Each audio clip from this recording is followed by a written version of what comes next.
Mets baseball. 880 ESPN. WHSQ and WCBS FM HD2 New York.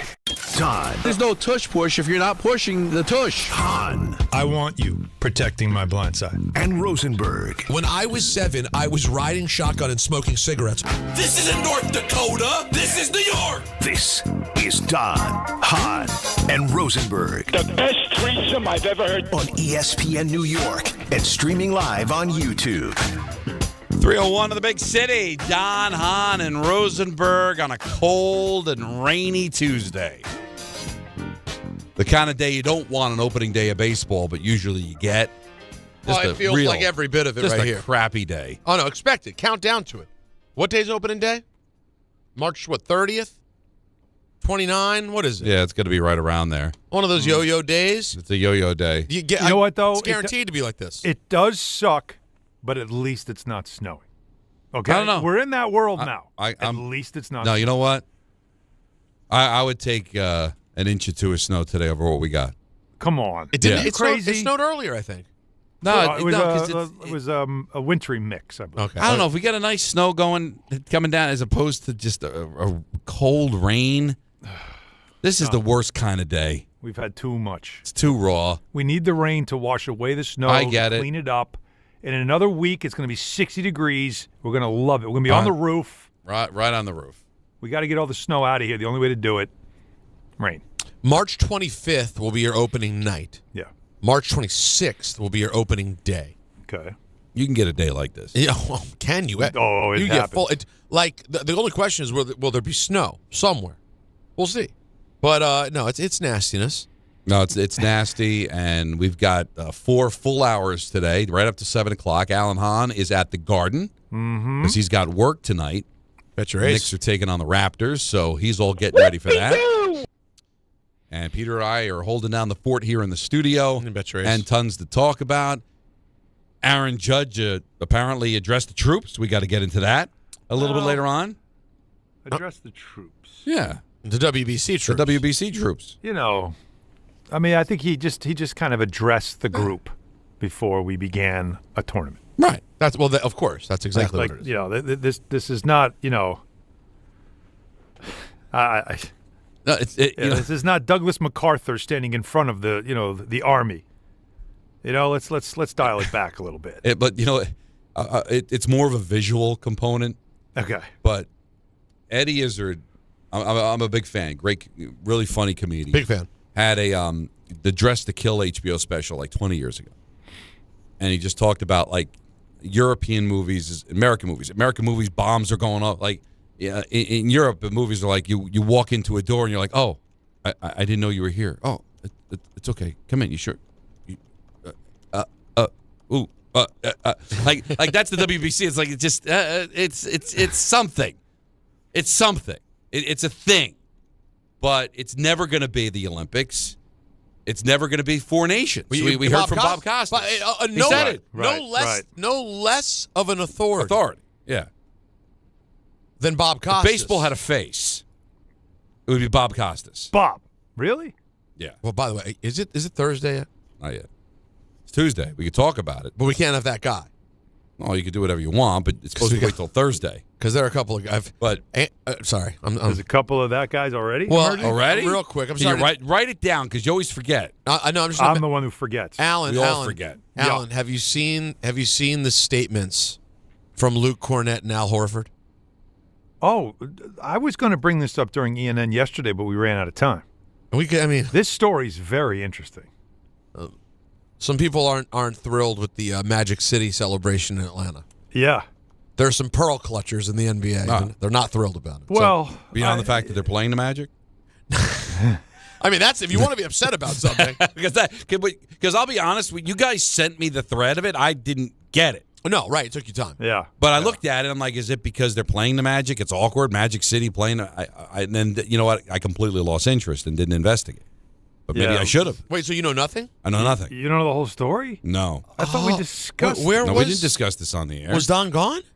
How could he? Maybe I it was in just you and I. St. Louis. Oh, you know, Peter, it might have been just you and I.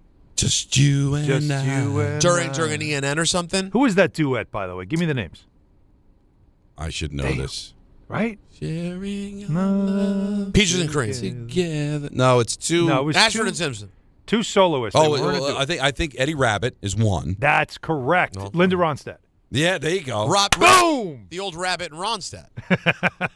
All right, we'll come back around Yeah, to it. This story, 'cause this now we story need to needs our attention. Now we need to explain it to Don too, because Because I saw it and I'm like, I'm good. Well, all right. Do we do? You want to just do it now?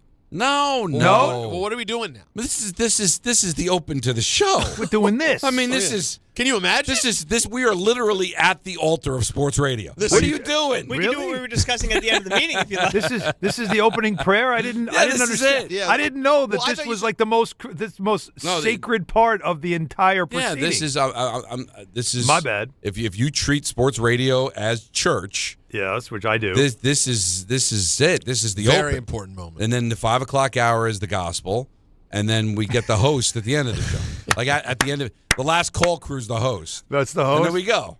and then some of us Irish exit before the final blessing. I remember being an altar boy at here we St. go. Catherine's, Oh, here we go. and whenever they would have, because one of the last things they would do at the mass, there would be, where you say hello, you shake everybody's hand, Sure. and I would get so pumped up because like that meant the mass was almost over. Like You mean- I'd get all fired up. You mean offering peace? Yeah. Yeah. Peace be with you, and also Yeah. with you. Yeah, that was like going into the fourth quarter. Then I was like, yeah, 2-minute warning, baby. 2-minute warning. It's the only time I was anxious to go to school because you had the 7 o'clock mass, which was way before school, but then you had the 8 o'clock mass, which means that you didn't have to start school right away because you were the altar board till 8:30, and you got to miss a half hour of school. Oh, The you ever only do time I was funerals? excited to go to school was right after church. You ever get pulled out of class to do a funeral? Because I Yes. went to a Catholic school. Yes. St. Joseph's in Ronkonkoma, the church right next to the school building. Right. And not only did you get to miss class to work a funeral, you got some cash on the side too. That's right. That was You, nice. you just brought back some memories. Oh, Now, again, rest in peace those people that died. Well, I but, mean, but if they chose the 1 o'clock funeral as opposed to the 3, if they chose the 3, that meant you got to stay later. Then you get to go home. But if you got the 1 o'clock, you got to leave early. Beautiful. missing school. So again, bless their hearts, hopefully in heaven. God bless. But Yes. thank you for the widow choosing the 1 o'clock. I poured out a little of my big gulp for them. Alan, do you realize that the order that we just went in was started the show. I then derailed us and said, let's talk about this Magic City thing. Yeah. Don said, we can't do that. This is the holiest part of the show. Then turned that conversation into the It's a actual mass. holy part. Right. So it just became a mass conversation. No, because it just felt everybody knows that we're going to have these moments to open the show. Sure. Yeah. But then we're going to settle on something. Yes. Magic City wasn't something I wanted to land on. All right, you don't want that All to right, be chapter but we one. could I save get it for later. We got All right. we got 4 hours. We got A 3 full funnel hours and today. 51 minutes of radio to do here, guys. We That's do. right. But the big story today is Breece Hall gets the franchise tag at $14.3 million, and it's a smart thing to do. A transitional tag, the way it works, if they were to do that, means they get the right of first refusal. So if somebody wanted to offer Breece a contract, the Jets would have a chance to match the contract, and if they didn't, they'd lose him with zero compensation. This gives them a year to kick it down the road where they have him this year, can work out a contract. Because, again, he's still, 24 years old? And I give Hall credit for this. Everybody figured, he's going to hate the end of the year. He wanted out. He didn't get traded the way Sauce got traded and Quinnen got traded. He got stuck here, and now he's gonna pout. He didn't pout, guys. No. I mean, the Jets didn't win, but he played well, and I think he really won a lot of Jets over. I think he'd like to be here. And if they can figure out the quarterback situation, and if he signs a 3-year deal, maybe towards the end of that deal, he could be helping this team maybe win playoff games. So I like it from that standpoint. But what I kind of thought about, and we want you to be able to join the conversation at 1-800-919-3776, is that with Breece Hall, definitely your running back. Garrett Wilson coming back. A pretty decent offensive line that could get better. Yeah. If they get the quarterback right, Just that? you're not going to be the worst team in the NFL. Allen's been saying it, but now, so the question I have for Jet fans, and we could start with Allen because he's a huge Sadly. Jet fan. He and Jacob are the only Jet representation on the show from a fan standpoint.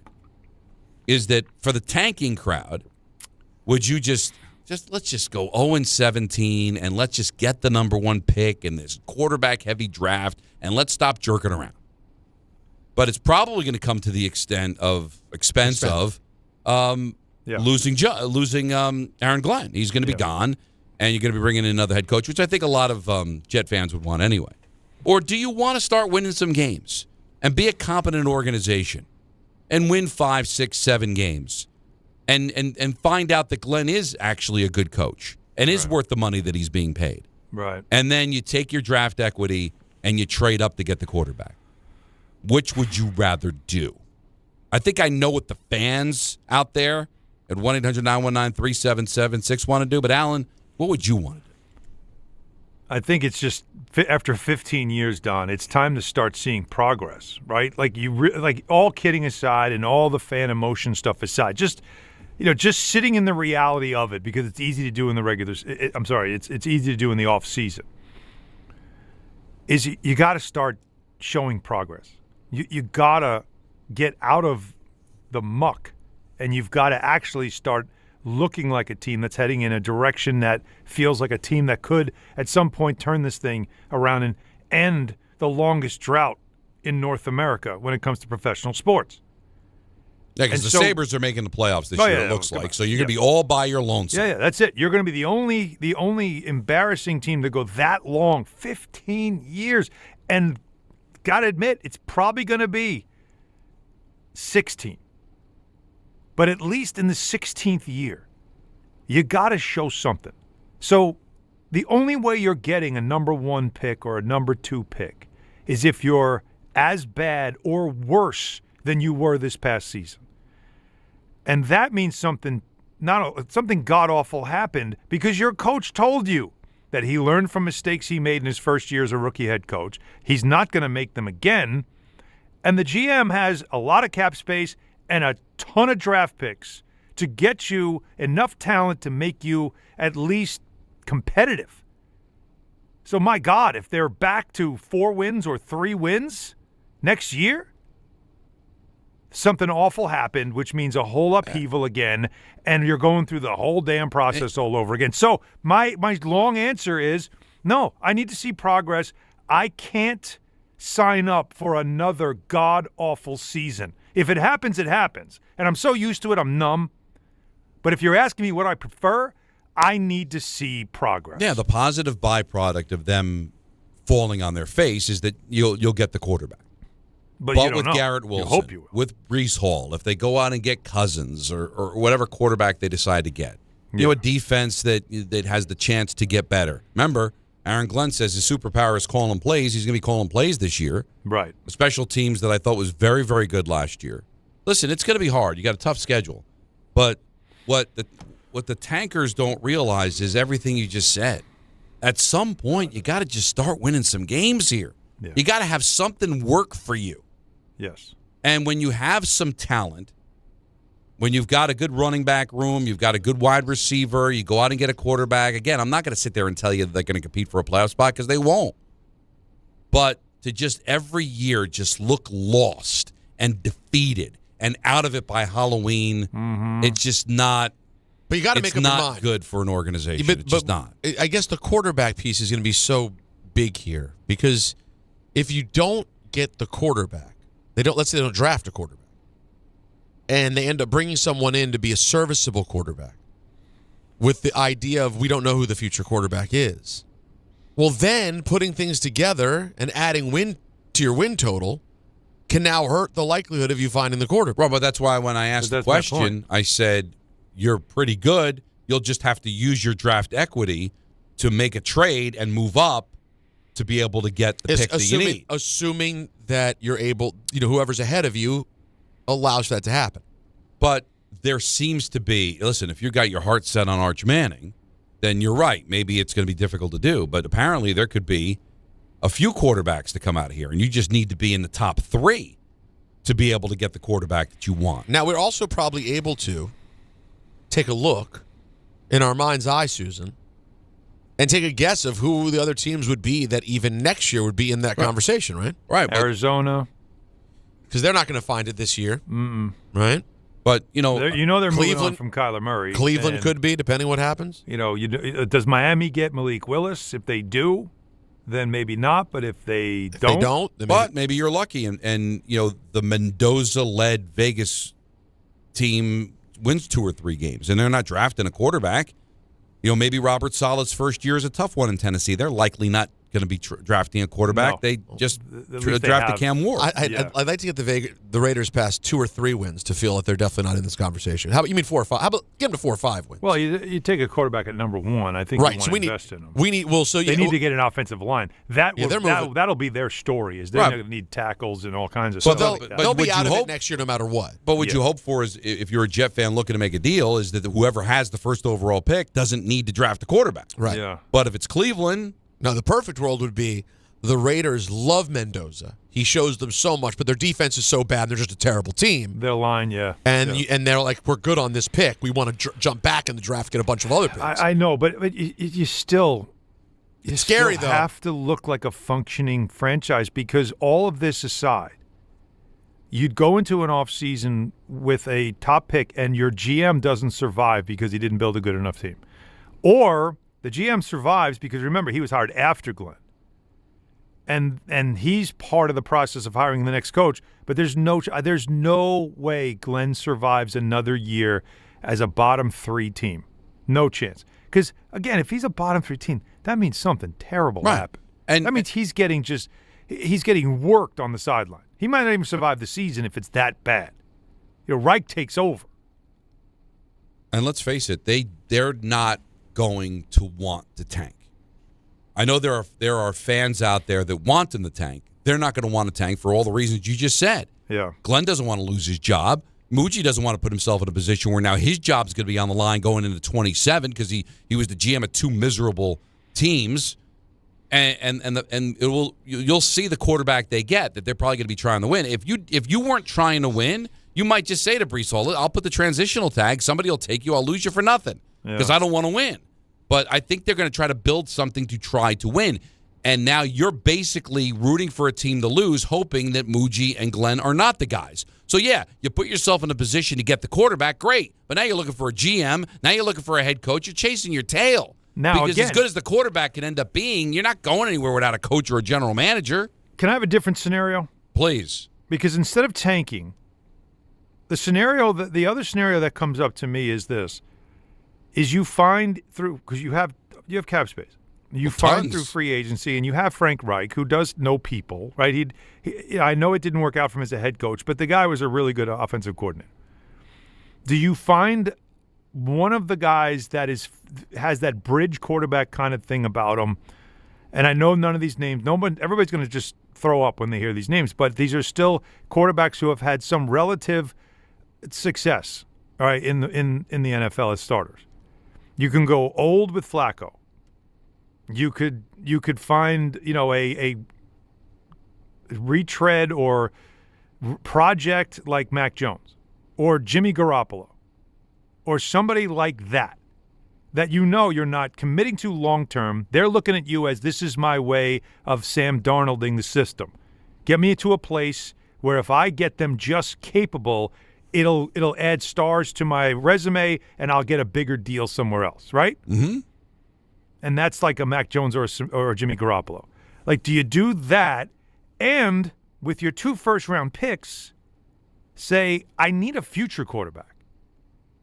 I can now take a shot at a risky but potential laden player like Ty Simpson.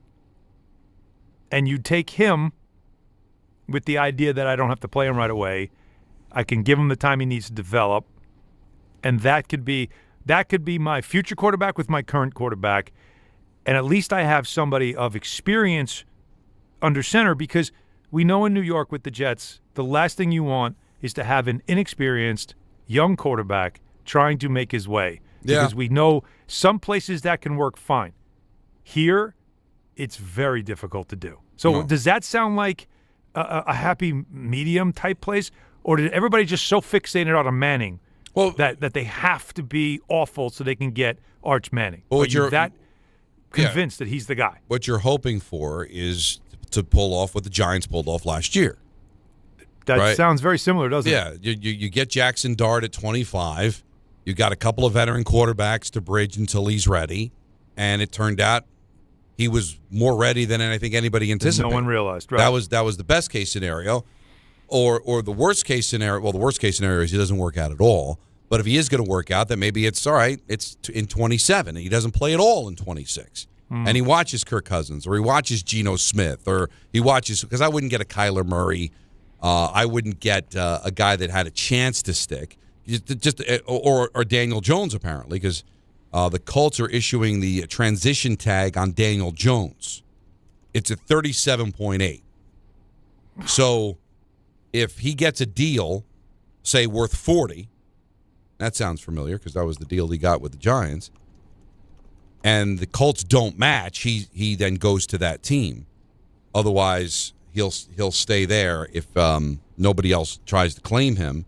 And then on the non-quarterback front, this is breaking news from Adam Schefter, that Trey Hendrickson is not being tagged by the Bengals, making him an unrestricted free agent. Yeah, he's a free agent now. And wow. If you're, Okay. keep an eye on Joe Burrow, guys.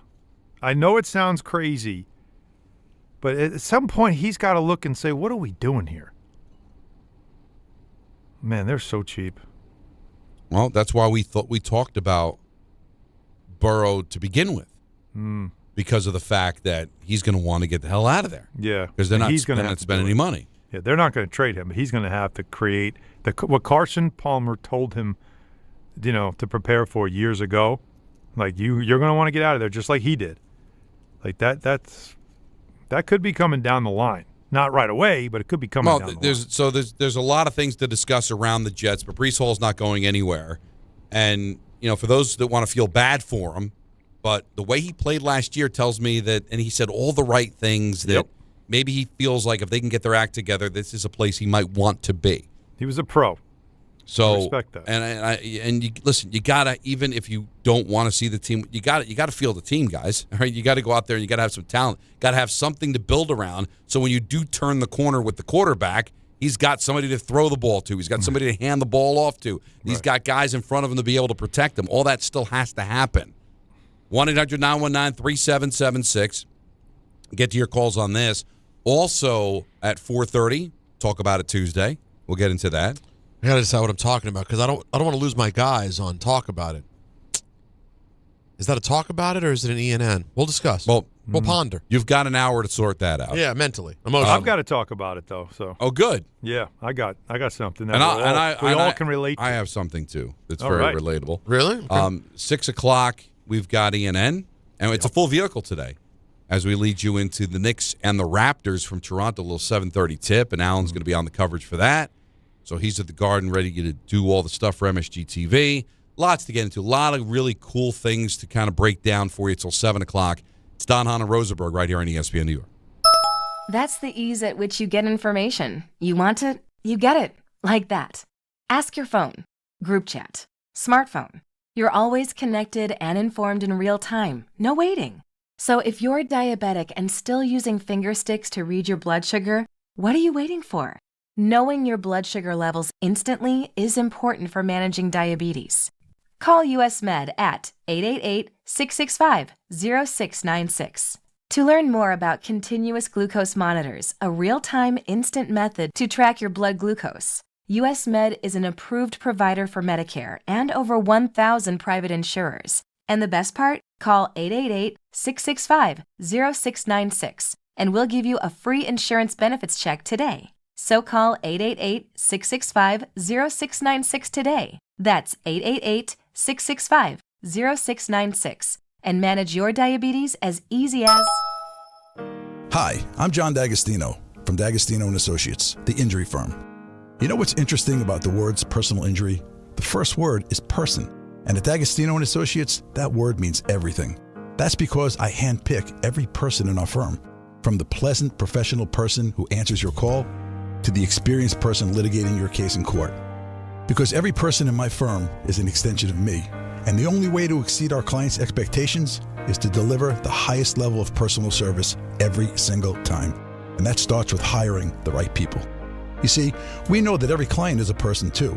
Someone going through the toughest time in their lives and deserves to be more than just a file number. At D'Agostino and Associates, we put the person back in personal injury. So call 1-800-BITE-BACK. That's 1-800-248-3222 and ask for me, John D'Agostino. And let's talk about your case, person to person. D'Agostino, law, bite back. At Uline, they know going the extra mile takes hard work. For companies pushing to go further, Uline will go the distance with you. 24/7, they answer the phone to get you the shipping and industrial supplies you need. Business can move fast.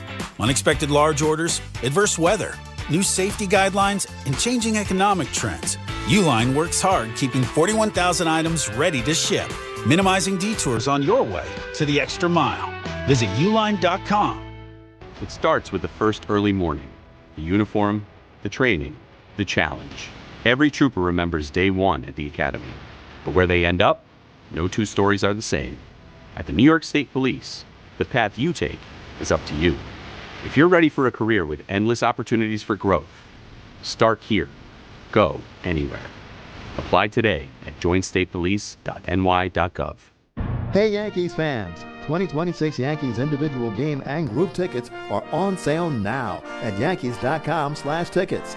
Next season's home schedule is highlighted by interleague games against the Dodgers, Braves, and Cardinals. As always, we'll host the annual series of games against the Mets, as well as baseball's best rivalry with the Red Sox. Don't miss out on all the exciting action in the Bronx. Get your 2026 Yankees tickets today at yankees.com/tickets. And now let's take a look at the traffic with Brandy Scott. Hey there, guys. Good afternoon. Weather making it a sloppy ride out there on the roads. BQE eastbound hitting the brakes over by Atlantic Avenue in Brooklyn. Crash off to the shoulder. Police on the scene. Delays are backing up onto the inbound Gowanus. Heading across the Upper East River into Queens. Stick with the Whitestone Bridge if you can. Some police department activity on the Bronx side of the Throgs Neck Bridge. Worst of it to the outbound George Cross Bronx westbound. Already crawling from White Plains Road through to underneath the apartments. Adding to the delays, a crash in the right lane by the Sheridan involving a box truck. Inbound George roadwork on the upper deck. It'll run you about 15 to 20 minutes. Outbound Lincoln and Holland Tunnel's just about a 5 to 10 minute ride. This report is sponsored by Mothers Against Drunk Driving. For victims of drunk and drug driving, your grief is unique, but you're not alone. You always have a place at MAD. Visit MAD.org. I'm Brandy Scott on 880 ESPN New York.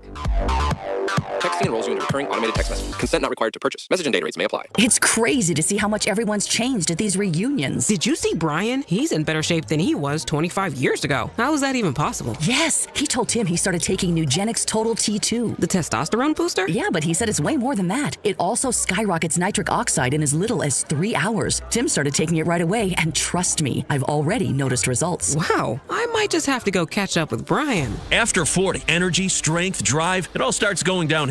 Feel like your old self again with Total T2. Stronger, leaner, and more energized. Just text ORDER to 369-369 for your complimentary bottle of new Nugenix Total T2, the next generation testosterone and nitric oxide booster. Text now and you'll also get a free bottle of Nugenix Thermo X, our most powerful fat incinerator. That's ORDER to 369-369. ORDER to 369-369. These statements have not been evaluated by the FDA. Product not intended to diagnose, treat, cure, or prevent any disease.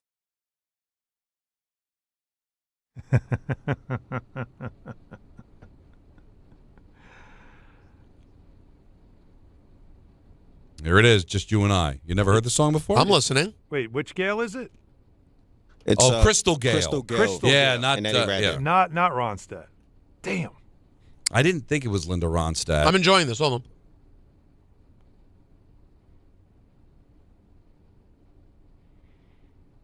on. What year are we in? 81. Oh, yeah. Gotta be 81. Don's prime time. Right? Gotta be 81. I was thinking 80, but you're It released on January 1st, 1982. Oh, my look at that. Both yo-yos. Jeez. Way off. How bad are we? Crystal Gale had hair to her ankles. Yes. Yes. It was It's like the longest hair I ever saw. Mhm. Like she used to get headaches because the hair was so heavy. Oh, wow. That's a thing? It was then. Is she still with us? I know we lost Eddie Rabbit a while. Eddie Rabbit, I think, was a Jersey guy. He was? Yeah. He was a country singer, wasn't I know. That was Didn't he have odd. that I Love a Rainy Night and all that stuff, right? Wasn't that him? Crystal Gale is still with us. And when did we lose Eddie? I believe we lost Eddie Rabbit. I've been known to kill people off, so double check. Did you kill him? That's why we don't like when you kill. Yeah, Eddie Rabbit passed in 98. 98. 98. Oh, it's a while. Hey, and where does it say he was born? Jersey, right? If it was a day. He is actually born in Brooklyn. There you go. But moved to East Orange, New Jersey. Oh. Now, nothing screams country like that. It may be a talk about a topic, but it's I'd say it's a subject that Don and I bring up yearly for whatever reason. I don't know why. It's not a subject that most shows probably hit yearly, but I think we do. Natalie and I watched Castaway again last night. Okay. And just brings up thoughts, feelings. So many things to discuss from it. Underrated. I believe a greatly underrated film. Interesting. I really do. Because I don't think people think of it highly at all. And I think I think of it very, very highly.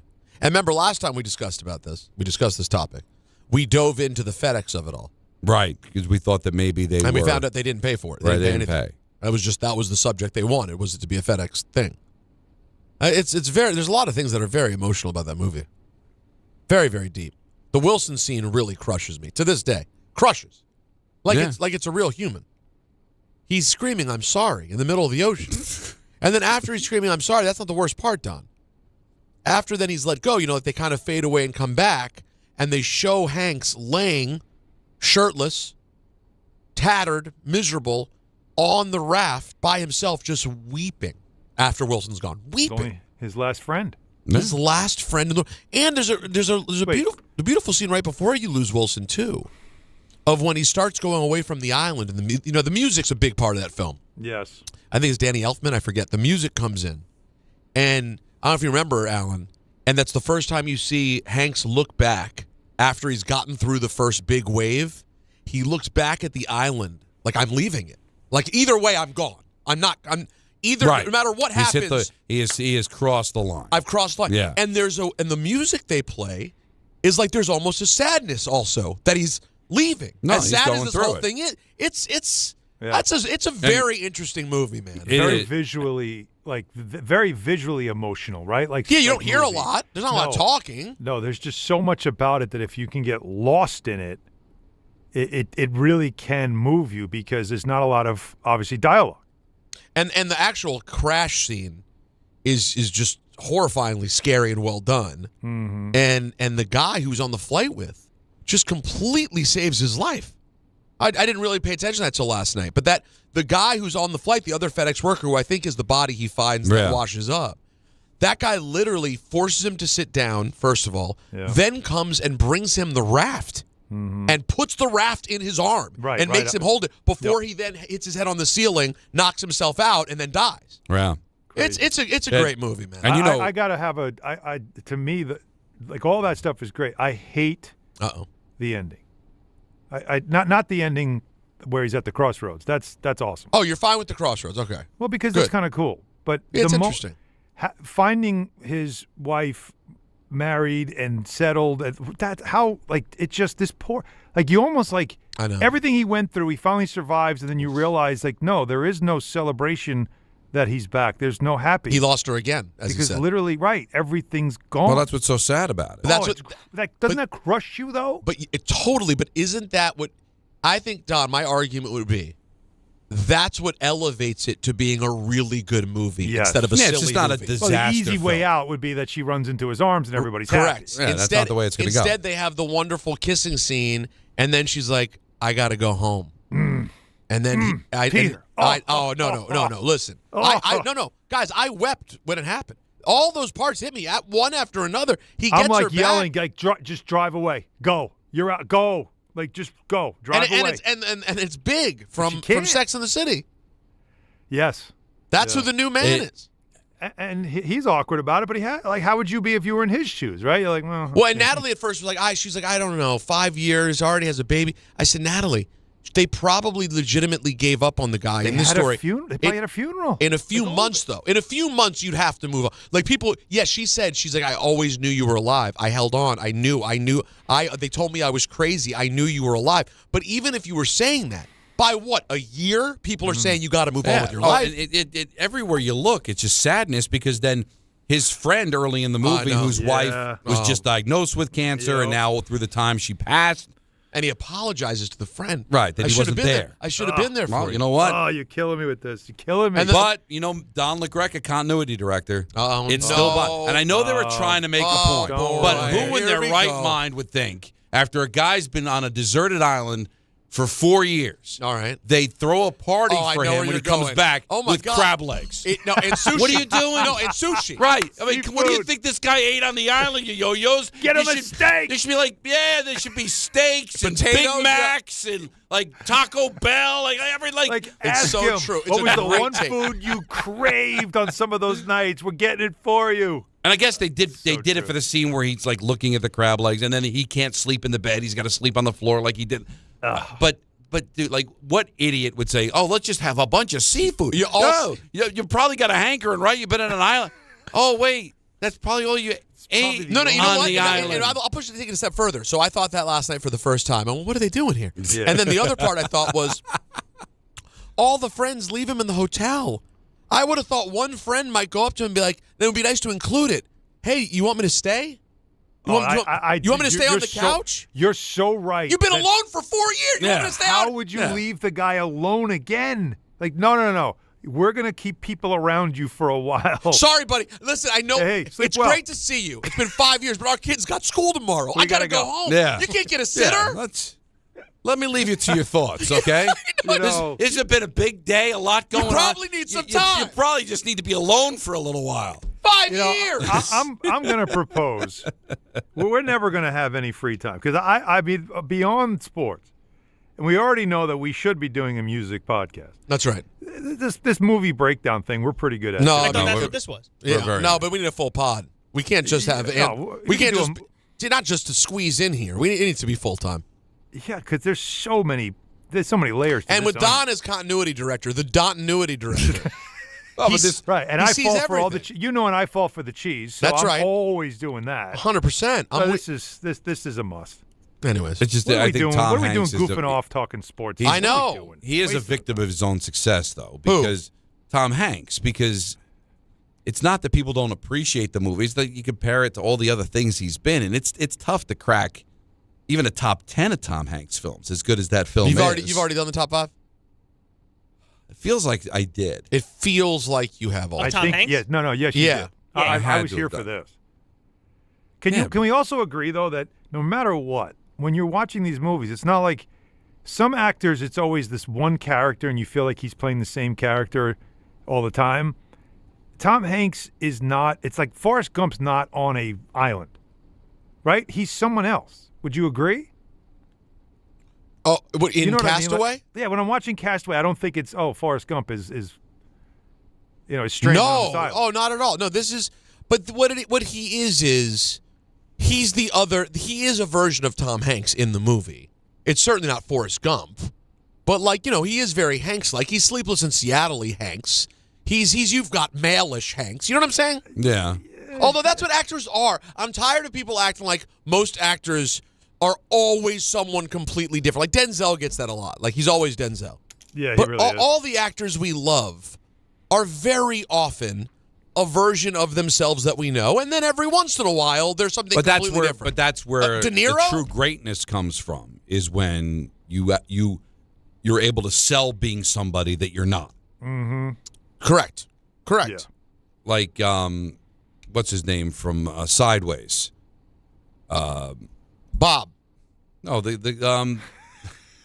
no. Come on.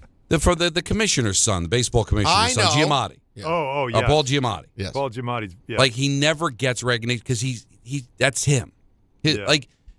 I think Sideways is an amazing movie. Love He's playing Sideways. himself. Like that's him. That's what kind of quirky. That's what it feels like. That's what it feels like, and he does seem to play a lot of those types of same characters. But when you're able to break from character, Well, you know why? But that to me is why. This is the argument I make. That's why I didn't have the issue that other people had with Denzel winning for Training Day. The reason I love him in Training Day is because the Alonzo character is so removed from what you think of as Denzel. Yeah. He's a Who's bad like guy. a lawyer and Yep. he's always like smart, and a heroic character, not a backstabbing, vicious criminal. That's why I like Denzel a lot. Well, think of Training it. Day. Well, narcissist. Not nearly as good a movie, but I liked it, and you probably liked it too, was Ricochet, where he's the goody two-shoes cop that they take advantage of and frame. Such great nudity in that film. Complete opposite of what he does in Training Day. No, I haven't seen that in that's on the list. I don't know if it holds up. As great as Daniel Day-Lewis is, one of the greatest actors of our time, just show me some range and be the goofy friend in a rom-com. Show me. Instead of being always in a period piece from somebody from 100 years ago, just be like the quirky friend of the main character who convinces him that the woman that he's been ignoring his whole life is really, truly the one that he should marry. Wouldn't that be interesting if like big time actors occasionally were like, I'm gonna take the 6th biggest role in this film just to show people what I can do. But it could be a big role, but just like silly movie, not somebody that nobody would ever think that you'd be able to pull it off. But for the record, I know he's been in the news a lot recently. That's why Jim Carrey's an all-timer, in my opinion. Well, did you see what he did? What, the pictures? Yeah. But did you hear that it is him? So they've reversed course. No, I had heard that it's not him. It's not. He put on makeup. He was doing like a social experiment. So wait, hold on. I heard it first. So Alan, there were pictures moving around last week of Jim Carrey. Doesn't look like him at all. I thought it looked like him. I did not see that. But it looked like a strange version of him, and I just thought the guy had lots of work done, and it didn't go great. That's what it looks like. He's been through. He's gone through some stuff, man. And then people said, no, it's not him at all. It's this makeup artist who did it. Right. Now are people saying, Don, that it was him, but he was wearing intentionally weird makeup? Yes. I need the truth on this. Someone tell me the truth on Jim Carrey. I guess he shot back at people saying it. And what'd he say? Well, I guess it's his Jim Carrey's rep and responds. His rep. It definitely looks like you could see the face looks a little bit like he had some work done. Well, it looks like he became a handsome woman. Yeah, I don't. Yeah. You know what I'm saying? Respectfully. Be Arthur-like, if you will. I don't know what to believe anymore. It's very. But he's a guy who has the range, is the point. No, we've talked he can do it all. Before. Yeah, the best comedy. He's not that Robin Williams. I was really worried that he lost his mind. Who? Jim? Yeah. If you saw some interviews from a couple of years ago with him, he really looked like he was out of it. Well, I think he just is very emotionally affected by the world, and then you can see him. But I think, but he's with respect to all of us, and we're talented in our own ways. He's sort of like a freakish genius. He's a savant, yeah. And it comes out in strange ways at times. Mm-hmm. But he's also had some great moments with speeches and acceptance speeches and things of that nature too. Yeah. So having fun to start the show. Wow. Yeah. 1-800-919-3776. Also, just to tell you that Mike Vaccaro is going to be joining us. What are we talking to Mike about? Well, he's got a brand new book out about Bosses of the Bronx. Bosses of the Bronx, talking about Hal, talking about George, and this right. is he covered both, and he'd be great to talk about. We always hear, what would George do? How would George handle the Dodgers spending all the money? How would George handle Judge not winning? I think there's a lot of people that think they have a handle on what George would do. Mike Vaccaro is a guy that definitely knows. He's going to be joining us coming up at 4 o'clock. Talk about it Tuesday at 4:30, ENN at 6. Don Hahn Rosenberg, ESPN New York. Now hold on one second, everybody. Can I talk to you about FanDuel for a second? Because basketball fans, it's time for Super Trade Day sweepstakes. That's right, FanDuel, all about the three-pointer moments. And on March 3rd, that's 3-3. Get it? 3-3. What is that, tomorrow? Today! 3-3's today! You have your own shot to win big from downtown. Place a three-point wager today, and you'll be entered in to win a share of over $3.3 million in bonus bets. Download the Sportsbook app by going to FanDuel.com/local now to claim your profit boost to enter. 21 and over, physically present New York. No purchase necessary. Opt-in required. Limit one entry. Profit boost bonus issued as non-withdrawable profit boost token. Prizes issued as non-withdrawable bonus bets, which expire 7 days after receipt. Restrictions apply, including any token expiration and max wager amount. For help with a gambling problem, call 877-OPEN-WIRE. Text OPEN-WIRE 467-369. 18th ranked St. John's looks to close out the regular season at home on a high note against Georgetown at MSG. Coverage begins today at 6:40 on 1050 ESPN and the ESPN New York app. Knicks fans, it's time for basketball, and the action starts on Wednesday at Jack Doyle's with Team ESPN New York and Ultra. Whether you need a pregame spot or you're looking for the right Knicks bar to watch the game versus the Thunder, Jack Doyle's is your destination. The party tips off at 6:30 p.m., and Team ESPN will be giving away ESPN, Ultra, and Knicks prizes. Join fellow Knicks fans on Wednesday at 240 West 35th Street to cheer on your Knicks. Enjoy Ultra draft and bottle specials and cool prizes all game long at Jack Doyle's. 1-877 Cars for Kids. KARS Cars for Kids. 1-877 Cars for Kids. Donate your car today. Call 877 Cars for Kids to reach your friendly live agent. Donation's super easy and your car can be picked up by tomorrow. Call now or go to carsforkids.org. 1-877 Cars for Kids. Donate your car today. Did you know you can donate real estate too? Hey, it's Alan Hahn. Rings End is your locally owned Benjamin Moore retailer. They're your store for quality with a full line of brilliant and durable Benjamin Moore paints. They're your store for inspiration with thousands of colors and a variety of sheens. And Rings End is your store for expertise with one-on-one advice for contractors and homeowners. Insist on Benjamin Moore paint from Rings End because the gorgeous color you love can't be matched in another brand of paint. Every 40 seconds, a child is reported missing. That's 2,000 children every single day. It's a heart-wrenching reality that we can no longer ignore. Find the Children is a non-profit organization dedicated to helping find missing kids. You can be a part of their mission by donating your unwanted vehicle, running or not. Call 1-800-294-0222. We guarantee that you will receive the maximum tax deduction. We provide fast, free pickup with 24-hour response. Call 1-800-294-0222. Find the Children provides crucial resources to help find missing children and educational materials to teach kids how to recognize and avoid predators. Our recovery programs have a proven track record of reuniting kids with their families. It's time to act. Donate your unwanted or unused car. Help us build a world where every child is safe. Pick up the phone and call 1-800-294-0222. Together, we can bring these kids home safely. This advertisement was paid for in partnership with Cars R Us and Find the Children. On eBay, every find has a story. Like if you're looking for a vintage band tee, not just any tee, the band tee. You wore it everywhere until your best friend stole it. Now you're on eBay, and there it is. Same tee from the same tour. The things you love have a way of finding their way back to you, especially on eBay. Where else can you find that mint trading card you searched everywhere for, or your first car, the one you wish you never sold? It has to be eBay. Shop eBay for millions of finds, each with a story. eBay, things people love. My name is Whitney Allen, and I'm a widow. My husband, Ryan, died. We never thought we'd ever have to use life insurance, but the unexpected happened. With Ethos, signing up was fast and 100% online. You can get a quote in seconds, apply in minutes, and get same-day coverage. No medical exams, and you can get up to $3 million worth of coverage. I'm grateful we were prepared. Get your free quote at ethos.com/game. That's ethos.com/game. Paid spokesperson. Time spent on application may vary. Online health questions required. Hahn Rosenberg is live from the Big East Tournament presented by Schweppes, Sun Cruiser Vodka Iced Tea, and Samuel Adams. Join DHR broadcasting live from the Irish Exit inside Moynihan Train Hall for a Big East extravaganza. Big East legends Charles Smith and Walter Berry will join us on site as we break down the action and relive the glory days. All courtesy of Schweppes. Stop by beginning at 3 p.m. Enter to win great prizes and make the Irish Exit your headquarters when the Big East takes center stage. Sun Cruiser Vodka Iced Tea is available at Jack Doyle's and John Sullivan's. Must be 21 or older to purchase. Please drink responsibly. Focus Features presents the film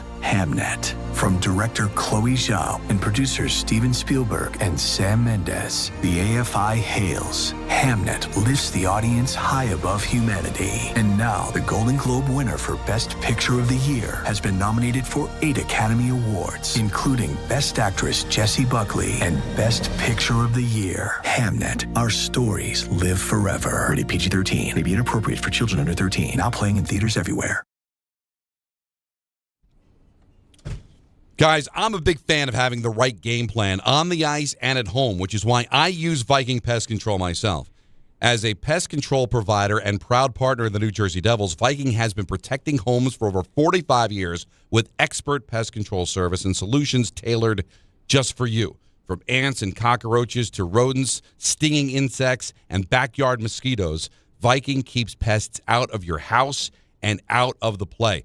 They're great. I mean, they come, they ask you, what do you need? Some people have problems with ants. Some people have problems with cockroaches. Some people have problems with rodents. Some people have all of it. That's why you can bundle the pest control with the mosquito services, and you can save big. One call, one company, total peace of mind. Last thing anybody wants is infestation. Remember on Seinfeld? I will not stand for infestation. One of the great moments. Well, you're not going to have to worry about it if you got Viking. Total peace of mind. Visit Viking Pest Control, VikingPest.com. Viking Pest Control, protecting your house inside and out. All right, getting a reaction here. Adam says the Castaway DVD has a hidden secret. You're in California, Adam. What do you got, man? I'm telling you you're in California. I should tell the audience. You know where you are. Go ahead. My guy, long time no speak. How we all doing today? What's up, man? Yo, so yeah, the original DVD when it came out had this hidden link in the hidden menu. And when you click over to the right, you click on it, it's actually an audio from Robert Zemeckis, the director, saying what was in the box. And he says, flat out, it's a solar-powered, waterproof satellite cell phone. Wait, say it again? In the box that he's delivering to the girl at the end of the movie? That's Yes, incredible. the last box that he does not open, right. He says it was a solar-powered, waterproof satellite cell phone. But hold on. But he's messing with you. He's messing with you. That's hilarious. He's got to be messing with you, but I just thought you guys would get a kick out of it. No, I love that. listen, It's a fun gimmick. It's a fun game to play with people. But, Yeah. I mean, he's being that guy. Now, I love it, though. Yeah, he's being that guy, yeah, but you got to love the reindeer games. You got to appreciate it. Absolutely. Yes. I'm down for the reindeer games. That's true. That's so yeah, good. that's why I called in. I got nothing going on but Yankees, so I got to call in. It is interesting that the whole not opening the box thing in the film is interesting. Right, because it gave him a reason to live to deliver that. Right. Now, but if that were the case, how amazing would it be is that he goes to see her and they open it and you find out that it's the phone. I mean, there's no such thing as the phone that was just described. That's the other piece. But yeah, I get the idea of what you're saying. And also, for the record, this movie, he goes to you know when he crashed on the island? It's 1995. Yeah. The level of cell phone he even would have had as an option here. It would have been way too heavy. The idea that it would work. And the other thing that we didn't touch on that was also just made you want to just tear up is all the plans he went through making the rope to hang himself. I know. He started making the rope so that he can hang himself, but he didn't want the branch to break and then he'd go crashing down. He didn't want to do that. No. So he's like weighing it to see like how much, and it didn't work. And then he ends up using the rope to make the boat to escape the island. But the whole reason he started that in the first place was to kill himself. And those scenes on the boat with the waves crashing when the storm comes, the idea of being able to survive that from a level of fear. Now here's something else. Go ahead. Oh, he's getting deeper, folks. Did he really see the whale, or was that a hallucination? Ooh. I'm going to say he saw it. Yeah, why? Because we don't have anything. There's nothing else in the film that's guaranteed to be a hallucination except like his conversations with Wilson. Well, but that's right after that's Wilson. the whole point, though. So it's like, what's reality and what's not reality? Like you at that point. you do start to lose your mind a little because bit. And you start to the reason I think it was interesting. the reason I don't think it was real is that now he can be hallucinating the boat, and now maybe he's doubting himself if that really. And the other thing too, is there any guarantee anybody sees him? Like that would be when I first saw the movie. I'm like, tell me they're not just going to ride by and not notice him. Oh, it's a big, huge freight. It's gigantic. The freight is gigantic. And at the end, I noticed last night, because I'm thinking the same thing. Even though I've seen the movie many times, I know he gets home. But I'm still like, oh, my God, the boat's too big. They're not going to see him. and then you see, though, as he gets towards the end of the boat, the part of the boat where the people actually are, what's that called? You know, the thing where the people stand on the boat. Deck? I guess not the deck, though, because it's like more like where the ship's being controlled. You know what I'm saying? Like, I know what you're saying. They're standing out. There are multiple guys standing outside. You do see that. But so like they see him. I guess they. But like there's a world that could happen at night. They don't see anything. Nothing. It's terrifying. That's the second guys on back-to-back nights. I saw Stranded on Island movies. I saw Send Help on Sunday night in the theater. Rachel McAdams' vehicle. That was a little different. It is. It's a dark comedy. A little darker. It's a dark comedy in the same vein, but I do recommend it. And then minding your own business, feeding Maya, you flip on the Me TV, and there's Gilligan's Island. You never know. Right? You never know. Is there 3 for another? 3. Is there another film that's based on the Desert Island thing? Oh, there's got to be. I can't. You would think so, right? There's an M. Night Shyamalan one. There's an M. Night Shyamalan. Yeah. But he fell. I mean, you talk about falling off a cliff. Again, just he's the victim of his own success. He made his best movie number one, the first one, and now it's so it was just going to be downhill from there. The last M. Night movie I saw, Anthony, what was the name of it? The Fakakta concert one. What was it? Trap. What the F was that? that, yeah. I didn't enjoy that as much as I thought I would. For the guy who made Sixth Sense to have made this movie, that bad, huh? Dude, it's like a teeny bop thriller hunk of crap. I could not. I was like, the trailer told me do not watch. I don't know how. The trailer literally said it. Don't bother. I don't know how we ended up watching it, and it was a watchable movie where you're kind of curious about where it's going, but you're like, this is the guy who made Sixth Sense. The movie I was talking about, and I think you would like Split. I think I said this to you guys, and you didn't watch it. Split. What's it called? No, Split. But the one that I was talking about the Stranded adjacent. It's called Old. This family. Oh, I saw Old. Yeah, Old was M. Night. Is that Stranded adjacent? Yeah. No. It's so yes, Stranded that's M. Night Shyamalan. Yeah. Old is an M. Night Shyamalan movie, and it is Stranded adjacent. And that Old wasn't awful. Old was not. It was Old is worth a watch. I'll say that. Okay. And he made that. But for Sixth Sense, no, he's made some movies that weren't bad. It just none of them are ever going to be Sixth Sense. I mean, how could Sixth Sense have been that good? How can you come out that strong? He's Timo Solani in his rookie year, scored 76 goals. Like every year after that, it's going to be like, whatever happened to Timo? He's in the Hall of Fame. Yeah, but he scored 76 goals. Wait, Timo Solani scored 76 goals his rookie season. Is that the record? For a rookie? No, for all-time goals in a season. No. Gretzky's got that, 92. 92 is the record. Now, Timo played a little bit in Finland as a pro, but still, he was a kid. He came over a little bit older, but man, how about his goal celebrations? Remember he used to throw his glove up in the air and pretend to shoot it down? Oh, yeah. Oh, that was tremendous. awesome. Wow. So, Timo Solani. Next time you think of M. Night Shyamalan, you think Timo Solani. No, only I can connect. Only this show can connect. You don't get that everywhere. Mike Vaccaro's got a brand new book out. We're going to be talking to him coming up next. Hahn Rosenberg, ESPN New York. At Uline, they know firsthand the road to success is an uphill climb. Uline started in the family basement, and through hard work is now North America's most trusted shipping and industrial supplier. They get what it means to have the support of reliable, hardworking partners. So they keep 41,000 items ready to ship. Whether your company is still in a basement office or expanding cross-country, Uline will be there on your road to success. Visit uline.com. If you've been injured in an accident that wasn't your fault, then you need a lawyer who knows New York's unique personal injury and workers' compensation laws. At the Parisman Firm, they have decades of experience handling all types of accident cases and a proven track record of delivering huge results. Their team has already recovered nearly $1 billion for injured New Yorkers. From construction to car accidents and slips and falls, they've got you covered. Call the Parisman Firm now at 718-WORKERS, where your case is their cause. Get the justice you deserve today. 25 a month, 5 whole years. Same sweet number in your ears. Check it in a year, check it in 5. This ain't optimum 5, but price is still alive. 25 a month, 5 whole years. Same sweet number in your ears. Get Optimum famously fast fiber internet. Optimum.com/25 for 5. Or call 8884-OPTIMUM. Terms apply. See Optimum.com for details. Ox Spine at New York Presbyterian is always in pursuit of a better way to heal the spine. We're getting more people moving again with minimally invasive, non-surgical, and surgical treatments with innovative solutions for every back and spine condition and your unique needs. Expert spine care is available now across New York City and Westchester. Find a doctor at nyp.org/oxspine. Stay amazing. New York Presbyterian. Empower. Pete's back on the links with all new golf clubs and hopefully less swearing.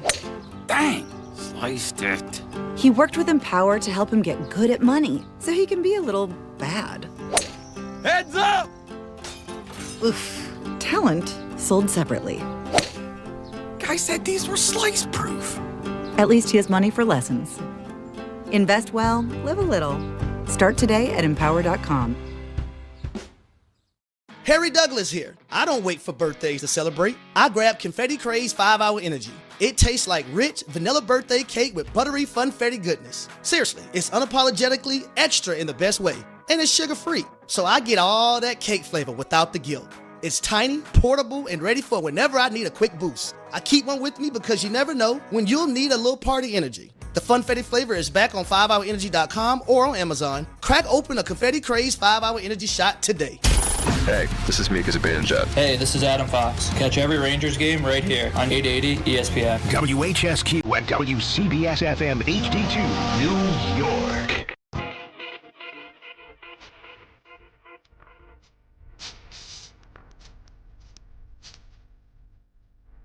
Game Time is brought to you by Tullamore Dew Irish Whiskey, because when it's game time, fellas, it's Johnny time! How's that? I appreciate the effort, but we're still going to make changes. Yeah, I think so. The Knicks visit the Raptors with coverage immediately following us here on 880 at 7 o'clock. St. John's takes on Georgetown at MSG with coverage on 1050 starting at 640. And the Nets are in Miami to take on the Heat at 7:30. Devils are home against the Panthers at 7 o'clock.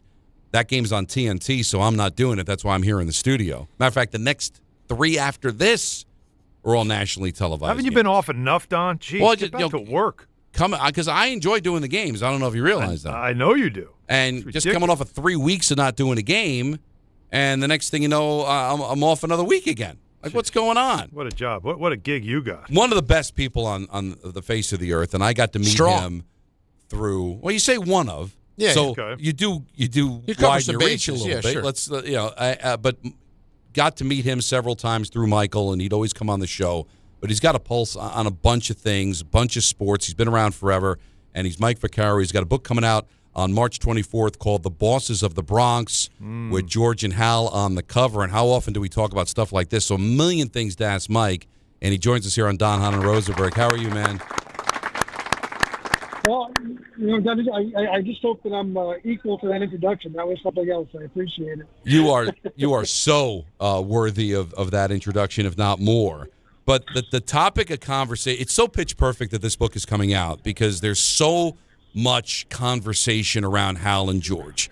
And all we do, and you know how many Yankee calls we take, not just going back to the K show, but even on this show.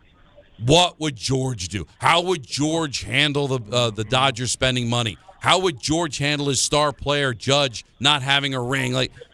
And everybody paints a picture of George, and I don't think anybody has their finger on. They take two Georges and make them into one, right? Because the evil Empire George was not the George that we saw later on that a lot of kids got to see. Don't you feel like, Mike, that the fans take the two Georges and mold them into one person that never really existed? There was such a dichotomy in him. There really was. I mean, the very beginning, he was actually a very astute, big picture guy. He saw, even as he was signing guys like Reggie and Goose every year, he knew that wasn't sustainable. You couldn't just buy the best player every year and expect to repeat success. I mean, he believed and he invested in farm systems, in infrastructure, in making sure things could be repeatable. Of course, that was the boss. There was also a George Steinbrenner who was a Yankees fan, and he always ignored the other stuff and always overruled the smart George, at least for a long period of time. And so you have that dichotomy, but you also have the dichotomy that, in the 70s and 80s, he was on the front of the parade for everything. And that meant job security wasn't great for managers or general managers. And as we know later on, I mean, he didn't fire anybody in his last years in the job because, of course, they were successful. And the irony, of course, is that both of his times of prosperity, while he laid a lot of groundwork, because he was out of baseball. And he happened to have hired Gabe Paul the first time and Gene Michael the second time. It was remarkable. Vac, if you think about it from covering him and then seeing how sports has changed, how athletes have changed, all of it, right? We were asking this question last week when, the what if George were alive thing came up. And as much as we loved how much he put, because Guidry was the one who was quoted saying how the guys today don't feel the same pressure we did because you never knew what he was going to say from day to day. You never knew, like you just said, he was so quick, he would fire somebody in an instant if he didn't like something. that doesn't exist today. But I want to flip it and say, could he, as who he was then, not the older guy we got to know towards the end, I'm talking about in his prime, could that George have been George in today's world? Alan, it's a very fair question. It's really probably the basis of the book, to be honest with you, in a lot of ways. I mean, just as many of those callers as you get, during the course of a baseball season, during a 5-game losing streak, my inbox is flooded with, what would George do? What if George is if only George is still alive? Mm-hmm. And I understand that, and I get the fans thinking that way. But here's something to think about, right? He was ahead of his time in free agency. He assembled in 1977 what was called the best team money could buy, right? That best team that money could buy was a total payroll of about $3 million, which in itself is kind of funny, right? But even if you adjust that for inflation and you bring it to 2026 dollars, that's about $26 million. Wow. Which is about what they're going to pay Aaron Judge through the All-Star game, right?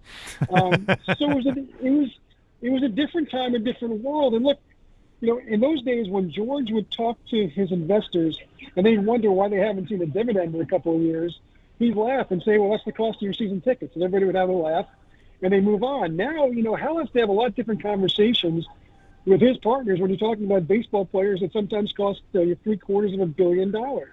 It's just different. And yes, we can talk about how much George wanted to win. You know what? Hal wants to win too. But the fact of the matter is that in 1977 and 78, when George wanted to play the big market owner, he had the resources behind him, and it wasn't quite as over the top as it is now. You didn't have the Dodgers or even the Blue Jays who were owned by these corporate monoliths. I mean, when George wanted to pay, he was able to pay. It's a different game now, and that doesn't reflect, I think, necessarily Hal's willingness to win. It just reflects the realities of the game. And to answer your question, I think George would be a lot more like Hal than people want to believe. So, interesting. So now I'm going to play one of those people, Mike. And Sure. Where do you think George would view this team after the last few years coming up short the way they have? And however they want to frame it, it certainly feels like this year they decided to stand pat. How do you sort of feel George would view that decision-making process from Cash and this regime?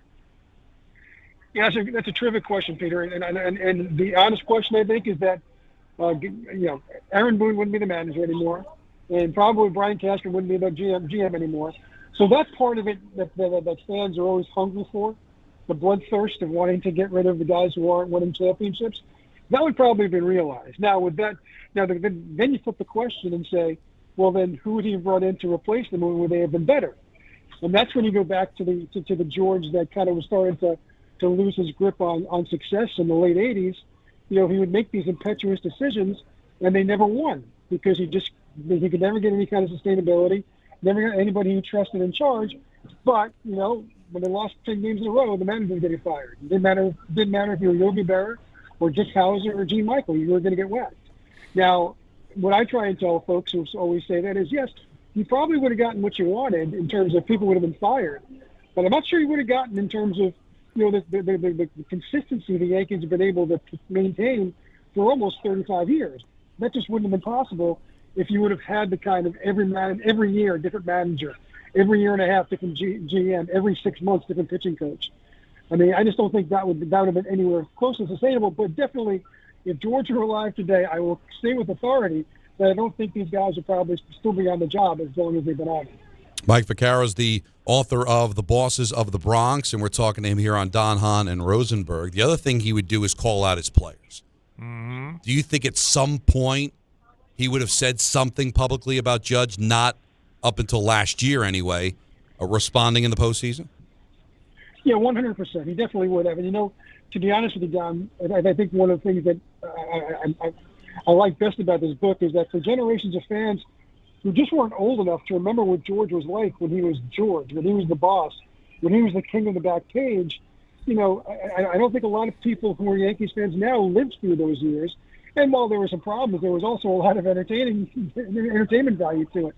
So, I just think that this is a guy who, for better or for worse, he definitely would have been out front. He would have taken a shot at Aaron Judge. Look, I mean, he criticized Derek Jeter at a time when Derek Jeter was basically the most unapproachable, unassailable athlete in the world. And he, talked about him being too many late nights. And of course, George being George, he wound up making some money out of a pipe bar commercial because of it. So, but yeah, he wouldn't have had a problem, if he was in his prime, if he was prime George, and Aaron Judge was going through a tough May, he might not have called him Mr. May because that was already taken. And he might have taken a few pointed shots. I know he would have taken a few pointed shots at him. And God help somebody like Carlos Rodon or somebody like that. And he looked, even toward the end of his reign, he was taking on David Wells and basically threatening the fight. And so, and I think that's kind of the most entertaining parts of those really successful Yankees years is, George had a soft spot for David Wells, but Wells also drove him nuts.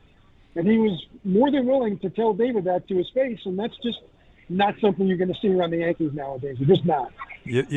I just can't imagine a world today, especially with social media, of how do you describe fat, pussy toad in print? Because I'll never forget how that was such we had editorial meetings about this at Newsday. I can only imagine what you experienced, but that's also part of it too, like how he ran his team, all that stuff. But because you've been in the media for so long, guys like him, they just don't exist anymore, do they? Maybe Jerry Jones, if you're in Dallas, maybe that's it. But I can't think of anybody else of the magnitude and control and how much he loved being in the story as much as Steinbrenner. Yeah, it's kind of why I was sad to see Mark Cuban go, because he kind of had a little Steinbrenner in him. Yep, he did. Jerry still does, but sadly, I think what you're getting with Jerry is the latter stages of Jerry Jones, in the same way you get the latter stages of George Steinbrenner. After a while, he just stopped being quite as present and quite as argumentative, and it's when you lose Jerry Jones, for better or for worse, you're going to lose the last of that generation. One of George's best friends was Al Davis, and Davis was the same way. And until the very end. But you talk about that other thing, the robbery thing. I think my most enjoyable part of the book, and I use it as an aside, is the editorial meetings you were talking about. Every paper had different ways they were going to refer to fat, pussy toad. One of the papers said rhymes with fussy. I worked at the Star. Here's a funny one for you guys. I worked at the Star Ledger at the time, and Tim Brown, the great Tim Brown, who's got his own book coming out of Nolan Ryan, so he's just tremendous and one of my favorite teammates ever. That day we spent like 3 hours with the office explaining how we're going to do it, and then we just realized that about 2 years earlier the Sopranos had landed, and the Star Ledger was like a big part of a lot of Sopranos episodes. Mm-hmm. And the main character in The Sopranos was a guy named by went by the other name. Yep. And they said as long as you spell it differently. And so they actually told us how Big P spells his name. They said just take out the E or add the E. I forget which one it was, and so we actually had a conversation about that. So you don't get those kind of meetings every day anymore. No. That's part of things that's lost. The other thing, Mike, is how would he deal with the Dodgers outspending everybody? And so do you think at this stage he would be in favor of a cap, or would he try to figure out a way to outspend them? So here's something I'll suggest is that while George got the reputation for being a guy who would just win at all costs and spend everything necessary, you know what? His first two big fish that he caught, one was Catfish Hunter and one was Reggie Jackson. And when he went after Catfish Hunter, he was not the highest bidder for Catfish Hunter. The Padres were. But now he was out of baseball then, but he was able to kind of write a script to Dave Paul about here's what you got to sell him on. It's New York, the Yankees, and what it would mean to his Hall of Fame career to be a Yankee and do what he's going to do in the next couple of years. That sold him. Reggie Jackson, he was not the highest bidder for Reggie Jackson. Of all teams, the Montreal Expos were. And they were going to pay him $5 million. The Yankees didn't even pay him $3 million. But while he recruited them, he took them around the city literally. Cab drivers are saying, "Come on, Reggie," and horse carriage drivers in the Plaza Hotel are doing the same thing. And George knew that the best way to get to Reggie was through his ego, and he got his signature on a cocktail napkin, and ultimately a contract. And so I think because he was able to do that version of George would have found a way to compete with the Dodgers. I'm convinced of it. And he would have maximized what New York is. He would have maximized what the Yankees are. I think maybe that's the one thing where I think the current leadership is a little lacking. But I also don't know that it would make a difference. I don't know that today's players are as moved by those kind of things as Catfish was, as Reggie was, as Goose Gossage was, and you can go on and on. And I think that's where, but I certainly think George would have given it a shot. I know one of the big arguments that he had with Stick Michael when he was sitting out the second time was Stick couldn't close the deal with either Barry Bonds or Greg Maddux one free agent offseason. And George said, you know what, if I was sitting in your chair, I'd have closed that deal. And, Stick didn't believe him, but George did. And I think that's really all you need to have the confidence to go into that kind of approach. So I think he would have figured out a way to at least put themselves in play and not be overwhelmed by the Dodgers the way everybody else in baseball seems to be right now. Mike, what's your impression of the way George is seen by the kids at this point? Like, do they enjoy conversation? Obviously, they know people bring up and invoke their dad all the time. Do they get any level of joy from it, or does it become an albatross to the kids to a certain extent? I can speak for Hal because I know Hal better than the others, and I knew Hank a little bit. I know he felt the same way. Look, they both feel incredibly privileged to have been raised by George Steinbrenner. And they know how life has been for them, not always easy, but certainly not always hard. They know that they have a responsibility because of what George meant to the Yankees and what the Yankees mean to the city. I don't think they see it as an albatross. I think they see it as a privilege. But I also think that Hal is very open, He is not his father's son, and he'll stay with certainty. My father didn't want me to be him. He wanted me to be me, and whatever that means.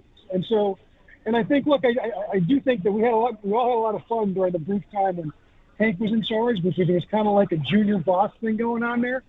But even that was kind of unsustainable in the moment, and I think that even Hank realized that Hal was, his temperament was better served to do this job over the course of 30 years.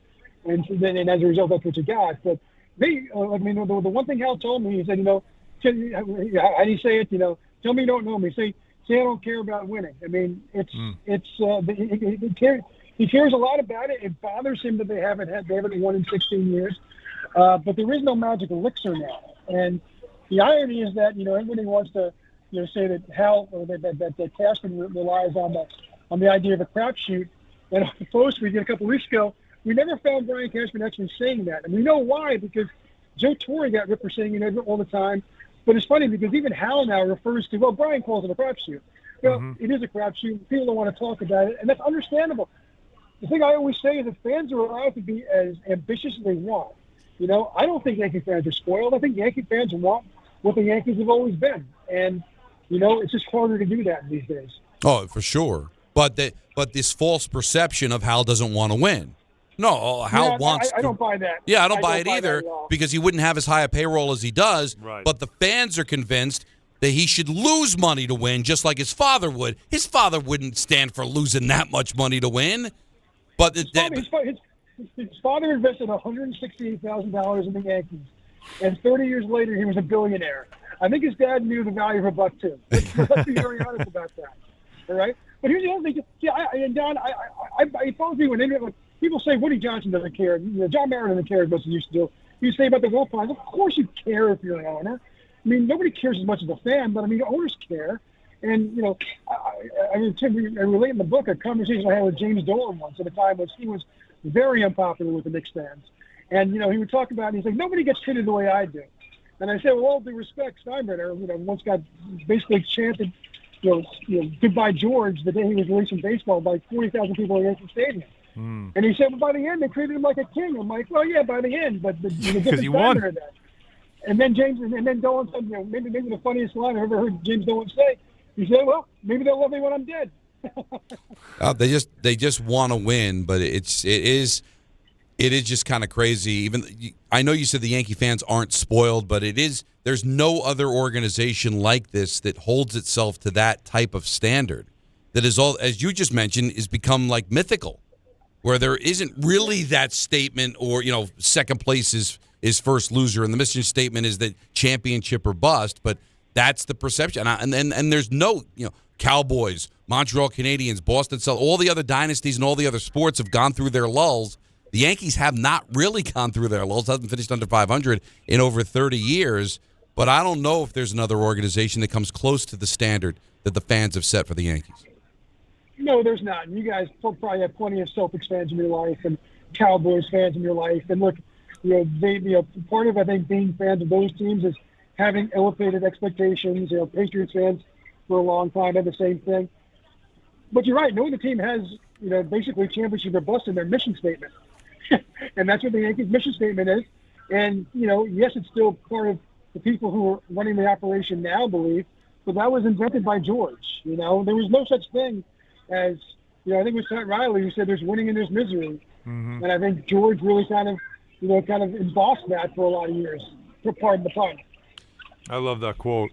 So, in the book, do you make a case for George Steinbrenner in the Hall of Fame?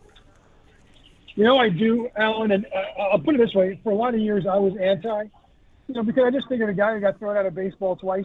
That's probably not a great resume to submit to the committee. But honestly, the more I've thought about this, and I was also always a pretty strong advocate for Pete Rose to at least be voted on and ultimately included. But I always said the caveat was that you should always have on his plaque, what he did and why he was denied entry for so long. The Hall of Fame is a museum. It's a document of history, and so those things should be said. And look, Hal says it this way, and I couldn't agree more.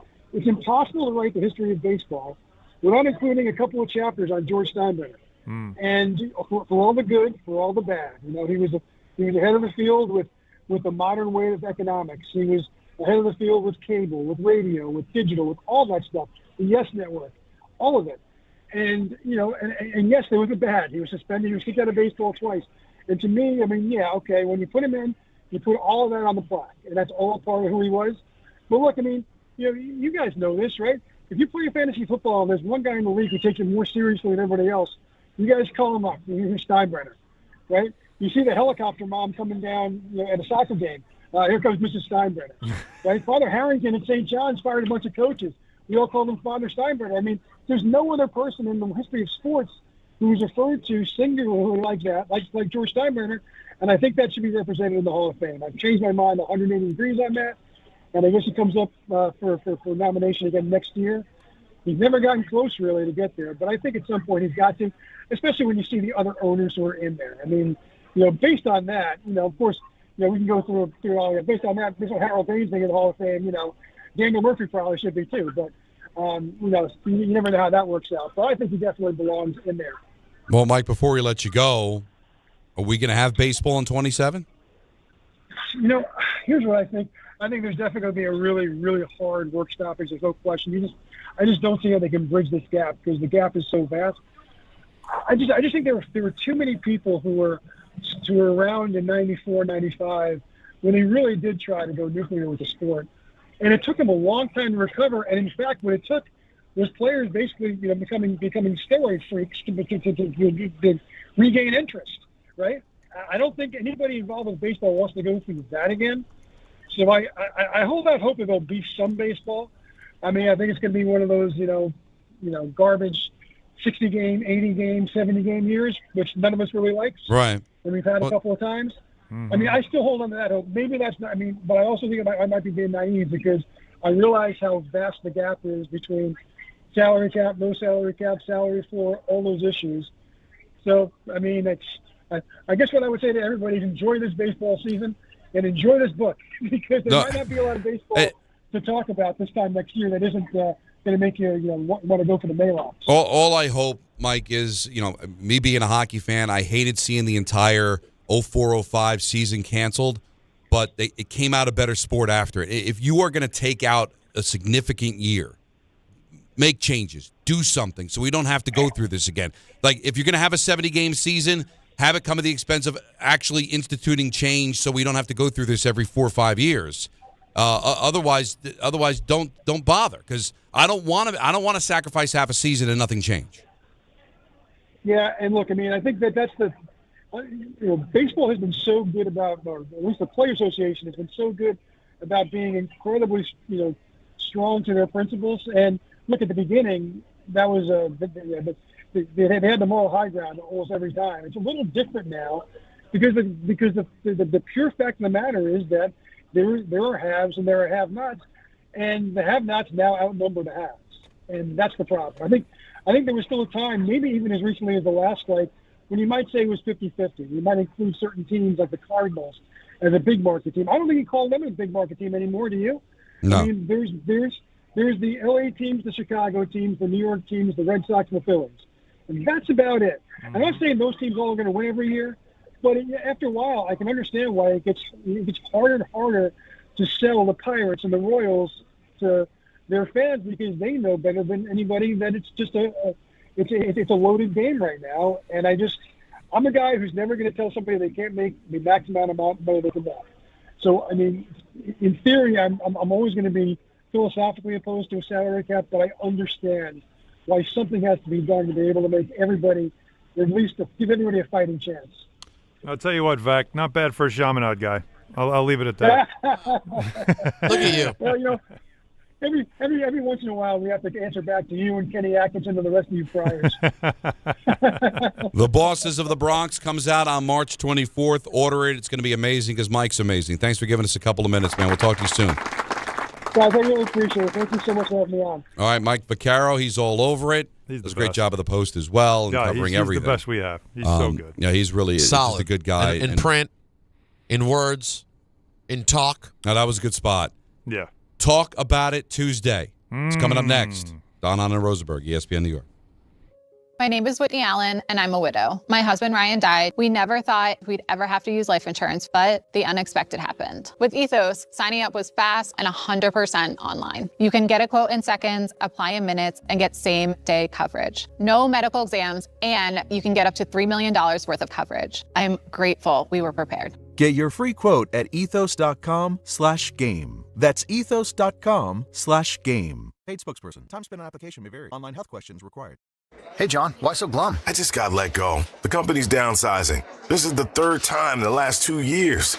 I'm done with this. Have you thought about My Computer Career? I've heard they can train you for a career in IT in just a few months, including cybersecurity and the basics of AI. And you don't need prior training or experience. Now that's a recession-resistant career. Wow, thanks. I'll check them out. Go to mycomputercareer.edu and take the free career evaluation. mycomputercareer.edu, an Elite CompTIA certification partner. Financial aid is available to those who qualify, including VA benefits. Cashback is not available on gas in New Jersey and Wisconsin. Hey, good morning. You're heading to the airport, right? Yep, thanks for checking. I like the car. How long have you been a rideshare driver? About 3 years now. I really enjoy it. Isn't it hard to make money these days with the price of gas being so high? Not for me. I use Upside, the free app that gives you cash back for every gallon of gas you buy. Wait a minute. Are you saying you actually get real money back when you get gas with the Upside app? Yep, I get real cash back every time I get gas. Does that actually add up to anything? I'll make around $200 to $300. Wow, that's serious extra cash. I'm downloading the Upside app now. Download the free Upside app now to earn real cash back every time you buy gas. Use promo code VAN for an extra 25 cents a gallon bonus on your first tank. You can cash out anytime right to your bank account, PayPal, or a gift card for Amazon and other brands. Just download the free Upside app and use promo code VAN for a 25 cents a gallon bonus on your first tank. That's code VAN.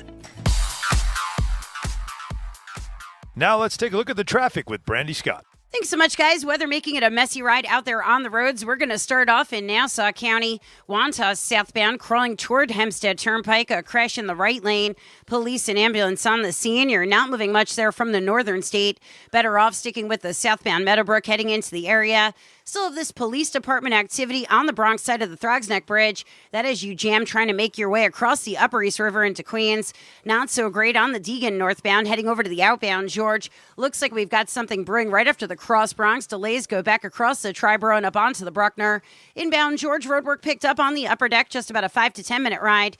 Outbound Lincoln and Holland tunnels are running about 15 to 20 minutes each. This report is sponsored by the New York City Department of Transportation. Speeding ruins lives. Drivers, watch out for pedestrians and cyclists and slow your turns to less than 5 miles an hour. I'm Brandy Scott on 880 ESPN New York. Okay, class, let's begin. Psst, love your boots. I just sold a pair like that on eBay. Oh, really? Yeah, it took like 2 seconds to list, and they sold almost immediately. I've been selling everything lately. Some chunky boots, a faux fur coat I never wore, and a vintage chair that was more of an expensive clothing rack. You know, I actually bought these on eBay. Wait, are you Kitty Sell Stuff from Brooklyn? Okay, quiet, please. Find what you love, sell what you don't. eBay. Things people love. My name is Whitney Allen, and I'm a widow. My husband, Ryan, died. We never thought we'd ever have to use life insurance, but the unexpected happened. With Ethos, signing up was fast and 100% online. You can get a quote in seconds, apply in minutes, and get same-day coverage. No medical exams, and you can get up to $3 million worth of coverage. I'm grateful we were prepared. Get your free quote at ethos.com/game. That's ethos.com/game. Paid spokesperson. Time spent on application may vary. Online health questions required. Sometimes you just can't take it anymore. You're done. I'm done. This is Let's Talk About It Tuesday. And it's a really this idiot with Don, Hahn, and Rosenberg.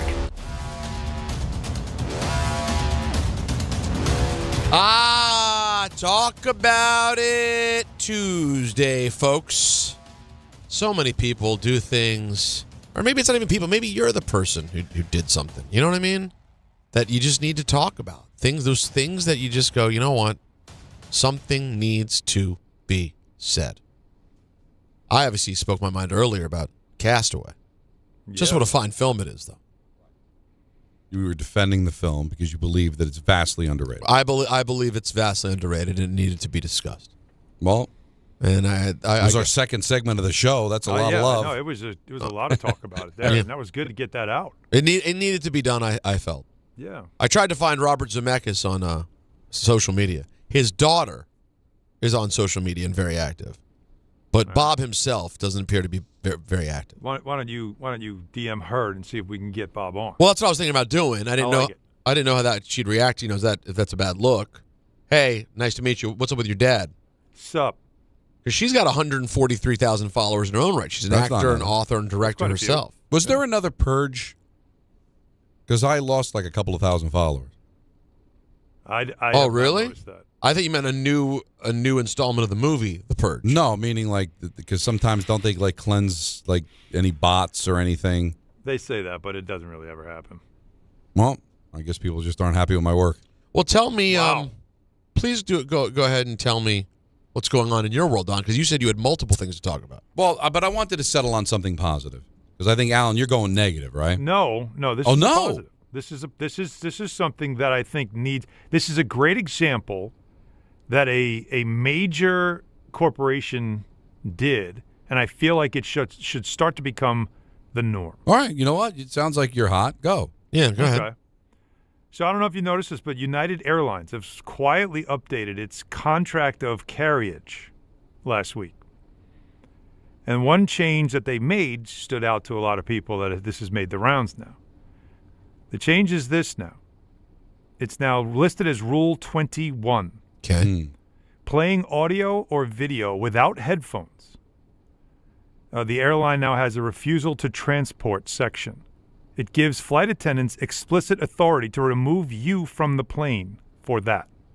I love it. So it's the whole idea. So now it expands on the existing ban on voice calls.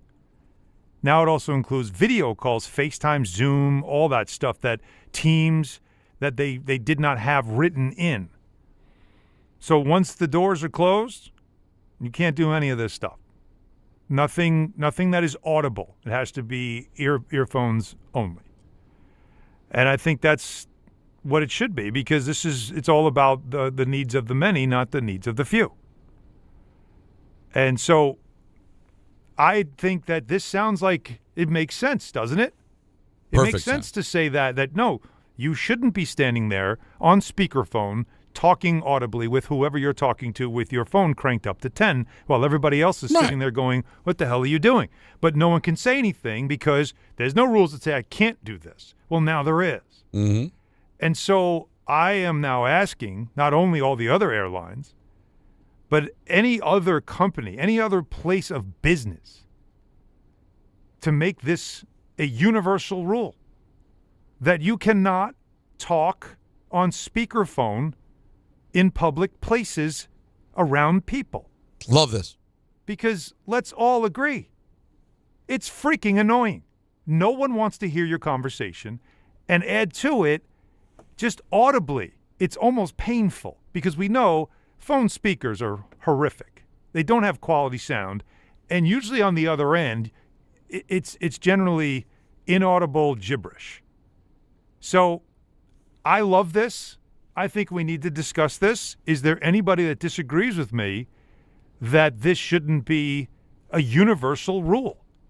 And this would also apply to people like watching a movie without headphones. Yes, and, all of it. All of it.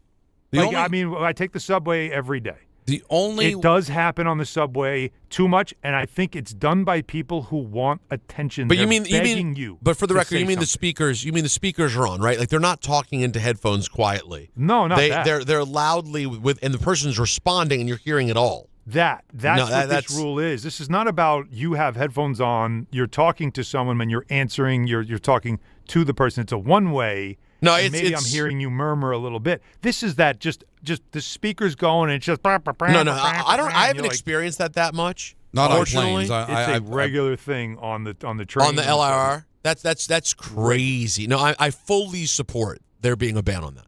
Fully. No, so Don, you too, like no one finds this to be, too aggressive? No, not at all. aggressive. No, not to have it on unfair. What if I don't like wearing headphones? What if I then here you go. Whatever it is. Put the phone up to your ear and turn the speakerphone on. Remember that? Remember the old way to use a telephone? Yeah. I You just put it up to your ear and talk. You know how people will find something that becomes the needs of the few outweigh the needs of the many thing, which is, I have this rare condition that I have to listen to a speakerphone, right? Like they'll come up with something. They always do. I have to be allowed to do this. I can't see anyone in their right then mind. Can be allowed to go somewhere else and do this. I think that there's the two types of people that wouldn't admit they're those types of people. Are they just don't care about anybody else? Well, that's it's their world. You just happen to be in their way. Mm-hmm. Or it's somebody trying to provoke violence. I'm telling you, I'm on waiting. The train, I got the it's video someone going. I'm begging waiting you. for somebody to Right. take a swing at me because I Give want me to. attention. And I can't defend any of those people Okay. because there is nobody in their right mind that feels I got to hear the damn conversation. Okay, stop it. No, there can't possibly be anybody. No, that would have it. But yet, Don, we say this like no one will disagree with this, right? But yet, and this is simply to me a common courtesy. That's all it really is. We have to make a rule for it because while we all think this makes sense, there are enough people that don't give a rip about it, that do it, and would probably argue that they should be allowed to do it. but I need to hear the argument. Oh, you really want to hear that argument? Like I think in a restaurant, it's a common courtesy. In a restaurant, it should be not only are we not serving you, we're asking you to leave. Because why would we even want you as a patron in our place if you would think right at the beginning that that's acceptable behavior, which tells me that once I tell you, please turn that off, you're bothering my other patrons, you're going to find something else to do. Yeah. Now, I already know what you're about. I'd rather you leave. Now, it's not much of a plane problem because once you get in the air, you're probably not going to be talking all that no. much. There's still people that, but it's not talking, it's watching a movie or something else.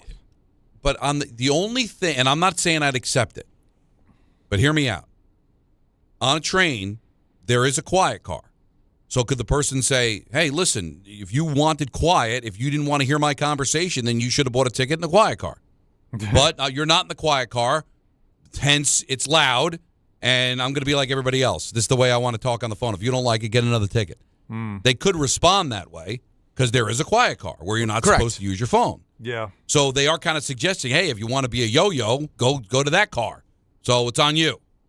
Now, I'm not saying I'd accept that because then you'd be that guy, but I could see that be the response. All right, Don, what was yours? Well, it was just going to be complimentary. Oh. Because you could still talk on my flight from Pittsburgh to St. Louis, per suggestions from many people, including Alan Hahn, I watched the Netflix documentary on the U.S. hockey team from 1980. Alan had pushed you on this many times. And I didn't think it was, because I thought the gold standard of documentaries was HBO. Like, you couldn't do better than HBO. Historically, they've done their thing. They blew HBO away. Wow. Now, and everybody was telling me that. I'm like, well, maybe because the HBO one was like 20 years ago. So maybe they came at it at a different angle. No, they just had better footage. Because that to me makes a documentary is the footage.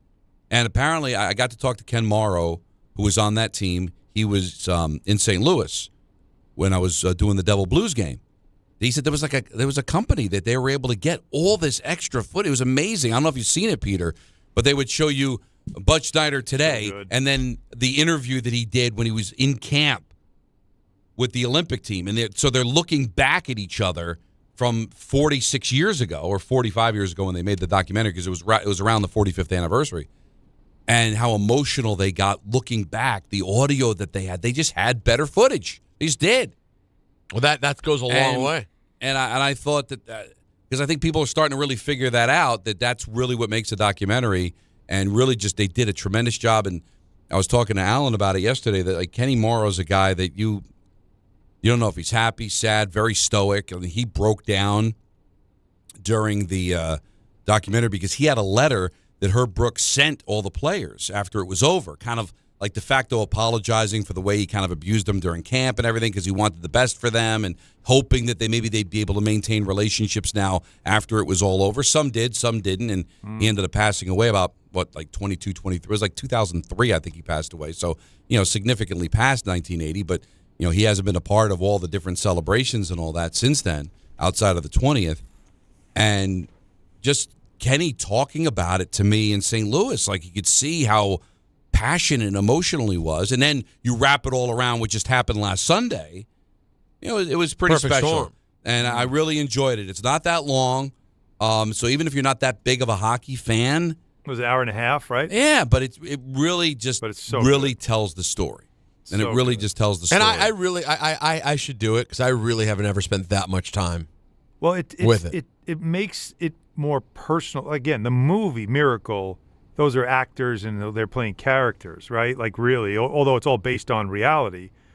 But this documentary, as Don said, has behind-the-scenes video of these men as kids. So to see them sitting on the bench talking, and they're, of course, all in their 60s, right? And then you cut to video of these same guys as 20-year-olds.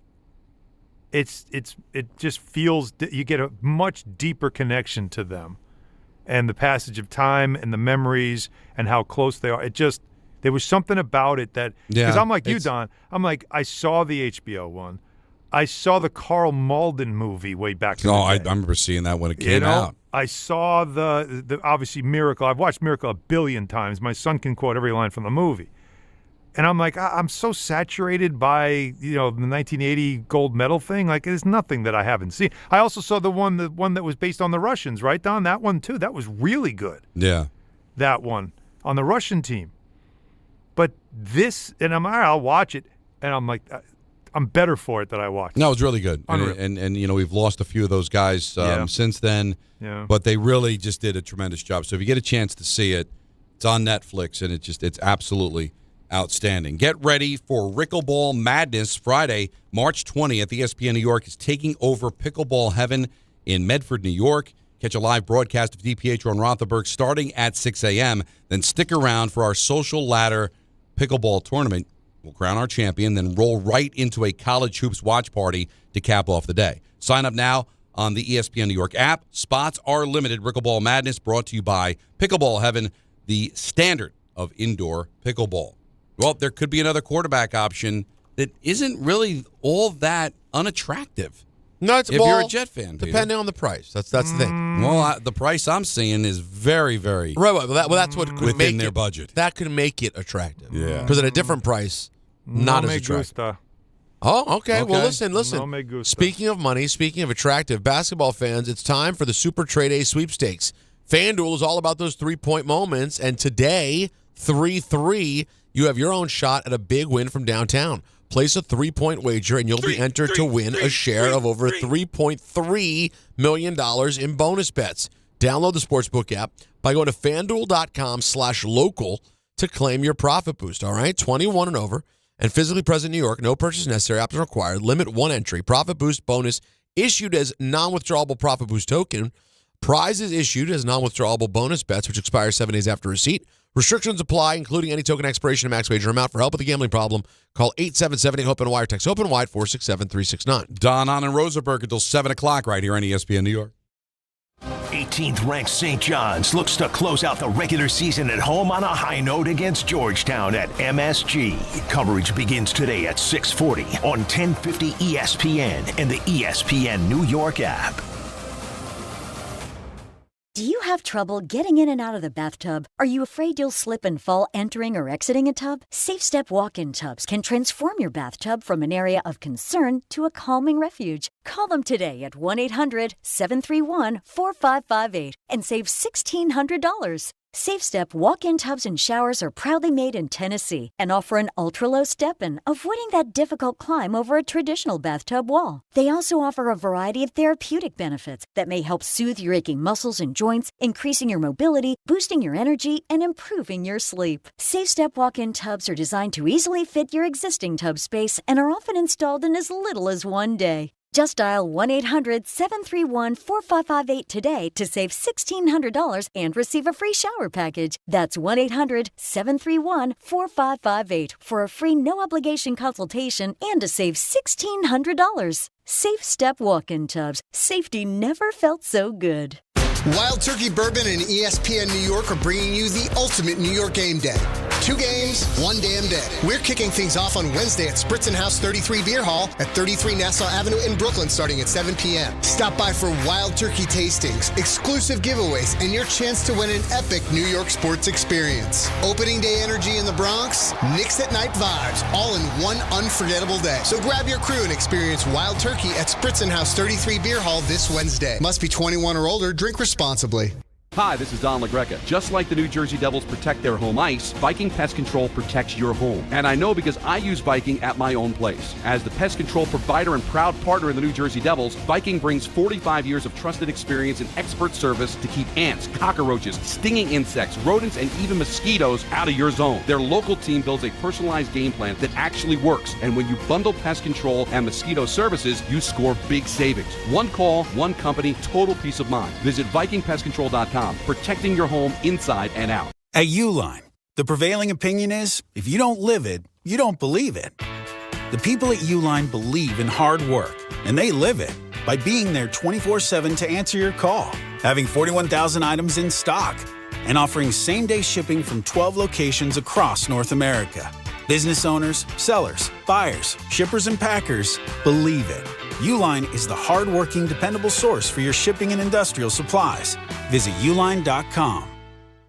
If you've been injured on a construction site, then you need a lawyer who knows New York's unique labor laws. At the Parisman Firm, they have decades of experience handling construction accident cases and a proven track record of delivering huge results. Their team has already recovered nearly $1 billion for hardworking New Yorkers. From scaffold accidents to slip and falls and equipment failures, they've got your back. Call the Parisman Firm now at 718-WORKERS. That's right, 718-WORKERS, because your case is their cause. Get the justice you deserve today.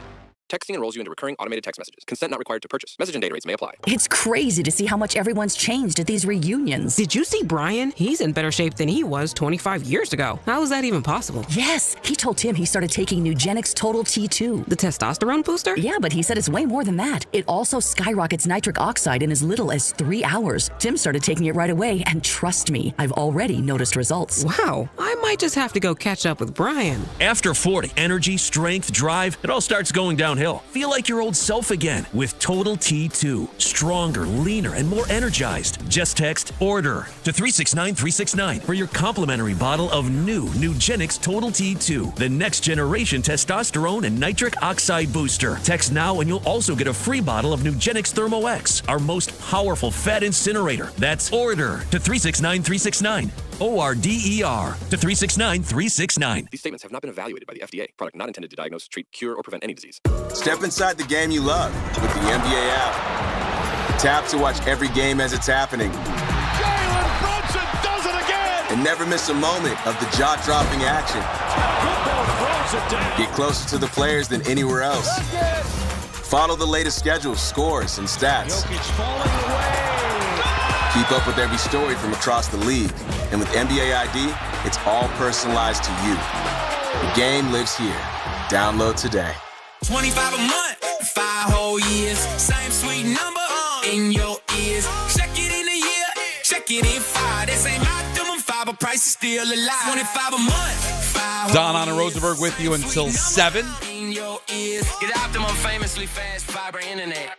Optimum.com/25 for 5. Or call 8884-OPTIMUM. Terms apply. See Optimum.com for details. That sounded like something that would have us back from break. I apologize. I'm anxious to talk. Well, we're going to need a drop from it. It's an unfortunate thing. I'm sorry, Jacob. This is De La Soul, so we have this. It felt like we were back. Well, now it's De La Soul. But Plug 2. Don just went rogue in the middle of a commercial. He just dove in. He jumped in. I thought we were back. Now we're playing some De La, and speaking of native... Plug tuning? That's right. And speaking of native tongues, be remiss to not mention that Bob Power, one of the great engineers in the history of music, passed away yesterday at 74 years old. He's the engineer for the Tribe albums, Jay Dilla, Common, Erykah Badu, The Roots. Wow. And those early Tribe albums. He studied jazz in college. Jazz was like his thing. And then as he became an engineer, Alan, that's how you can hear the mastery of him combining the jazz sounds into hip-hop. Actually, it started with, to go all the way back, Stetsasonic, the original hip-hop band.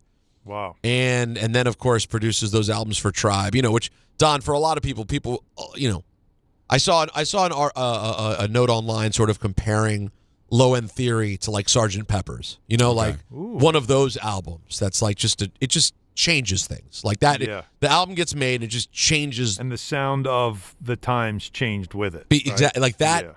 Yeah. You can argue, people argue back and forth between Low End Theory and Midnight Marauders, but in terms of which one truly sort of changed things, I think it's Low End Theory. And Bob Power, the engineer, is just such a critical part. I haven't reached out to Q-Tip yet.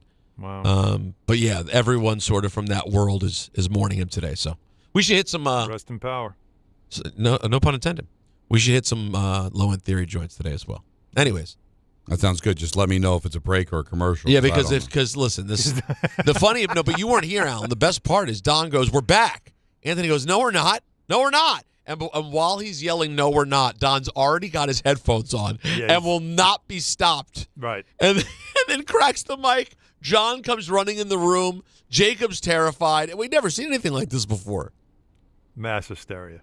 Yeah, exactly. True. I just heard Don break into a commercial, and I was like, "What? What happened?" So you're just sitting there with your headphones I think on? we are the last show to do it. By the way, every other show has been tripped up. Maybe not Michael. I don't think Michael has been yet. But hold on. So this has happened to multiple hosts. It's happened to DNR, I believe, and I definitely happened to Bart Carlin. I look very forward to hearing this at 6 o'clock. All right. I'm not. You're already looking forward to 6 o'clock because it's CNN. Oh, you bet your ass. Kyler Murray is a free agent. Sure he is. Adam Schefter tweeted, sources, Cardinals have informed quarterback Kyler Murray that they intend to release him on the first day of the league year next Wednesday, barring a trade between now and then. Why would anybody trade for him? Arizona already owes him $36.8 million guaranteed for 2026. And another $19.5 million would have triggered on March 15th for 2027. He now will be moving on. He's already sent out a tweet saying goodbye, so he's done. Now, I know how you feel about Kyler Murray. I'm no fan either. But he's already making nearly $40 million guaranteed this season from the Cardinals. If there is no real interest and I can get him at the veteran minimum, why wouldn't I do it? Well, I got a ton of money under the cap. I can get him for a bargain, and if he doesn't work out, I cut him. That doesn't bother me. I mean, I wouldn't pay for the guy. I wouldn't trade for the guy. But if I can get him for a song, wouldn't I bring him in and just hope to catch lightning in a bottle? And if I don't, goodbye. All right, so what's his motivation to come here rather than to a better situation such as What is a better situation? Go ahead. What good team is going to bring him? Miami would could be better. Miami have better weapons? That's one example. Well, no longer Tyreek Dude, Hill. I think there are a ton of places that he can go. I don't know if anybody wants him. That's not true. Well, who's going to – I just Teams don't – need quarterbacks. Teams need quarterbacks. Give me the teams that need quarterbacks. Pittsburgh, They have good receivers. They have good receivers. But if you're Pittsburgh, are you taking a swing at Kyler over Rodgers? Aaron Rodgers at 42? Yeah, I'd rather have Aaron Rodgers. I'd still rather have Rodgers at 42. Would you? No, I would. Now, Miami, you're hearing that Willis is going to go to Miami. Perhaps. Perhaps. Well, that's a perhaps now. Again, there's a lot of speculation on that. I'm just saying is that I don't know if he's going to have as many options as you think. Now, there might be a team that will take a chance on him that will have him be the backup quarterback or just as an insurance policy for, like you said, maybe Pittsburgh brings him in saying, listen, I got a 42-year-old quarterback, and if he gets hurt, I want to know I got a pretty decent quarterback I can throw in there and try to salvage my season, right? But how many teams are going to say, hey, you're my starting quarterback? You're my starting quarterback for 2026. Go out there, win the job. It's yours for the taking. How many teams are going to be willing to do that? And how many teams does he have a chance to win it? Right? The Jets don't have a quarterback room. Mm-hmm. So he might say, all right, I'll go to the Jets. And if they don't go out and draft, even if they draft a quarterback, they're not going to play him right away in all likelihood with the pick that they have. So I got a chance to play and prove everybody wrong and see if I can land someplace after the season. I wouldn't pay a lot of money for him. I wouldn't trade for him, Allen. But if I can get him for a song, why not? Now, maybe other teams gobble him up and you don't get him. But if he's sitting there with no chairs left. Yeah, you have money. But you do have that. Right, but I don't have him. I don't have to spend. Listen, what am I, $93 million under the cap? According to Spotrac, he could sign for $1.3 million. Right, who would be the veteran minimum. Right. So you're telling me, Allen, no one's interested in him, and the teams that are interested in him can't guarantee him a job. And the Jets go, all right, we'll give you $1.3 million. Job is yours. Yeah. Well, all right. First of all, we're playing a game of this is hypothetical because Frank Reich might say he doesn't fit the way I'm going to play. Right? True. So that's out, right? So that's just one thing to think about. Right. But are you looking for somebody like we said? Like one thing about Kyler Murray, as much as you're frustrated by him, and then when. Anthony, when does GTA come out? Is it November? Well, yeah, it's always. I think it's coming out this summer. GTA is a sore subject for any video game fan because we've been waiting for that for years. It's Call of Duty, and that usually COD. in the October. Not GTA, it's COD. It's COD. You know what it is. The kids have these silly acronyms. Well, whatever it is that comes out every fall that ends up he gets off to a good start and then he falls off the map. And in his contract, his previous contract now, this one is over. They had to put in a stipulation that he had to put in a lot of time to focus on video. You don't do that if it's just for fun. You do that because you saw a problem. Yeah, of course. But he has had he does have talent. He does have talent. He could help you. He could. Does it advance the cause? I just don't know if you're doing it on a 1-year deal or 2-year deal, or are you saying he's still relatively young? This is our guy for the next 4 years. Like I don't know. I really don't have a good answer for this. My instinct is to say I'm good. I don't see the risk though.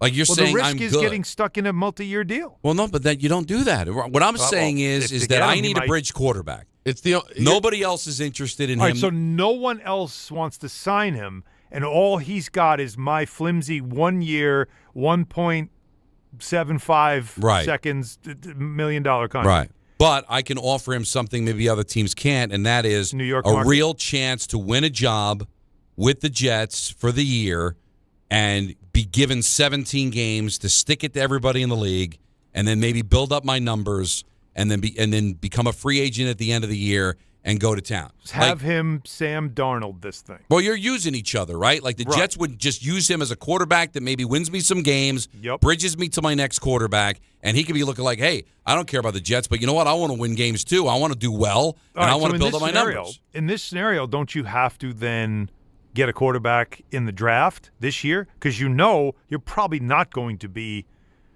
in that. You're not going to have that kind of a record, right? For next season's draft.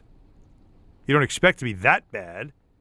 Well, that's the same thing if you go get Kirk Cousins, right? Except he's 38 years old and is going to cost you probably more than $1.3 million. Yeah.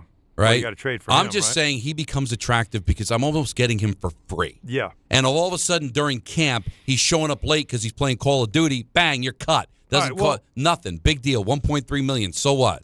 Okay. Well, again, in this whole thing, it all depends on cost and how much I'm stuck. Okay. does he have no other? If he has no other options, I'll say this: if I'm Darren Muji, of course I'm making a call. Of course I am. Yeah. Just like I'm making a call to the Raiders to see, like, are you going to get stupid?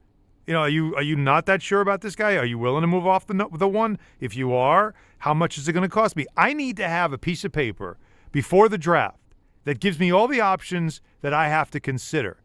Well, they might be the dumbest ideas, but I need to know yes or no on all these things. And one of them has to be, is Kyler Murray somebody I can get for a reasonable cost and a reasonable length of contract to go forward with? If there's more to this or they think there's more competition for it, then I'm out. But I need to know. Right. So he's got to make that call. I don't love it as an end game, but I know Muji's got to make the call. All right, 1-800-919-3776. Your thoughts on this. We'll talk some Aaron Judge a little later on as well. Hahn Rosenberg, ESPN New York. ESPN New York. Now streaming live on YouTube. Subscribe today and watch the show. WHSQ and WCBS-FM HD2, New York. And now let's take a look at the traffic with Brandy Scott. Thanks, guys. Just no easy way to get around right now, and the weather not helping things. We've got an issue on the BQE eastbound over by the Williamsburg Bridge. Broken down car in the center lane. Add that to the volume. You're backed up onto the inbound Gowanus from the Belt Merge. Just a packed ride on the LIE eastbound, trying to make your way into Nassau County. Long line of brake lights heading toward Jericho Turnpike from right out of the Midtown Tunnel in Queens. All of your purchase the outbound George pretty bad, aside from the Henry Hudson. Deegan northbound just picked up an accident right after the Cross Bronx. Still crawling there from the Triborough and the Bruckner. Inbound Georgia about 5 to 10 for the upper deck. Outbound Lincoln already about 10 to 15. Outbound Helen 15 to 20. This report is sponsored by Mothers Against Drunk Driving. For victims of drunk and drug driving, your grief is unique, but you're not alone. You always have a place at MAD. Visit MAD.org. I'm Brandy Scott on 880 ESPN New York. Hi, this is John D'Agostino from D'Agostino & Associates, the injury firm. I've talked about how a construction accident took my father's leg. The heavy prosthetic he wore looked nothing like the high-tech limbs we have today. It was crude wood and metal, held together by bolts that dug into his skin and left painful ulcers. But the thing I remember about my dad is how he never complained. He put on his prosthetic leg and he went to work. He coached my baseball teams, danced, sang karaoke, and even loved to travel. He may have limped, but he always held his head up high and he lived with dignity. At D'Agostino & Associates, I spent over 35 years building a law firm that helps accident victims and those in need of their Social Security disability benefits. We fight till our clients get the money and dignity they deserve. So call us today at 1-800-BITE-BACK. That's 1-800-248-3222. We have offices throughout New York and New Jersey. So don't tell me personal injuries aren't personal. I know what they can cost a family. I've been there, and I'll be there for you. D'Agostino Law. Bite back. DraftKings Sportsbook puts you right in the middle of basketball's biggest star-driven moments. Bet player props, bet live, and when a game turns fast, DraftKings has your back with early exit. If your player gets injured anytime in the first half, your bet stays alive. And once it settles, you still get paid in cash. That's built-in protection for star-driven bets. Backed by DraftKings. Download the DraftKings Sportsbook app and use code WHSQ. New customers bet just $5, and if your bet wins, you'll get $200 in bonus bets instantly with code WHSQ. In partnership with DraftKings, the crown is yours. Gambling problem? Call 877-8-HOPE-NY or text HOPE-NY 467-369. 21 plus, New York only. Eligibility and restrictions apply. Bet must win to receive bonus bets which expire in 7 days. Minimum odds required. For additional terms and responsible gaming resources, see dkng.co/audio. Limited time offer.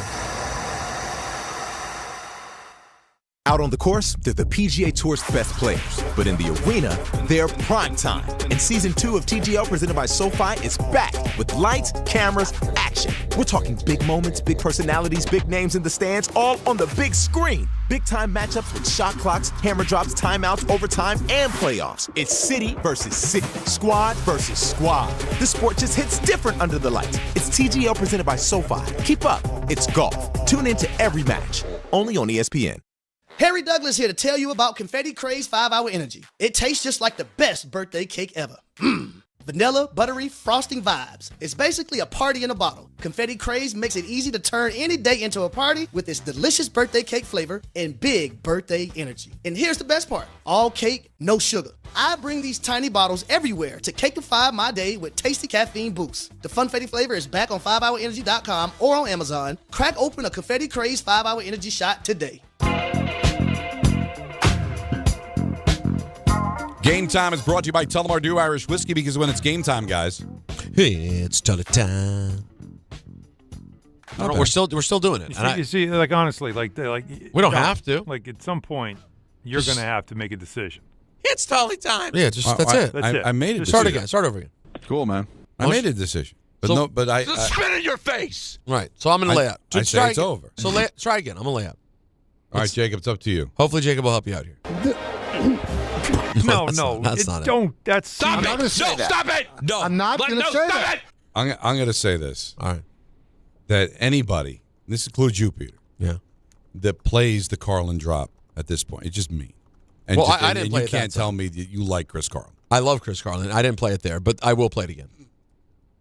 All right, so Jacob's got his hands up. All right, here we go. In a negative. But all of a sudden, one hand sprung up in the back of the room, and it was Anthony. You can't say you've got a decent relationship with Chris Carlin if you play that. I love Chris. You can say that. Love, just a four-letter word. But your actions say something else. It's hurtful. Not me. That time, not. All right, here we go. All right, ready? Game Time is brought to you by Tullamore Dew Irish Whiskey, because when it's game time, guys. It's Tully time. All right. The Knicks visit the Raptors with coverage immediately following us on 880 at 7 o'clock. St. John's takes on Georgetown at MSG with coverage on 1050 starting at 640. The Nets are in Miami to face off against the Heat at 7:30, and the Devils are home for the Florida Panthers at 7. That game's on TNT. That's why I'm available. Tullamore Dew, the original triple distilled, triple blended, and triple cast matured Irish whiskey. Be sure to grab a Tullamore Dew or try the new Tullamore Dew Honey during today's action. Glasses up to enjoying Tullamore Dew responsibly. So Kyler Murray released by the Cardinals. That'll be made official by Wednesday. Yeah. He's already said goodbye to the fans. He's done. And I don't think he'll be available. I think somebody will take a chance on him. But I was just painting the word picture for you that maybe he doesn't want to go to be the backup. He wants to go someplace where he's got a chance to win a job play, change his reputation, build up his numbers, so when he becomes a free agent again in 2027, he's got a chance to make a decent living. And maybe the Jets could get him on the cheap. Peter and I say, I don't see a downside. I don't. But Alan, you don't seem convinced. Alan's Doesn't adding, sound like somebody wants to do it. Alan's adding caveats. If we add caveats of, well, if you have to sign him to extension, I'm not talking about any of that. Yeah, I guess the problem there is that I'm worried about what would, if you're representing him, like, this is the number one pick, right? This is not a guy. I know the Pro Bowl is not what it used to be, but he was the Rookie of the Year. He has made Pro Bowls. He doesn't suck. But he has limited options. His career completion percentage is a good number. Like, he can play. He gets hurt a lot. He's had those issues there. He's certainly not a leader of men. And, by the way, he's barely 5'10". So there's negatives and positives. How many options does he have, his agent is going to – look, there's going to be a team or two. That's it. That wants to bring him in. Then there's no issue. And if it turns into like why wouldn't the Cleveland Browns want in on this? They might, because they've got 700 quarterbacks in there. Well, they are. How many bad quarterbacks do they need? You know what I mean? Yeah, I know, but none of them. He'd be adding yet another not great option to the mix. Well, what do the Jets have in their contract? Is he Cook? That's it. Like, they'd have no quarterbacks. Well, yeah, Fields is on a 1 year. Yeah. Right, but he's got listen. You got so much money into the cap. You know what I need to do here, because I think I need to take a step away from this, because I really am. Like, I don't have emotion anymore. I'm numb, and I keep finding reasons to, what could go wrong. And so I need Jets fans who want this, to talk me into it. But here's the thing, I don't see what could go wrong. Yeah.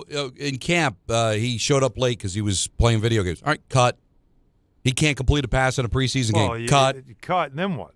Oh, what do I care? What do you got in training camp? Then what? Well, no, I mean, you obviously going to build up. I'm not saying he's your only quarterback. I brought in a guy for the veteran minimum. So what? I still have have Fields there because I don't want to do eat what the money. Giants did, and you bring in two guys that could start for you as vets. It's funny you bring that up. I was just going to say he's a younger version of Jameis Winston. Bad reputation, former first overall pick. He's more like Russell Wilson, right? Later on. And but Kyler Murray's 28. Jameis Winston's 32, right? He was stealing crab legs, and he was a mess. No, that was in college. But what I'm saying is that both of them had damaged reputations. They were first overall picks, and they looked like they were cooked.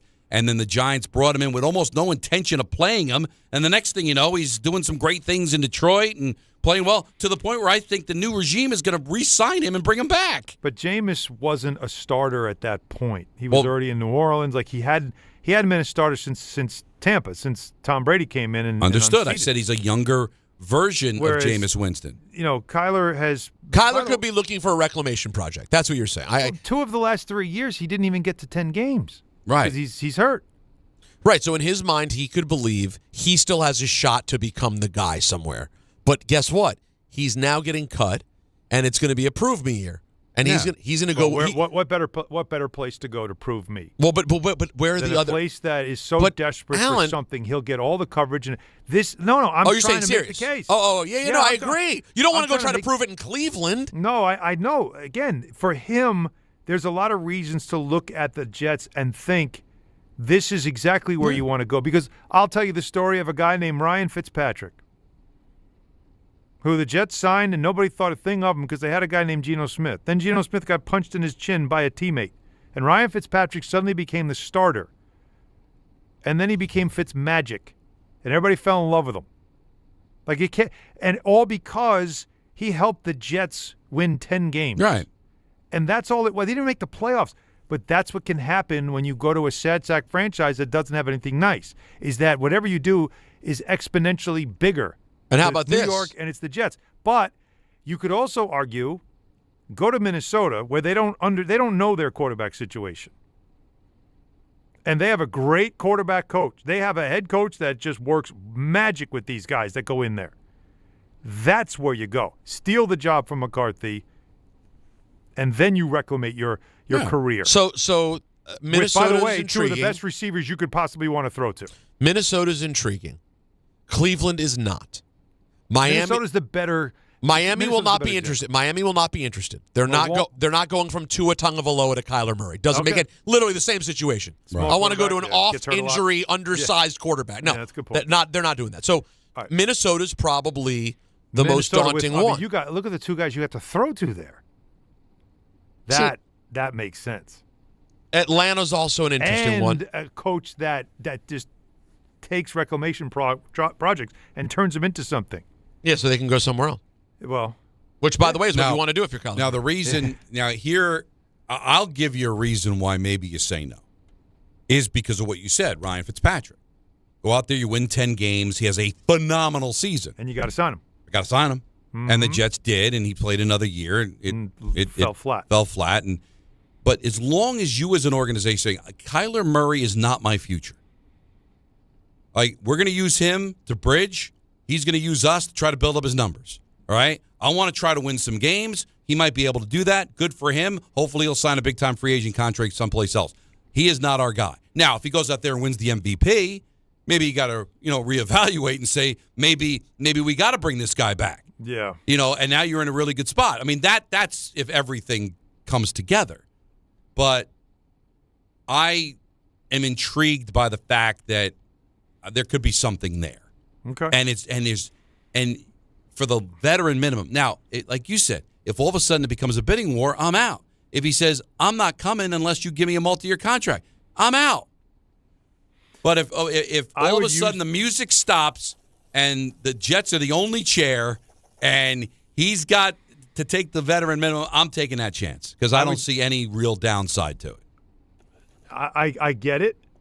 I could also use this to my advantage. Because if you'd rather go with something a little safer and you like Malik Willis and you think, does Malik Willis now become second favorite out of all the available quarterbacks because Kyler Murray might be somebody that would go ahead of him because of his experience? I mean, he's made 87 starts in his career. So And now I can maybe get the quarterback I kind of thought I wasn't going to be able to get because I was told Jeremy Fowler, my good friend who covers NFL for ESPN and knows a lot of stuff, he said to me, well, the Jets in the quarterback game of musical chairs will be the team that doesn't have a chair left. That's what he believes from what he's hearing. They're not an attractive place. Right. And there's not many quarterbacks that are going to be available to help you, that are not via the draft, of course. And he thought there were more needs than there were quarterbacks. But if you add him to the mix, yeah, you're throwing him in the mix. Maybe you end up with somebody that you didn't think you'd get. I just think it's at bare minimum, it's another name to throw on your list of potential quarterbacks for the Jets in 2026. Yeah, I don't. It just doesn't. It doesn't move me enough. And I don't know if it's me. Maybe it's just me. I'll be the first to admit it. This might be one where I can't see it anymore because I'm just so beaten down. Well, that's going to be with anybody. I mean, you're not. These are slim pickings to begin with. You're either getting aging quarterbacks like Cousins just trying to hang on another year. Right. You're getting reclamation projects like what you have with Kyler Murray. Yeah. Or you're trying to get a guy in Willis who there's a significant amount of unknown who you're going to have to pay through the nose for to find out. Right. Like, so everybody's coming in either damaged goods or a complete unknown. Right. And that's why Murray to me is attractive because there's literally no downside. That's what you're hoping for. Yeah. Not wanting to have another guaranteed $20 or $30 million to someone whose ceiling is right above. We can touch it from our ceiling. Like Fields seemed cheap at the time. It's not. This is it's cheap. not. This is cheap. Yeah. And by the way, And Kyler Murray's better than Justin Fields. Yeah. Yeah. He can actually hit a target. He can hit a target. No, Kyler Murray's an actual quarterback. He can play. He's I just love small. bringing in and all sport humbled athletes. He's got everything to prove now. Yeah. And he's got a lot to prove. And maybe the Jets are attracted to him, if not for the money, but for the fact that, hey, I might get 17 opportunities here to try to prove everybody wrong. Your thoughts, 1-800-919-3776. Howard is in Boston. You're on ESPN New York. What's up, Howard? Hey, guys, thanks so much for taking the call. Appreciate it. And hope you're all doing well. Hey, Alan, I'm in the same boat as you, man. I'm a 45-year Jet fan, and I'm just sick to my stomach of what we're dealing with. Yeah. But at the end of the day, what we don't need is 5, 6, or 7 wins, right? And then have to trade up our capital to move up for a better quarterback. So I'm praying for the first time ever. I am praying for a 3-win season. Oh. And what quarterback gives us the best chance at that? I'd re-sign Fields if I could. Cook gives you the best chance at that. But they're not going to do that. Yeah, Cook they can't do. Otherwise, you would have let Hall walk. It just, you know what? This is here we go. You want to really commiserate? This is so typical of us, isn't it? The year before a good quarterback draft is when we suck. The year before the good quarterback draft. It's the same thing as having the number 2 pick instead of the number 1 pick when Trevor Lawrence was there. It's just this is so us. This is who we are. We can never – the timing is never right. It never works out. So now you got to suck for another year, which we know means fire the coach, fire everybody, misery. It just – But I'm telling you, you got to get that thought out of your mind. I get it. I understand it. It makes sense. But just talk to people around the end. You just can't do it. You just can't keep losing year after year after year. I know. And then you're going to fire another coach. And now your general manager is going to be up against it because now that's 2 losing seasons for him. That's 2 drafts that did bear fruit. Because, again, you don't suck in a vacuum, right? I guess technically you do because a vacuum is supposed to suck. Well done. But you don't lose in a vacuum because there's got to be reasons why you lose. So that ends up being on Muji's resume. Now, if you tell me they all collectively get together and go, let's tank, all right? Let's sign the worst quarterback. Let's let Breece Hall walk. Let's trade Garrett Wilson for nothing. Let's just have everybody be awful and lose. Then everybody gets to keep their job. But in the real world, building a team to try to win and then winning 3 games means your coach is out of a job. I think Muji would survive, but definitely would be on death's door. All those players now have another year of losing, and they're going to want to get out. You got to start winning some games, guys. Yeah, but that's the point, though, is that's why I said to you last week how conflicted fans are going to be with a year like this because of what we're being told is coming in next year's draft when it comes to quarterbacks and the whole idea of the savior, and then what you are. And to live through another year, it's easy to say this in the offseason. We got to tank again. But then you get to like late October, early November, and you're miserable. And everybody, all the lunatics who like to, again, hijack the moment on social media, they go viral, and the Jets get mocked and made fun of again because look what they're putting their fans through again. When this is exactly what you asked for. And this is what we're going to get. You're going to get what you asked for. So this is what drives me crazy. It's this stupid cycle we just keep going through. Oh, we should tank. We have to. We have to lose another year. We have to do it. We have to get this guy can't coach, get rid of him, and then get the quarterback in next year's draft. And then this is easy to say in March. It's easy to say even in June and July. But you'll get to October, you'll get to November, and then you'll start screaming and yelling again. Woe is me, the misery, the calamity of being a Jets fan. When it's literally the medicine you wanted. This is what drives me crazy about this process. 15 years of this, over and over and over again. And I got news for you. As great as Arch Manning may be, or whatever the quarterbacks that come out, if you've got the kind of dysfunction, like you still need a coach, you still need a general manager, you still need an organization that can work. I understand the quarterback is a major, major piece, but it's not going to work if it's the only thing there that works. So losing means that everything you put together, didn't work again, got to get another coach. And at the same time, another general manager. And at the same time, you have to get a quarterback who can at least play a little bit to find out if you have anything that works. Because if you don't have a quarterback who can play it out at all, you can't find out anything about your offense. And then you've got $93 million of cap space. Nobody wants to come to your team because you know what? They don't know what they're doing. And then you got to overpay for who else. It's over and over again. The difference between the poison and the cure is the dose, fellas. I know. It's crazy. You know what I mean? Yeah, you're right. And that's what we're doing here. It's the poison and the cure. All right. Tons of people want to talk about this at 1-800-919-3776. We've got ENN coming up at 6 o'clock. We've got the last call crew. We've got a full show till 7, and it's Knicks basketball here on ESPN New York. Well, now I've got better news to talk about because we settled on what the project's going to be at the house, right? We still are looking for a quarterback with the Jets, but we can't replace a quarterback that easily, but I can replace windows very easily. And that's why I went to Rings End. They're going to help me do that. They're going to help me put on a beautiful window, too, a picture window in our bedroom. We got this whole plan set up. Andrew came to the house a couple of weeks ago, and he told us exactly what we need. He sent me a great, the estimate was right on point. The products that they're going to use, of course, are the best. Why? Because Rings End has premium brands in windows, indoors, decking, paint, lumber, kitchens, all the things that you would need for your house. So they work with pro contractors who build and remodel for a living. Because the pros trust them, of course, I can trust them, and you can too. They have built-to-last high-end product lines that the contractors rely on because they do it right, they don't do it over. They're not a national chain. They have regional expertise with 8 full-service lumber yards in Connecticut and Westchester County and 12 freestanding paint centers. So this is Rings End, everybody. It's family-owned and operated since 1902. That's 124 years in business to you and me. Deep Northeast roots. They support local builders and communities. They know your house. They know your neighborhood. They know the area and what you need.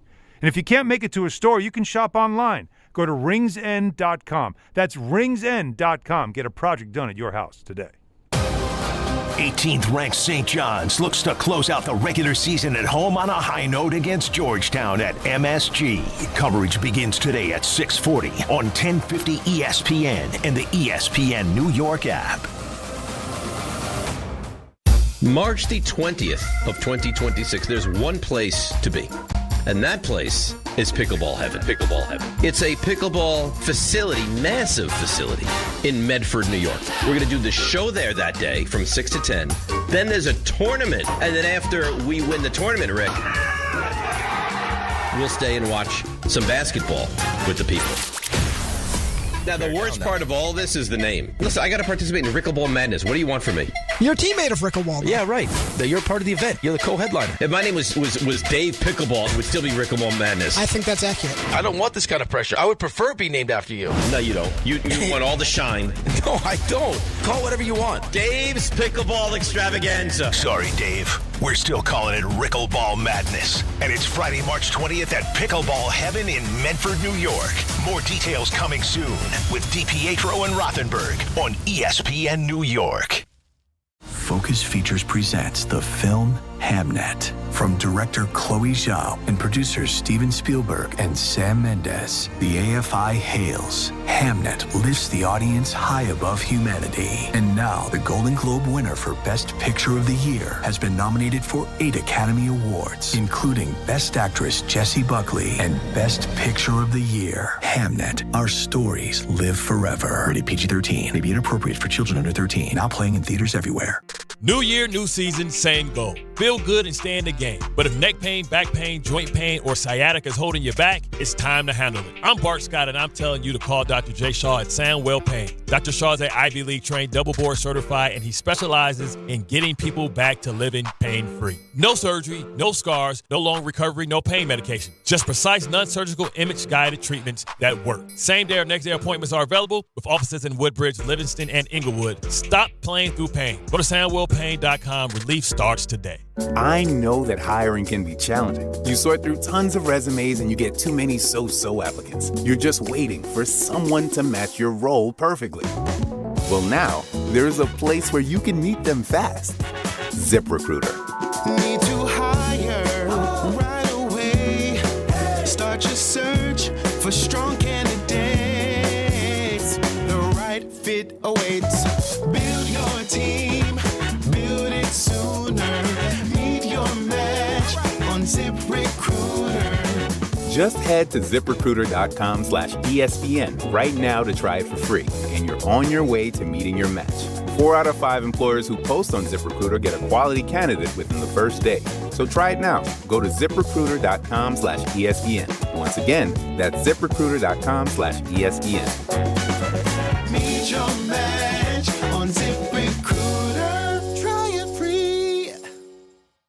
If you've been injured in an accident that wasn't your fault, then you need a lawyer who knows New York's unique personal injury and workers' compensation laws. At the Parisman Firm, they have decades of experience handling all types of accident cases and a proven track record of delivering huge results. Their team has already recovered nearly $1 billion for injured New Yorkers. From construction to car accidents and slips and falls, they've got you covered. Call the Parisman Firm now at 718-WORKERS, where your case is their cause. Get the justice you deserve today.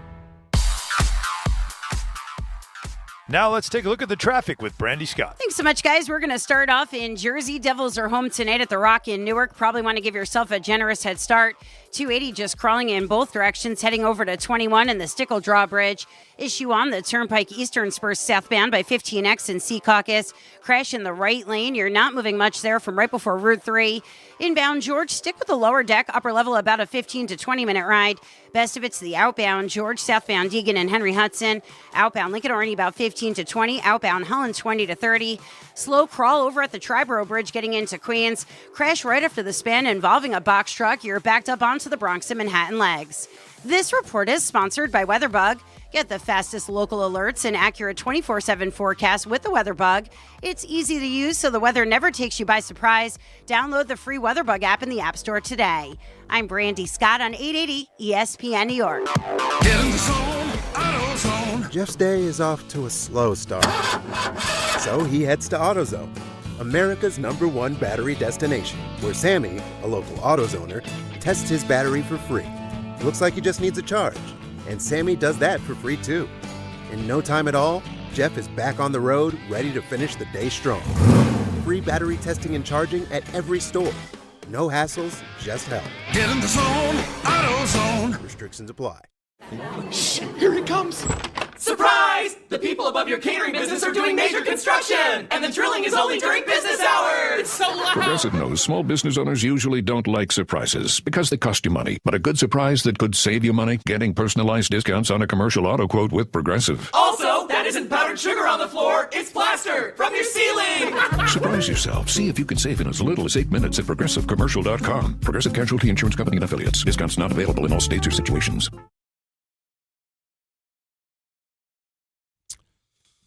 See us live from the Irish exit at Moynihan Train Hall Friday, March 13th, before the semifinal round of the Big East Tournament. Stop by before heading into the Garden or before your commute home. Don, Hahn, and Rosenberg live from the Irish exit at Moynihan Train Hall starting at 3 p.m. Friday, March 13th, just steps away from Madison Square Garden and Penn Station. Brought to you by Schweppes, Above the Rim Refreshment. Feel the madness and refresh your game with a Schweppes Seltzer or Schweppes Ginger Ale. Sam Adams and Sun Cruiser Vodka Iced Tea. Available at Jack Doyle's and John Sullivan's. Must be 21 or older to purchase. Please drink responsibly. Ready to get back to some calls? Because this is lit up. Let's go. Let's go to Matt. Matt is in New Jersey. You're on ESPN New York. What's up, Matt? How you doing? Thanks for taking the call. Real quick, I just wanted to touch on the Fitzpatrick. That second season, the reason that failed, remember he held out at the beginning of the year. Yes. Yeah. He wanted like $20 million a year. And he held. The timing was never right when he got back. He was injured for part of the year, and that's why that didn't work. Yeah. And here's the thing: there's no magic pill that's going to bring the Jets from where they are to a Super Bowl. But they need to get respectable, and they need to do it incrementally. And if you look at Kyler Murray, is he the answer? Is he going to be a Super Bowl winning guy? Really, I don't think so. No. But I know after 7 years, his stats are better than Baker Mayfield's. They were better than Drew Brees. And with the right offensive coordinator, with stability, can he bring stability to the Jets and respectability? I don't think that's out of the question, and that's the first step that the Jets really need to take into building what can be a legitimate playoff threat, 2-3 years down the road. See, that's the logic, Matt, and because everybody thinks, like you said, whether it's a quick fix or trust the process, or some kind of Jimmy switching the system to find a cheat code to get there quicker.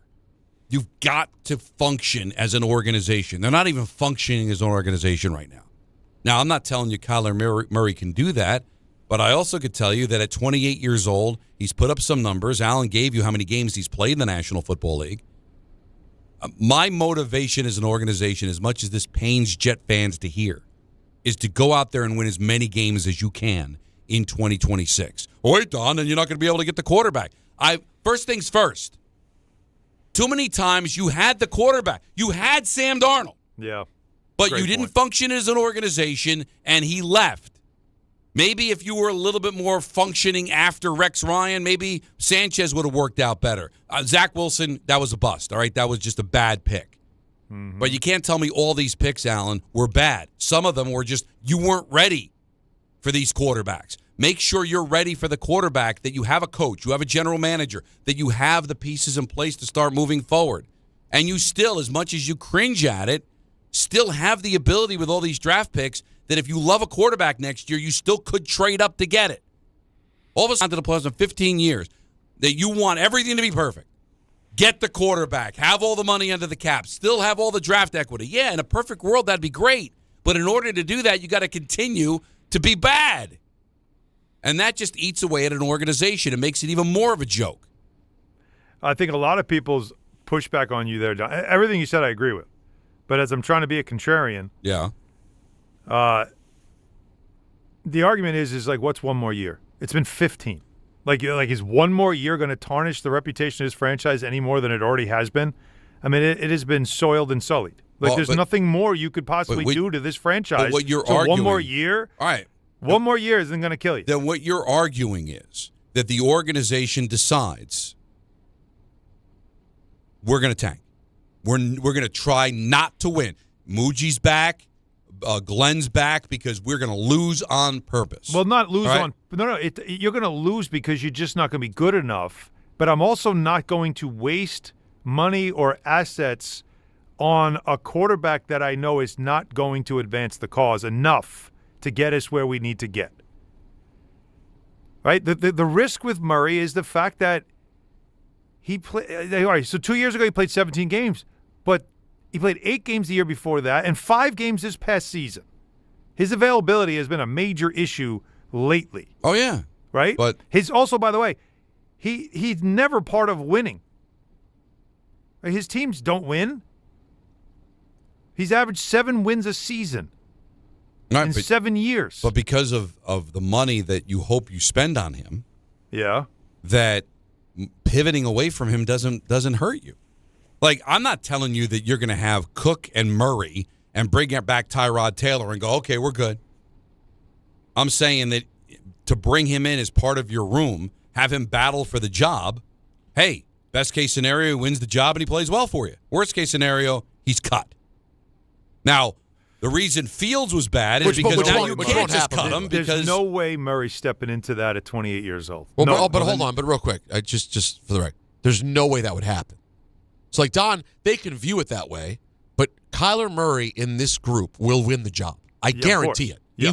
He will be their quarterback. But I'm not. But I'm saying that you could still maybe you draft a quarterback at 16. All right, sorry. Add that to the equation. Now you got my interest. All right. Well, but however it is that you're going to have to bring in somebody that can play quarterback for you in 2026. You don't have that right now. Well, you do. You could make the case that Justin Fields, we paid him for 2 years. He's going to play for 2 years. We're going to draft a guy, and that's what we're going with going forward. And then next year, where we are, we'll do it again until we get it right. Right. That all I'm saying is you could make the argument, you could make the case for doing that, for kicking it down the road just one more time into a draft where there's expected to be a better talent pool of quarterbacks. I agree it's a risk, and I agree that at some point you've got to drag yourself out of the mud. Well, you're not doing it with Justin Fields, I'll tell you that. No, you're not. You're not. And Aaron Glenn's not saving his job with Justin Fields. Kyler Murray, think about it. The Cardinals are paying him to go away. They drafted him. Right. They're done. They're done. Because he hasn't turned into what they needed him to turn into as a number 1 overall pick. And they're ready to move on. Right.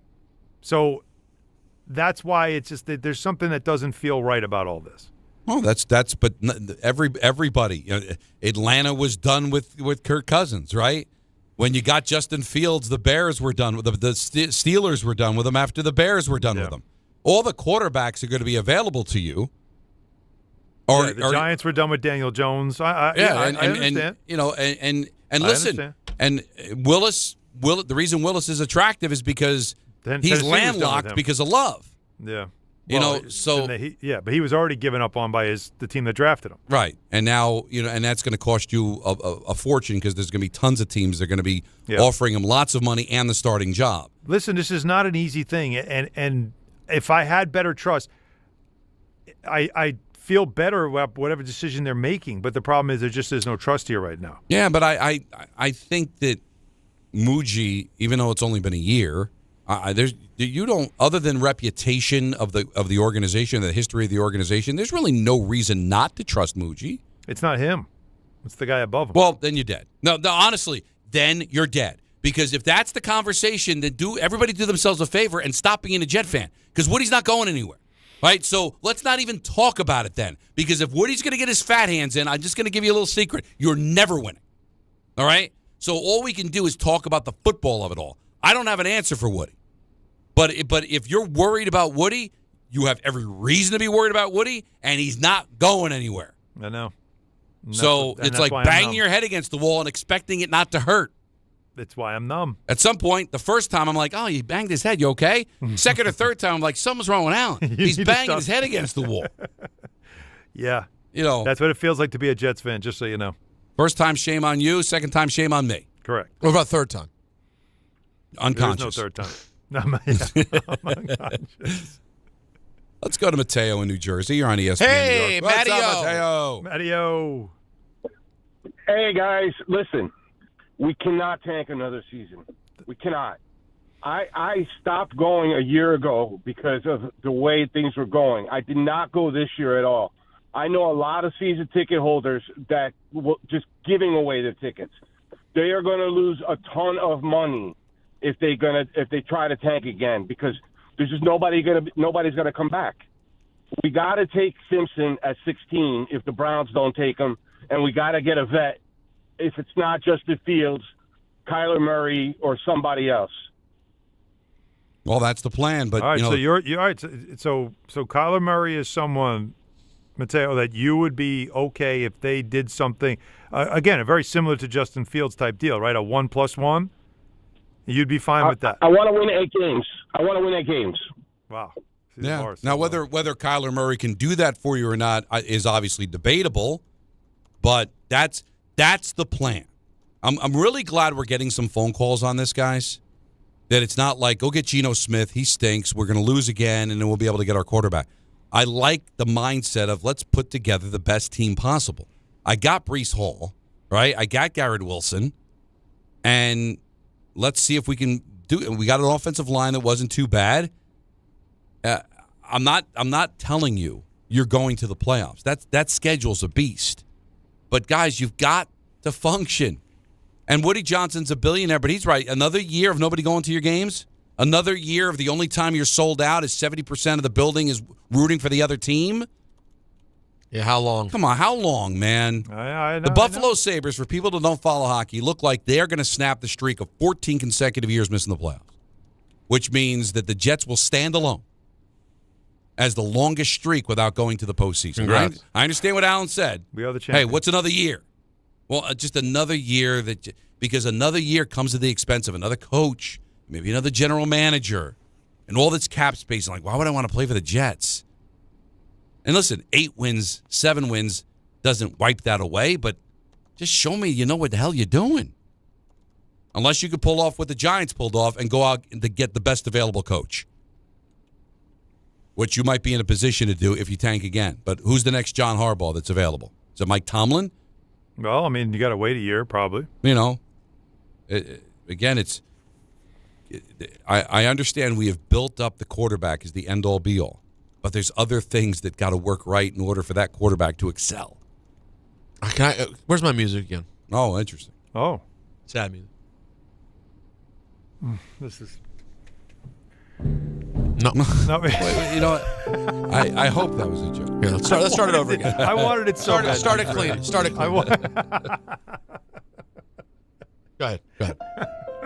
Jets fans. Oh, please. I'm sorry that we're doing this again. Now it's Kyler Murray. Every year. We're talking about whether or not you can sign Kyler Murray for the league minimum to be your bridge guy. To maybe win you as few games as possible so you can hope that next year you get a quarterback. The guy asked for 8 wins. He wanted 8 wins. I'm sorry. That's our bar. 8. Can we just do 8? This shouldn't be. This is not football. This is not what it is to root for a team. Hoping that you can somehow put together enough of something to encourage other people to come help you make your nothing into something. That's not. What is this, Don? This isn't football. These people deserve better than this. Oh, No, we don't. We don't. No, you do. We deserve this. Really? We deserve Oh, that's this. an interesting take I'd want to hear more from Alan when we come back. That's a bold statement, brother. We deserve this. Don, Hahn, and Rosenberg take you up until 7. Ian ends at 6. ESPN New York. Knicks fans, it's time for basketball, and the action starts on Wednesday at Jack Doyle's with Team ESPN New York and Ultra. Whether you need a pregame spot or you're looking for the right Knicks bar to watch the game versus the Thunder, Jack Doyle's is your destination. The party tips off at 6:30 p.m., and Team ESPN will be giving away ESPN, Ultra, and Knicks prizes. Join fellow Knicks fans on Wednesday at 240 West 35th Street to cheer on your Knicks. Enjoy Ultra draft and bottle specials and cool prizes all game long at Jack Doyle's. 1 in every 6 men is likely to be diagnosed with prostate cancer in his lifetime. That's why New York Presbyterian wants to remind men over 50 to book a prostate cancer screening. A simple blood test is all it takes. It could save your life. Screenings are available across New York City and Westchester at locations near you. Schedule your annual prostate cancer screening today at nyp.org/cancer screening. Stay amazing. New York Presbyterian. Basketball fans, it's time for the Super Trade Day Sweepstakes. FanDuel is all about these three-pointer moments, and on March 3rd, that's 3-3, you'll have your own shot at a big win from downtown. Place a 3-point wager, and you'll be entered to win a share of over $3.3 million in bonus bets. Download the Sportsbook app by going to FanDuel.com/local now to claim your profit boost to enter. 21 plus and physically present in New York. No purchase necessary. Opt-in required. Limit 1 entry. Profit boost bonus issued as non-withdrawable profit boost token. Prizes issued as non-withdrawable bonus bets, which expire 7 days after receipt. Restrictions apply, including any token expiration and max wager amount. For help with a gambling problem, call 1-877-8-HOPE-NY or text HOPE-NY 467-369.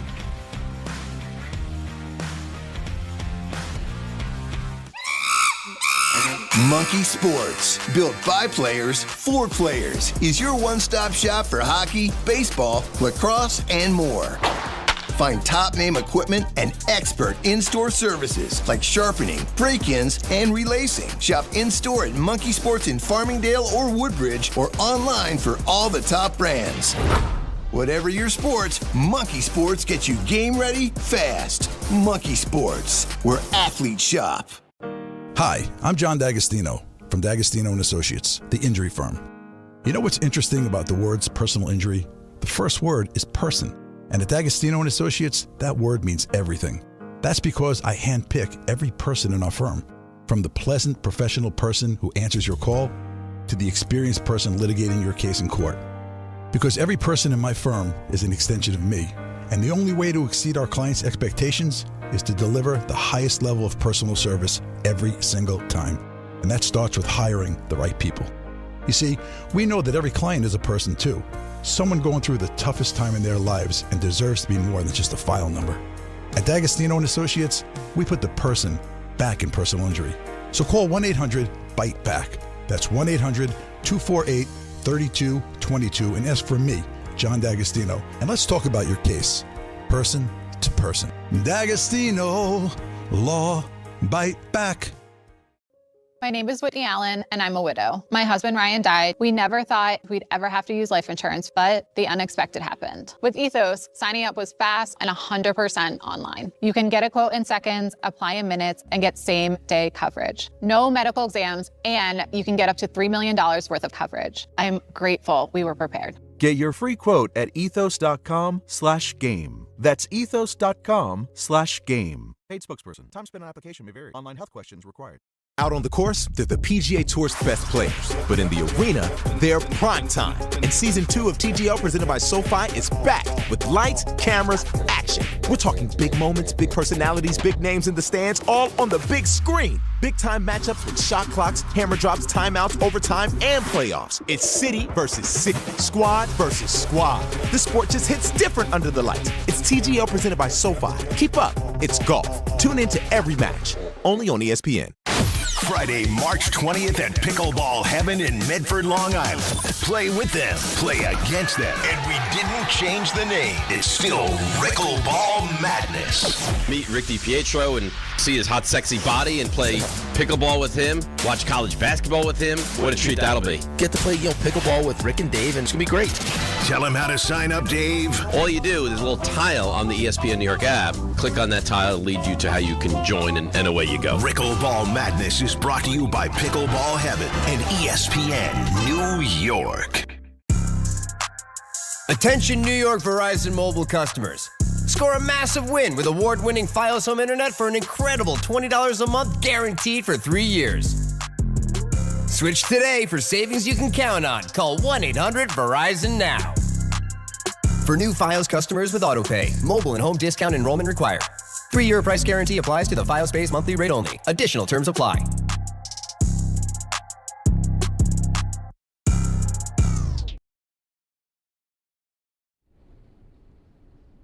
I got to check now if we're back.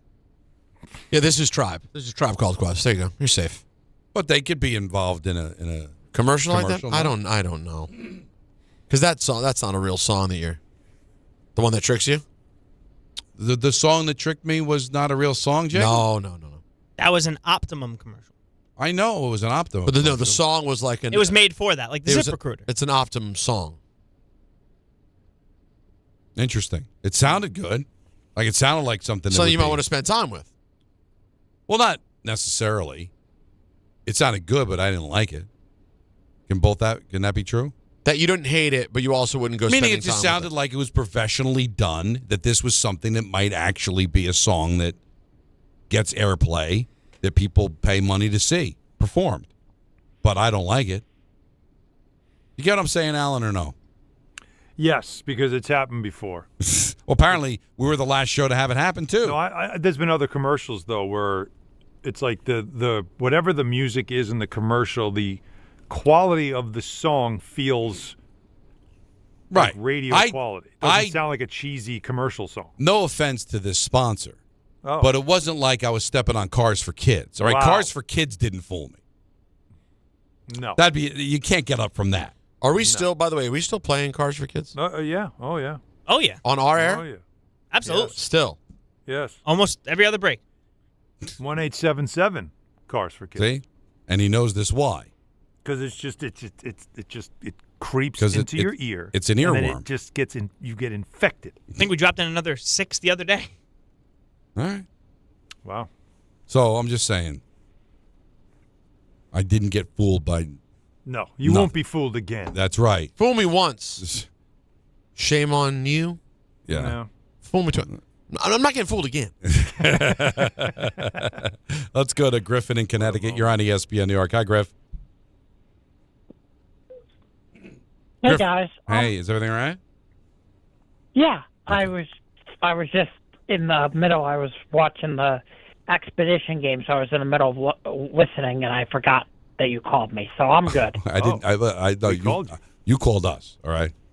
We haven't gotten to that point of the relationship where I'm calling you. Oh, I see what you're saying. My bad. No, it's all good. You know what? You called my My name. fault for engaging. My point with Kyler Murray is I could be wrong, but wasn't Kyler Murray the big thing that he had problems is he couldn't get on the same page with Marvin Harrison Jr., the star receiver that they drafted? Yeah. So I'm wondering if you have him here, can he get on the same page with Garrett Wilson, who is supposed to be your star receiver? I don't know. Where I'm, that's where I'm a little wondering. Yeah, I think in Arizona there was also issues with the receiver himself, motivation stuff. Yeah. So I don't think it was all on Kyler. No, but that draft pick was around. All right, this is going to save Murray, and it's all going to come, and it never did because there's a lot of. Never did. It's a lot. Never did. And I'm not saying. I've heard that he's like a little silver spoonish, and it needs to be. That wasn't just a quarterback issue. That was a wide receiver issue. Here's the thing. I don't think it's going to work. I'm just saying, but for $1.3 million, if that was the opportunity, then I'm giving it a try. Now, we got to honor the tease, Alan. You said a mouthful before we went to break. Yeah. That Jet fans deserve this. Yeah, and I say we. Yeah. It's not You Jets included fans. yourself. It's we deserve this because we put up with it. Because it's almost like now it's become our badge of honor. And it does disgust me. And I don't, look, when I say we deserve this, it's probably most of us who have a voice in this. It's not a lot of the hardcore fans who just go to games and, root and go home and consume all the content. But to me, the content really, really has reached that point of we are insufferable as a fan base. Because it's like I just said before, we are in this vicious cycle of woe is me, and then we need to keep losing. And then woe is me for losing, but we need to keep losing. We grab onto the idea that losing is all we really are and all we can be, and we're hoping that someday the losing has this miracle turnaround that leads to something great. And I'm trying to think in the NFL of a franchise that was god-awful forever. And because of losing, landed something or a player that changed all the fortunes. Can you help me with that? So a team that. I mean, bad. Not like bad for a year. Just always bad. Well, the always bad teams have, like Cleveland can't find the quarterback. No. Jets can't find the quarterback. Now, No. Detroit, finally got out from under it when they traded for the Staff. quarterback. Or traded for Cobb. They didn't suck to get the quarterback. No. They were bad. They had a good quarterback. No, right. It They just were just wasn't a working. bad they were just bad, and they got a coach. They did the trade, right? So that doesn't fit in the same equation. No, I'm talking about, like again, winning the lottery. And my God, this guy walked in, and all of our fortunes changed. Because the last I had was when Aaron Rodgers talked about the lonely Lombardi, and I thought, boy, this guy gets it. But that was supposed to change the fortunes, and I think of the event. I love the Avengers. You guys, I probably hate those movies. I love the Avengers. I've just not there. Hawkeye says this: "Don't give me hope. Please, for the love of God, don't give me hope." And I think that's the life of a Jets fan. But we just keep doing this, and it's almost like we've made an industry of being the sad sack fan base that just you're yelling, "Oh, the calamity." It's like as if they win, it'll take away from that. And that's what makes me mad. And as Jets fans, you shouldn't stand for that. You shouldn't accept that. You shouldn't be celebrating that part of the fandom. People that call up saying we should keep losing, it's better to lose. Like, that's the part I think, that's when I say we deserve this because it feeds into Woody Johnson being a bad owner. Well, those fans do, but there are so many fans that they go because they love the team. They go because they have a good time. Those fans are salt of the earth, and I love them all. You're right, but the you guy, know who I'm talking about. I know. Those are usually people that don't go to the games, that are easily distracted, that they're young, so they haven't suffered as much as other people have. They were willing to just throw seasons away to find the easy way. But they're loud about the misery too. They're loud about it. They like I said, it's this ridiculous badge of honor thing. And it's like that. I hate that represents what Jets fans are because I have gone through it. I have looked and you see stuff about the Jets and everything is always a fan who is, and everyone just looks at the poor fan like this poor orphan. Like you were saying, Don, that's not football. I'm sorry, Peter was saying it. Like it's not football. Like you're playing the music and I'm sitting there and I'm saying to myself, this is who we are. We're the charity case. Every year. It's like. And it's almost like some people, this is the Stockholm Syndrome. And that's why I say, like, you almost embrace it too much. So people calling, I had Jets fans were mad at me. You don't get it. They have to lose. They can't be good. And I'm going, what's wrong with you? Listen to what you're saying. They have to find a way to be better. They have to find a way to show progress. You have to advance the cause at some point to where you start to believe this thing's heading in the right direction. Otherwise, what are we doing? So that's why any Jet fan that believes in losing more and being just as bad this year, because you're going to have to be just as bad or worse to get a top pick next year. I mean, you really don't love football or care about your team. Or you love the idea of being part of something that is so miserable that it gives you an identity, and everybody feels sorry for you. And you can't be like that. You cannot allow that. And you can't give Woody Johnson a pass for another year of being bad. Okay, well then if that's the case then we should be talking about going for it for real, shouldn't we? There is no go for it though. There's no one to go for. Well, no, go for Malik Willis. Give it a shot. Give someone a shot with a ceiling. Was that not the first name that I was falling in love with at the end of last season? Sure. I've tried to, but then I talked to friends of mine that know the NFL, and they tell me you don't have a chance to because you're a broken franchise. They don't know what they're doing. They're like, why would he go there? That's what I think about it. Miami's a mess, right? They haven't won a playoff game in a quarter century. Right. And yet that's more attractive to go to than the Jets. Well, because it's Miami. That's what all your losing kids does. It corrodes. It diseases to the point where now all this cap space is not going to matter. Because who the hell's going to want to go and play there? Which is why Rodgers was the glimmer of hope. Yeah. And everything he said, and the Camelot that was that preseason. And then the Achilles snapped. And that was just one of those things that just happened. It wasn't anybody's fault. It just happened. But we're talking about all of the other dysfunction. The reason you had to get Rodgers in the first place was because you whiffed on Zach Wilson. So it wasn't that Rodgers was the bad pick, the bad move. It was that you were forced to make that move because of all of the dysfunction that led to that. ENN's coming up next. Take up until 7 o'clock. Then it's Knicks basketball here on ESPN New York. DraftKings Sportsbook puts you right in the middle of basketball's biggest star-driven moments. Bet player props, bet live, and when a game turns fast, DraftKings has your back with early exit. If your player gets injured anytime in the first half, your bet stays alive. And once it settles, you still get paid in cash. That's built-in protection for star-driven bets. Backed by DraftKings. Download the DraftKings Sportsbook app and use code WHSQ. New customers bet just $5, and if your bet wins, you'll get $200 in bonus bets instantly with code WHSQ. In partnership with DraftKings, the crown is yours. Gambling problem? Call 877-8-HOPE-NY or text HOPE-NY 467-369. 21 plus, New York only. Eligibility and restrictions apply. Bet must win to receive bonus bets which expire in 7 days. Minimum odds required. For additional terms and responsible gaming resources, see dkng.co/audio. Limited time offer.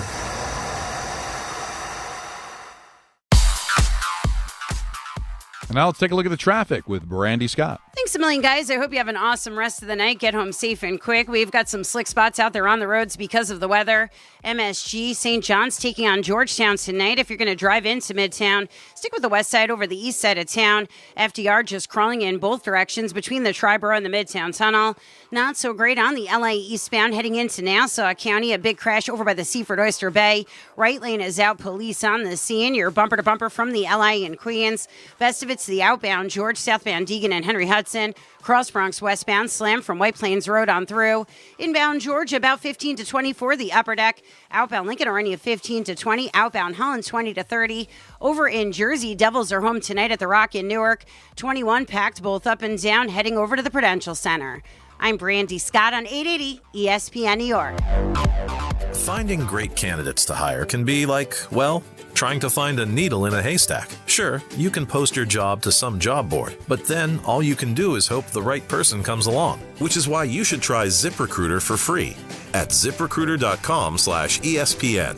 ZipRecruiter doesn't depend on candidates finding you. It finds them for you. Its powerful technology identifies people with the right experience and actively invites them to apply to your job. You get qualified candidates fast. So while other companies might deliver a lot of hay, ZipRecruiter finds you what you're looking for. The needle in the haystack. See why 4 out of 5 employers who post a job on ZipRecruiter get a quality candidate within the first day. ZipRecruiter, the smartest way to hire. And right now, you can try ZipRecruiter for free. That's right, free at ZipRecruiter.com/ESPN. That's ZipRecruiter.com/ESPN. ZipRecruiter.com/ESPN. ZipRecruiter. We all hear the radio ads about the IRS. They tell you to be afraid, to be scared, and they try to frighten you into calling. I'm not here to do that. Tax Relief Advocates is different. TRA is here to tell you that if you owe money to the IRS, whether it's $5,000, $50,000, or $500,000, we have a solution. It doesn't matter if you're sitting in your car, at work, or with your kids. No matter where you are, call now. 800-575-6759. Don't lose hope. TRA can eliminate or reduce what you owe to the IRS. Generous programs are now available that can give you a fresh start. Our passion is taxes and helping individuals fix their IRS problems. We have over 1,000 5-star reviews on Google and an A+ with the Better Business Bureau. You don't need to be afraid of the IRS any longer. End your tax nightmare today by visiting us online at TRA.com or call 800-575-6759. That's 800-575-6759. Tax Relief Advocates. Real solutions for real people. 880 ESPN, WHSQ, and WCBS-FM HD2, New York. A Good Karma Brands radio station. This is an ENN special report. Now reporting. The very handsome Jewish man, Peter Rosenberg. We should talk some sports. Do what you want. It's ENN.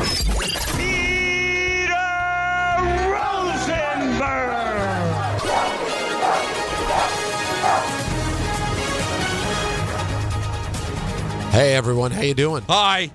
Yo. Welcome to ENN.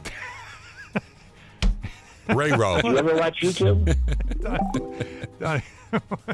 that drop.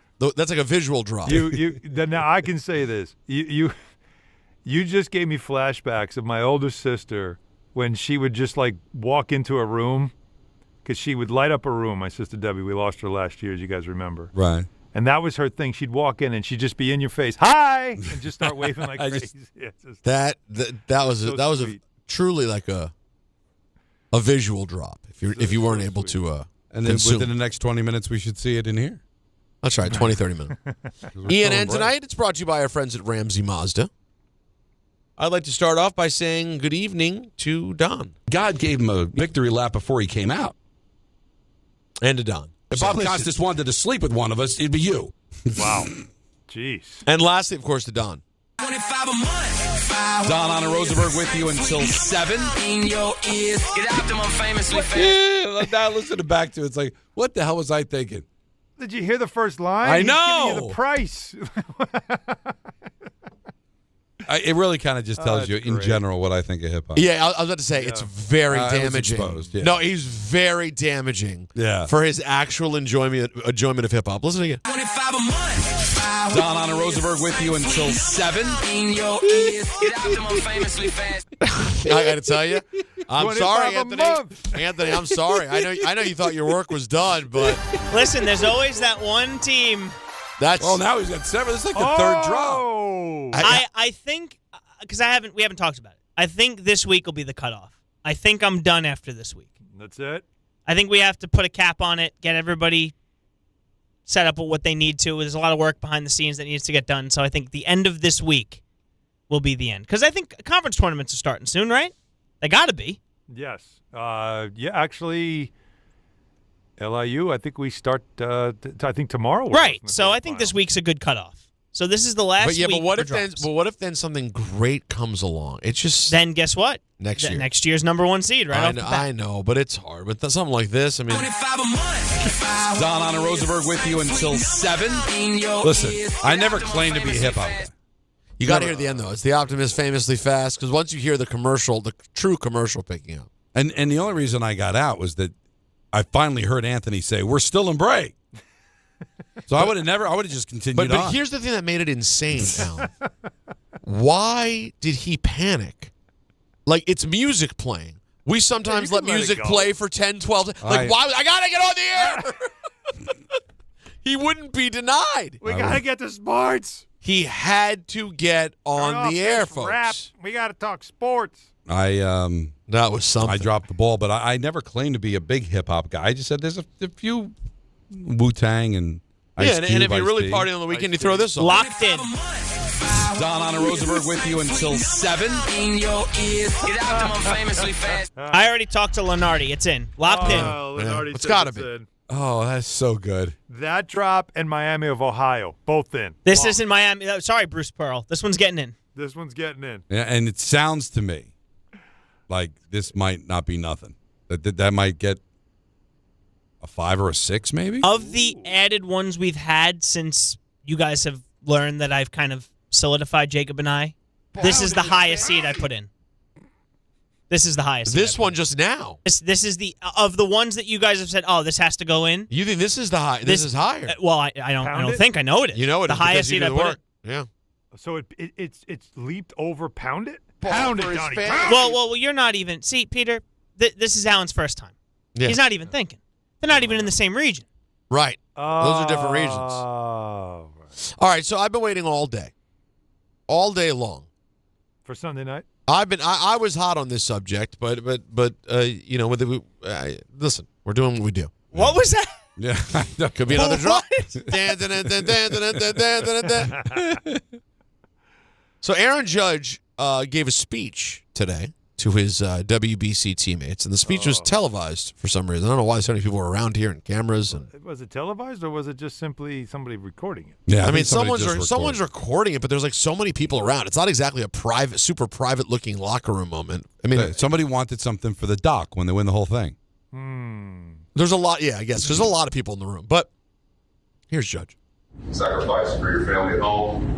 You're sacrificing for your country. You're sacrificing for the brothers in the trenches with you every single day. And that's one thing I want us to do. You know, we're down, we're beat up a little bit, man. Lean into each other, man. We're going to lay it all on the line. If we do that, we're bringing the gold home, man. I'm telling you. Okay. Now, doesn't sound very controversial. It's just Aaron Judge. That's not nothing you'd run through a wall for. Maybe not ready to run through a wall, for the but he's getting crushed. Is the bottom line. Well, crushed is because people are yo-yos. People are not happy with the spiel. What's he getting crushed for? Dave Portnoy referred to it as, quote, the worst speech ever. It's not a great speech. No, what again? Is it a speech or is it just simply a team address before they begin I got to be honest. tournament? If you're talking in front of we're people, not running out. We're not running onto the beaches of Normandy right now. But wait a minute. We're starting a little tournament here. Let's be fair. He's addressing his teammates using words like sacrifice, play for each other, lean on each other. The words suggest he was trying to inspire his team. And I could see people saying that's not going to do it. Is it possible, though, that this moment that like had cameras in there and like staffers wearing polo shirts and like a lot of people, is it possible That's what I mean. that it just wasn't supposed to be that serious? I know, but in the clubhouse, that's the sanctuary. That's where it's just the boys. That's when maybe like you drop a couple of F-bombs, you get a little. He knows cameras are on him, so he's like probably being careful with his wording. I don't even know what it is. I don't like, it's know a weird if he knew. situation. Wait, when's Hey, Aaron, why don't you talk to the guys for us? Oh, okay. Yeah, we have a big game against the San Francisco Giants today. I know. That's what I'm saying. It's a weird. I don't think they should go after him. I agree with you. They're gonna remember when they met the Titans. This is not. We're gonna run, moment. and when they block the run, we're gonna throw, and we're gonna throw accurately, and we're gonna make sure that we complete the passes, and then we're gonna go. Listen, if you're not standing on a chair, what are you doing? Well, all that's right? true too. Well, But- he's 6'9". He doesn't need to stand on a But chair. I'm just saying. But I do think he was trying, and I don't think it really caught. That's all. No big deal. Yeah, but the people you now. think he was trying? I do. Listen to what he's saying. He doesn't look trying. But wait a He minute. looks like he's just trying to. How long is it? Because I don't want to torture people. 16 seconds. Yeah. Play it again. Listen to the words he's saying. This is. Sacrifice for your family at home. Sacrifice. You're sacrificing for your country. You're Sacrifice sacrificing for the brothers in the trenches with you every single day. Trenches. That's the whole thing I want us to do. We're down. We're beat up a little bit, man. Lean into each other, man. We're going to lay it all on the line. If we do that, this we're gonna feels. go home, man. All right. He's All right, I got a saying theory. It's I a got fake theory. thing. This isn't a real thing. All right. Well, then I got that's a a different theory. argument. I got a theory. This was someone's idea of, hey, let's put out a video of the team captain rallying the guys before we start the. Someone is trying to come up with some type of a manufactured emotional moment, and Judge is the last guy to do that because he's not a crack up. He's not one of those. He's a captain of the New York Yankees. Yeah, but he's not like that's not who he's not about. He's a as I do, not as I say kind of guy, right? He's a follow my lead, but I'm not going to have to tell you what. This is not who he is. And someone said, "Hey, Aaron, why don't you talk to the fellas?" And he's looking around, going, "All right, this camera's on me now. I guess I got to use some of these words to make it sound good." But that was not a genuine moment of truth. But that's why you shouldn't kill him for it. This is yo-yo motivation speech. I could see people saying that if that's a speech, it didn't work.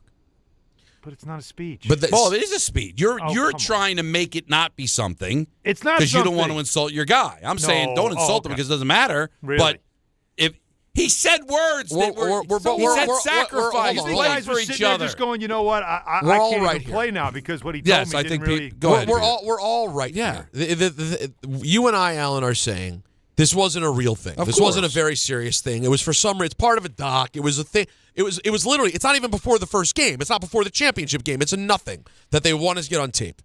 To Don's point, though, he did do it. And if you're a yo-yo who doesn't either pay much attention or is looking for a reason to hate on Judge, cool. You can grab onto it. Yeah, because of it course. wasn't great. But it also, if you really know, that wasn't anything at all.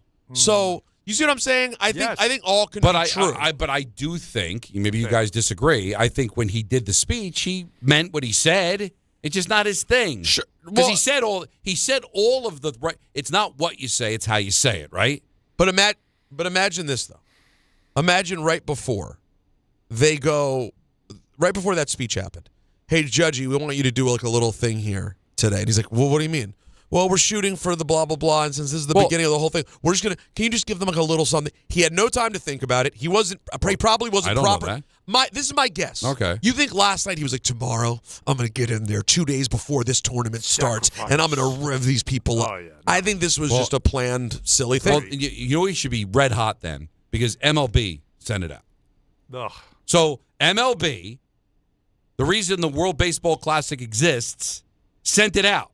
Yeah. Well, so I agree with you guys that it's a nothing burger, but also what could be true is it wasn't very inspiring. But Dave Portnoy, Red Sox fan, KFC, Met fan. The people who are going after it are people who already have an axe to grind against Judge. And I think defending him can come from. I'm not gonna judge by this, for lack of a better phrase. What did they say? They wrote.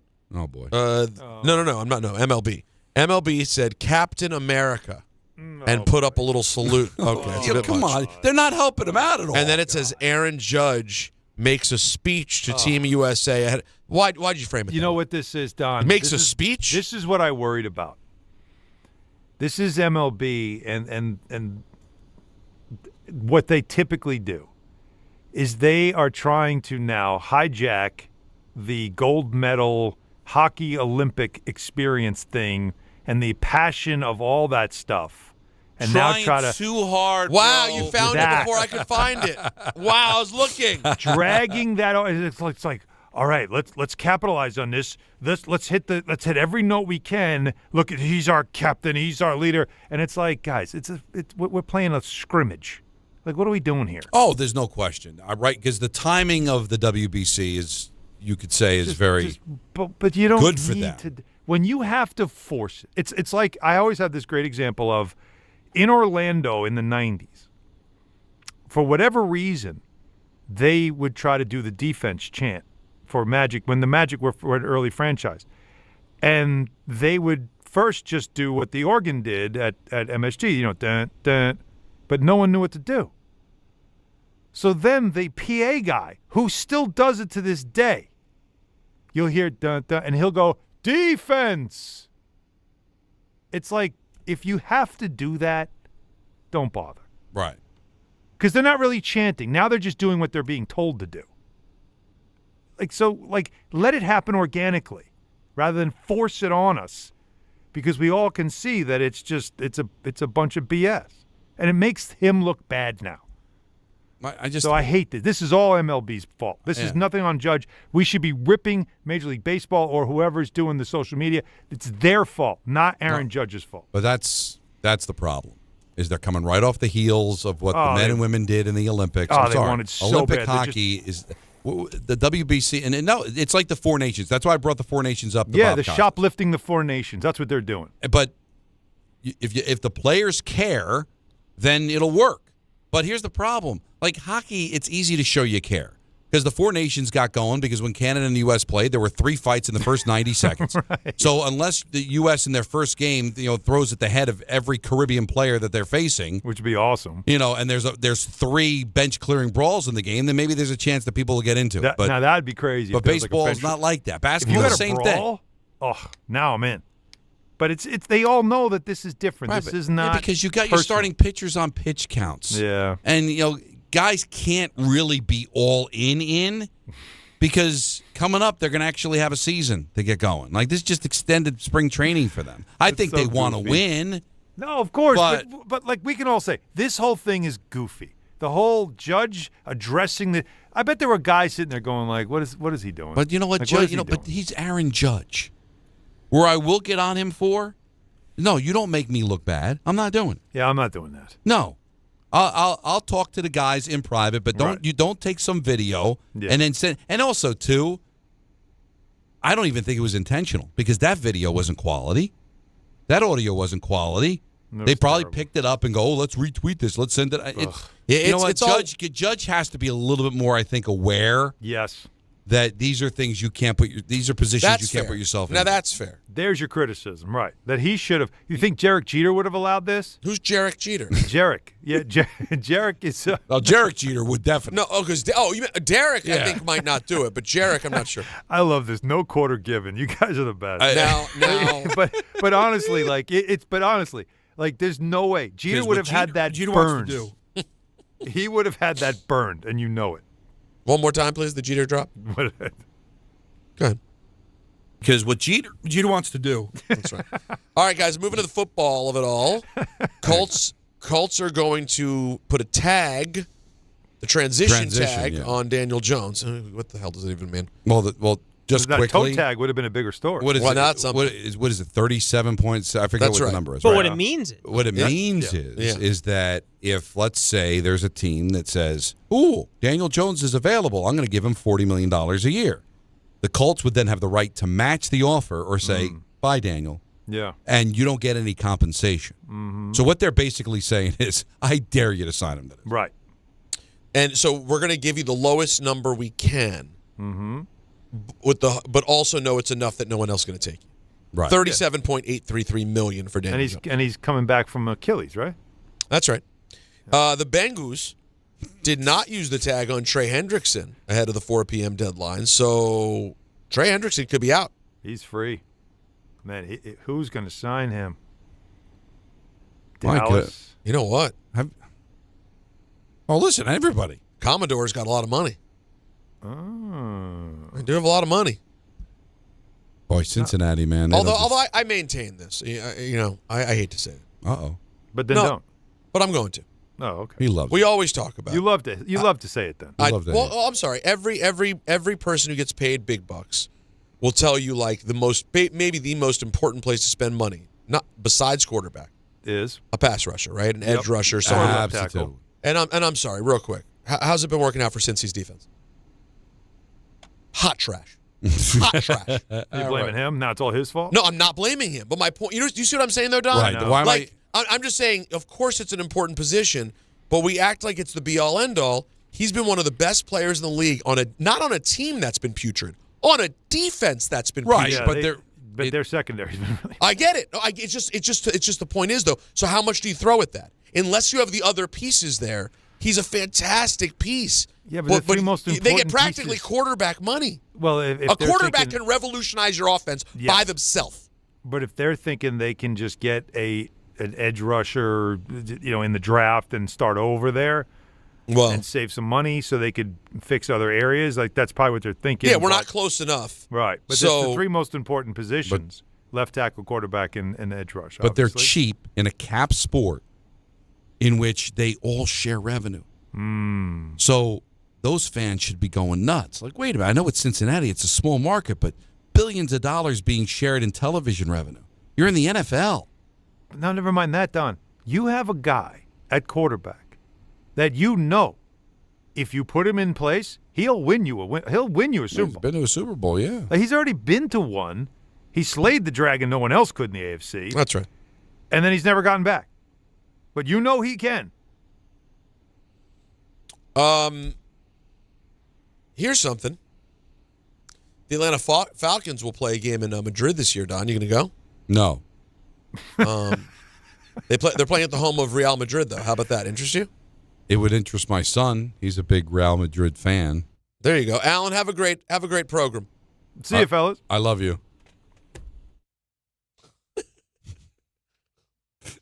Here's Von Miller. Staying with the NFL. Von Miller, you remember the team he was in before Washington? Von Miller. Yeah, right before Washington. Right before, because it wasn't, it was right Buffalo. Before. That's right. Here's Von Miller comparing Josh Allen and Jaden Daniels. Josh Allen, man, he is a unicorn, not just a great player on the football field. That's the quarterback that you want whenever you're building a team. It's more than just playing great on the football field. It's more than just having a great arm strength and the angles. Like, he has all that. The way he moves around the locker room, the way he moves around that facility, it energizes guys. He's a jokester, a prankster. This Josh Allen, he has this way of dropping your guard and making you feel like you're one of the guys when you're on his team. Jaden Daniels the same way. Not as pranky, not as chatty is Josh Allen, but he just has this way of dropping your guard and making you feel part of the team. Jaden Daniels, he's a special talent. He can run, he can pass, he's smart. And I think the things that really stood out for me is he just has that moxie. Whatever that meaning is, he just has that confidence. Like, the game is never too big for him, it's never too small for him. Sometimes you can observe quarterbacks and they just look afraid out there. Never has that been the case with Jaden Daniels, no matter who we playing. Now remember, Miller didn't get to play with Jaden Daniels all that long. It was this. I think this was Von Miller's first. I think it was his first year in Washington. I believe so. I think it was just his year. These years all bleed together. You know what I mean? Tell me about it. Speaking of Washington, Trae Young made his debut with the Wizards. Yeah, about that. Did you see he got ejected the game before? You mentioned that in the He didn't make his debut. Yeah, I'm sorry. He didn't make his debut because he was ejected before his debut. Can you make it make sense? He was on the bench. Oh, he was not playing tonight or last night. He got onto the bench to argue, off the bench onto the court to argue a call, and he got ejected.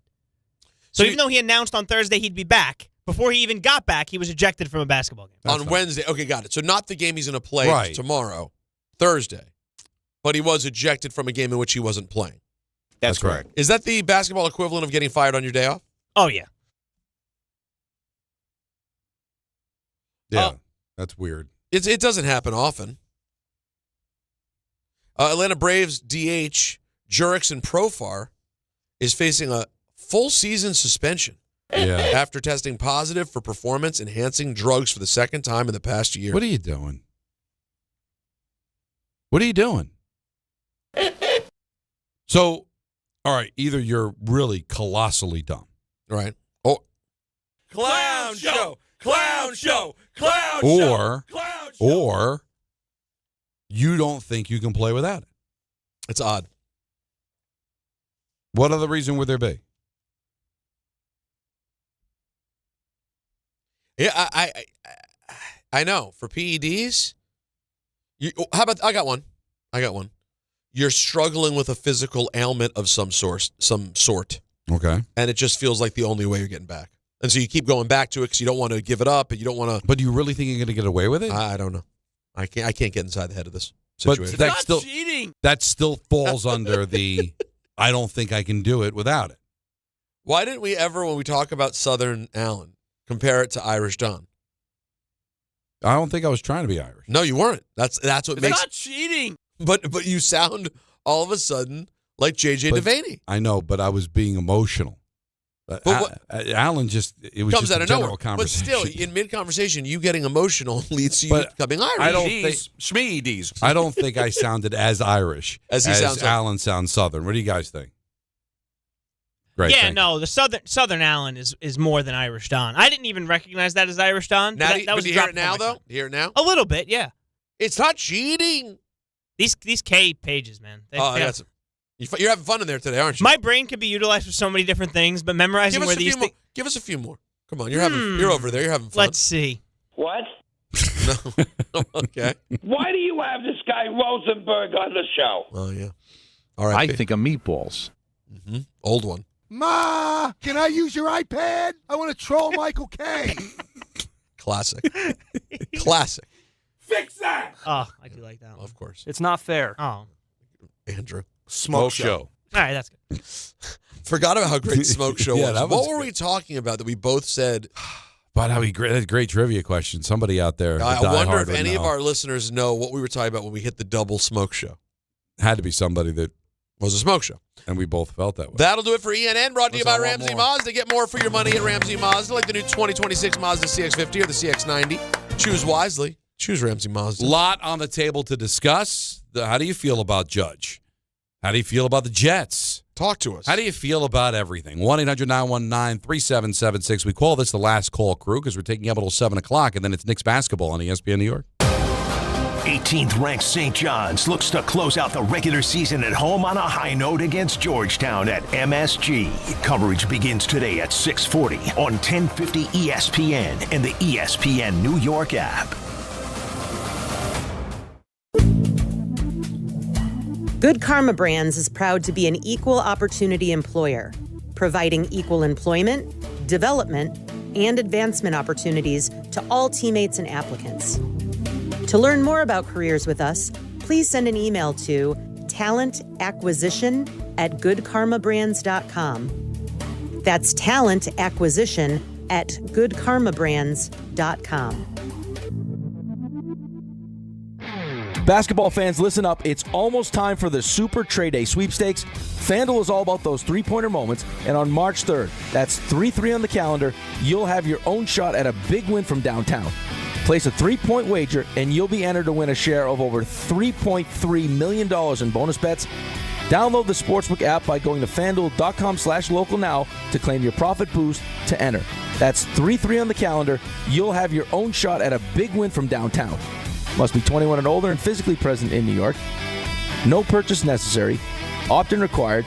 Limit 1 entry. Profit boost bonus issued as non-withdrawable profit boost tokens. Prizes issued as non-withdrawable bonus bets, which expire 7 days after receipt. Restrictions do apply, including any token expiration and max wager amount.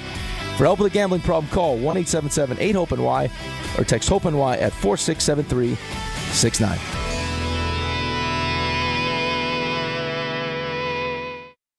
At Uline, they know firsthand the road to success is an uphill climb. Uline started in the family basement and through hard work is now North America's most trusted shipping and industrial supplier. They get what it means to have the support of reliable, hardworking partners. So they keep 41,000 items ready to ship. Whether your company is still in a basement office or expanding cross-country, Uline will be there on your road to success. Visit uline.com. If you've been injured on a construction site, then you need a lawyer who knows New York's unique labor laws. At the Parisman Firm, they have decades of experience handling construction accident cases and a proven track record of delivering huge results. Their team has already recovered nearly $1 billion for hardworking New Yorkers. From scaffold accidents to slip and falls and equipment failures, they've got your back. Call the Parisman Firm now at 718-WORKERS. That's right, 718-WORKERS, because your case is their cause. Get the justice you deserve today. Hey, it's Alan Hahn. Rings End is your locally owned Benjamin Moore retailer. They're your store for quality with a full line of brilliant and durable Benjamin Moore paints. They're your store for inspiration with thousands of colors and a variety of sheens. And Rings End is your store for expertise with one-on-one advice for contractors and homeowners. Insist on Benjamin Moore paint from Rings End because the gorgeous color you love can't be matched in another brand of paint. It starts with the first early morning, the uniform, the training, the challenge. Every trooper remembers day one at the academy. But where they end up, no two stories are the same.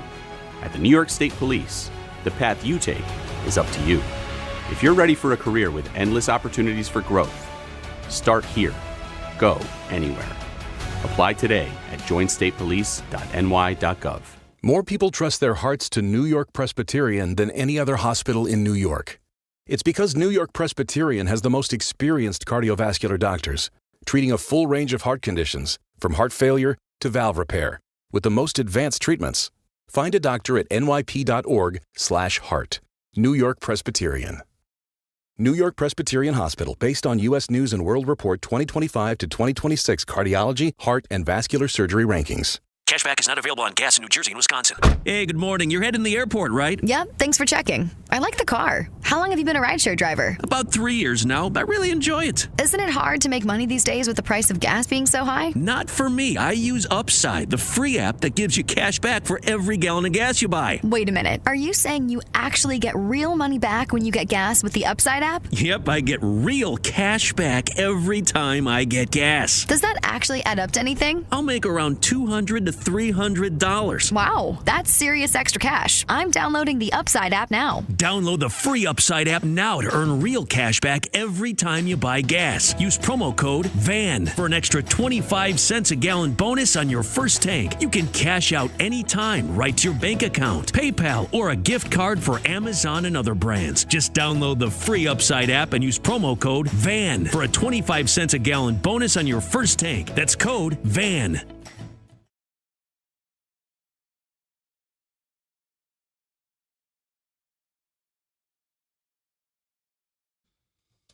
New York soccer fans, are you ready? This Saturday, March 7th, New York City FC opens the season at home against Orlando City. Kickoff is set for 2:30 p.m. at Yankee Stadium. It's an Eastern Conference matchup you don't want to miss. as New York City FC returns to the Bronx. Be there when the boys in blue take the field for the first time this season at home. For your chance to be there in person, enter now at ESPNNewYork.com or through the ESPN New York app. Tickets are available now at Ticketmaster.com/NYCFC. Why are you playing Tone Loc? Happy birthday, Tone Loc. That's so interesting. So he popped up on my timeline, but I didn't see. It didn't say his birthday. And then I'm not. Oh yes, it did. It's oh my God. I basically pulled a mental Don LaGreca. You killed him. I thought he was dead. So I saw because I think he had a heart attack many years ago. I'm pretty confident there was a Tone Loc heart Dear attack. God. Someone is, Don, did you tweet rest in peace to Sidney Poitier? Yeah, 92. He passed away. That's his birthday today. No, didn't. Turns 92. Dear God. That's genuine shock and awe. Oh, wait a minute. Okay, so I didn't make this up. He has a history of health issues. And then he had a health scare this year even. But I thought, frankly, that he had passed years ago because I guess the health issues made me think that. And I went to IMDb to find out how old he is. Yeah. And his picture, his arm's in a sling. He's a mess. God love him. So I didn't. I thought although Funky Cole Medina didn't age well. No, it didn't. It didn't. But it's not especially paired with Wild Thing. but I'm happy to know he's alive and well. I'd like to hear from Tone Loc. Wow. Listen, he wasn't my cup of tea. Like, there's a few songs that I like. Do you know moments how I like. Say 58. No, he turned 60. Wow. Born in 66. It's a very weird career because like he basically just had this one moment where he had two of the biggest songs in the world that basically sound the exact same. Yeah. And then there's one other song I know from him that I enjoy. And then one feature from him that I enjoy. But besides that. Did you like him in Ford Fairlane? I don't remember him in Ford Lane, but it does list him as actor also. That's the Dice Clay vehicle where Dice is a detective. It sounds good. It's not. I remember The Adventures of Ford Fairlane? Yes. That's what it's called. So there's one other thing to add to the Tone Loc weirdness. And I want to look now at his acting. He did win an American Music Award. Oh, he was in Ace Ventura, too. He's in Ace Ventura, that's right. And he's in Heat as Tone Loc. No. That's what it says here. No, not here. On Wikipedia, it says as Richard Torreno. Oh, that's right. But that's, I guess, because he's billed as Tone Loc. Oh, so that's not nothing. That's easily the biggest movie he's ever been in. Because I'm looking at a lot of his appearances. I'm seeing a lot of IMDb, 3.5, 2.7. No, that's a big one. Well, he was Frog in Fakin' the Funk. I don't know what that is. I don't know either. The way you said it, I was like, I'm supposed to know that. But now think about the fact that I have no idea what it is, but listed as one of his roles is something called Fakin' da Funk. And the character for him is just Frog in quotes. Okay. You know what show that I'm surprised it doesn't get more play? Go ahead. Is the television show Rock. Oh, sure. It was a Fox vehicle back in the day. The Rock vehicle. Yeah, he was in 7 episodes of that. There you go. It was Ronnie Paxton. So I didn't know that. So the interesting thing here is also, though, when it comes to Tone Loc and the weirdness of it, yes, is not only did he have a moment, but at the same time, on the same label, Young MC had almost the exact same thing. Isn't that weird? Why? You don't think it's weird that like Tone Loc comes out with this super poppy rap song, Wild Thing? Like it goes immediately pop, right? It's barely even a rap. Like it blew up in rap for 2 seconds, right, before becoming a pop hit. Mm-hmm.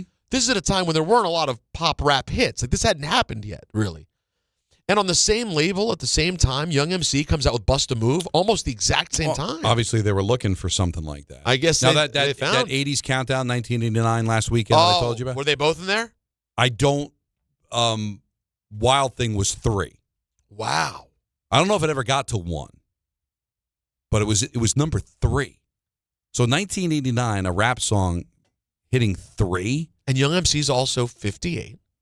You said he was 60. Young MC's 58. Young MC, but Tone Loc's 60. Is 60, you said. Yeah. So they're contemporaries, man. So happy birthday to Tone Loc.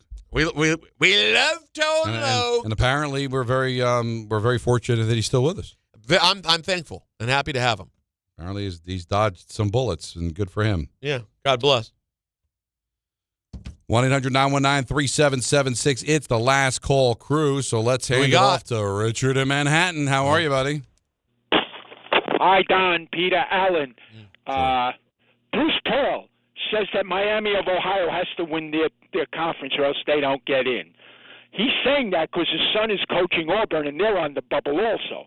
So what he's saying is this undefeated team, if they lose one game in their tournament, doesn't deserve to get in. I don't know about that. I think he's a fraud, to be honest with you. I love what you said. All right. Strong opinion. Bob Costas referred to the Wimbayami as a vulture, right? A condor. A condor. Am I correct? Yes. Do you know why he used that word, fellas? Alan, you should know this. Go ahead, Alan. All right, why? Mm-hmm. Do you know that Bob Costas did ABA games? Hell yeah. Do you know what the Pittsburgh team was called? I'm going to go with the Condors. The Condor. And do you know who the best Condor on that team was, Alan? Think Julius Erving. Wow. Who do you think? Think. How about Connie Hawkins? Connie on the Pittsburgh. Hawkins. Yep, Pittsburgh Condors. Tonight, on the 13th, you're going to have a guy named Walter Berry at the Irish Place, right? Oh, yes.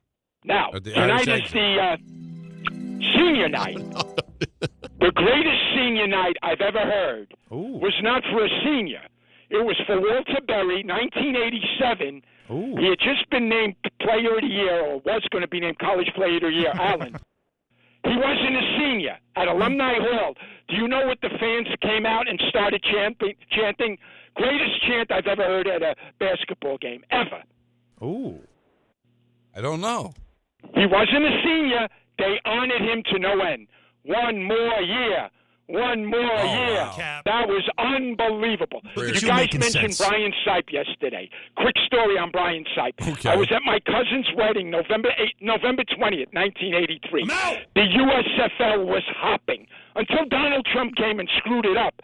The USFL from 82 to 85, those 4 years were so hot. Football in February, March, and April was great. Anyway, my cousin's getting married right across the street from Foxborough Stadium. So the Cleveland Browns are there. And I'm at the wedding party, and Sam Rutigliano was the coach. Hell yeah. You remember Bobby Jones, number 89? Yes. That was Richard Todd's favorite receiver that he had left that year. That was after the Mud Bowl. The Jets were never the same.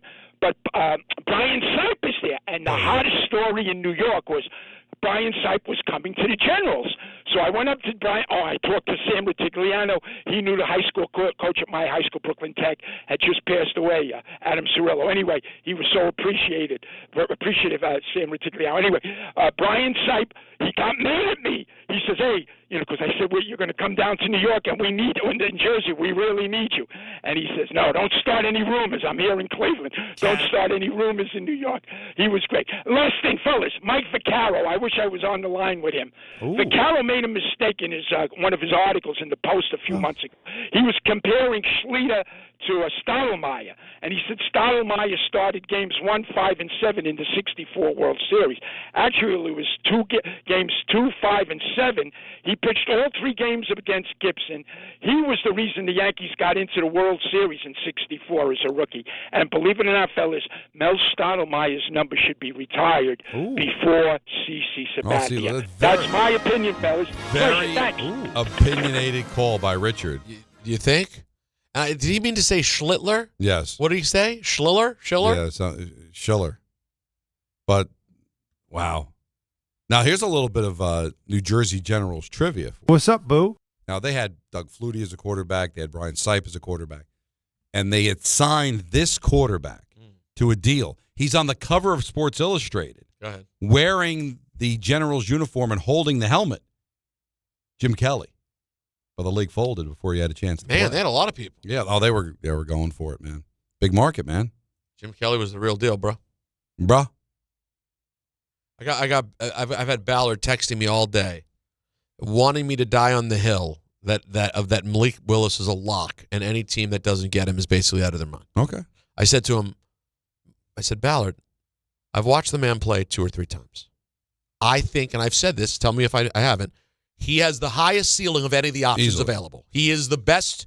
If you want to go for it, Malik Willis, to me, is the best free agent out there to go for it with. Yes. But I was like, but just because you believe in him so much doesn't mean I can now make my life's, put my entire reputation on the line because you, obsessive Packers fan, believe he's the he's goods. giving you an opinion, and he'll rub it in your face if he ends up being Well, that's right. what he said. I said, but what am I? Even if you are right, though, I'll say congratulations to you. But I've only watched the kid play a couple of times. I thought he was really good-looking backup. But guess what? I got news for you. Matt Flynn was a really good-looking backup too. Very good. In Green Bay. And then he went to Seattle. And guess what? And they drafted Russell Wilson in the second round or third round. What's up, and boo? he stole the job away. Now, it also hurts your credit. No offense to Ballard, but like, listen, I was talking to Ballard, and he says this Ballard kid can't misunderstood. miss. So Well, I'm because going to he's jump. not bright. It's not like you're talking to Mel Kiper Jr. Yeah.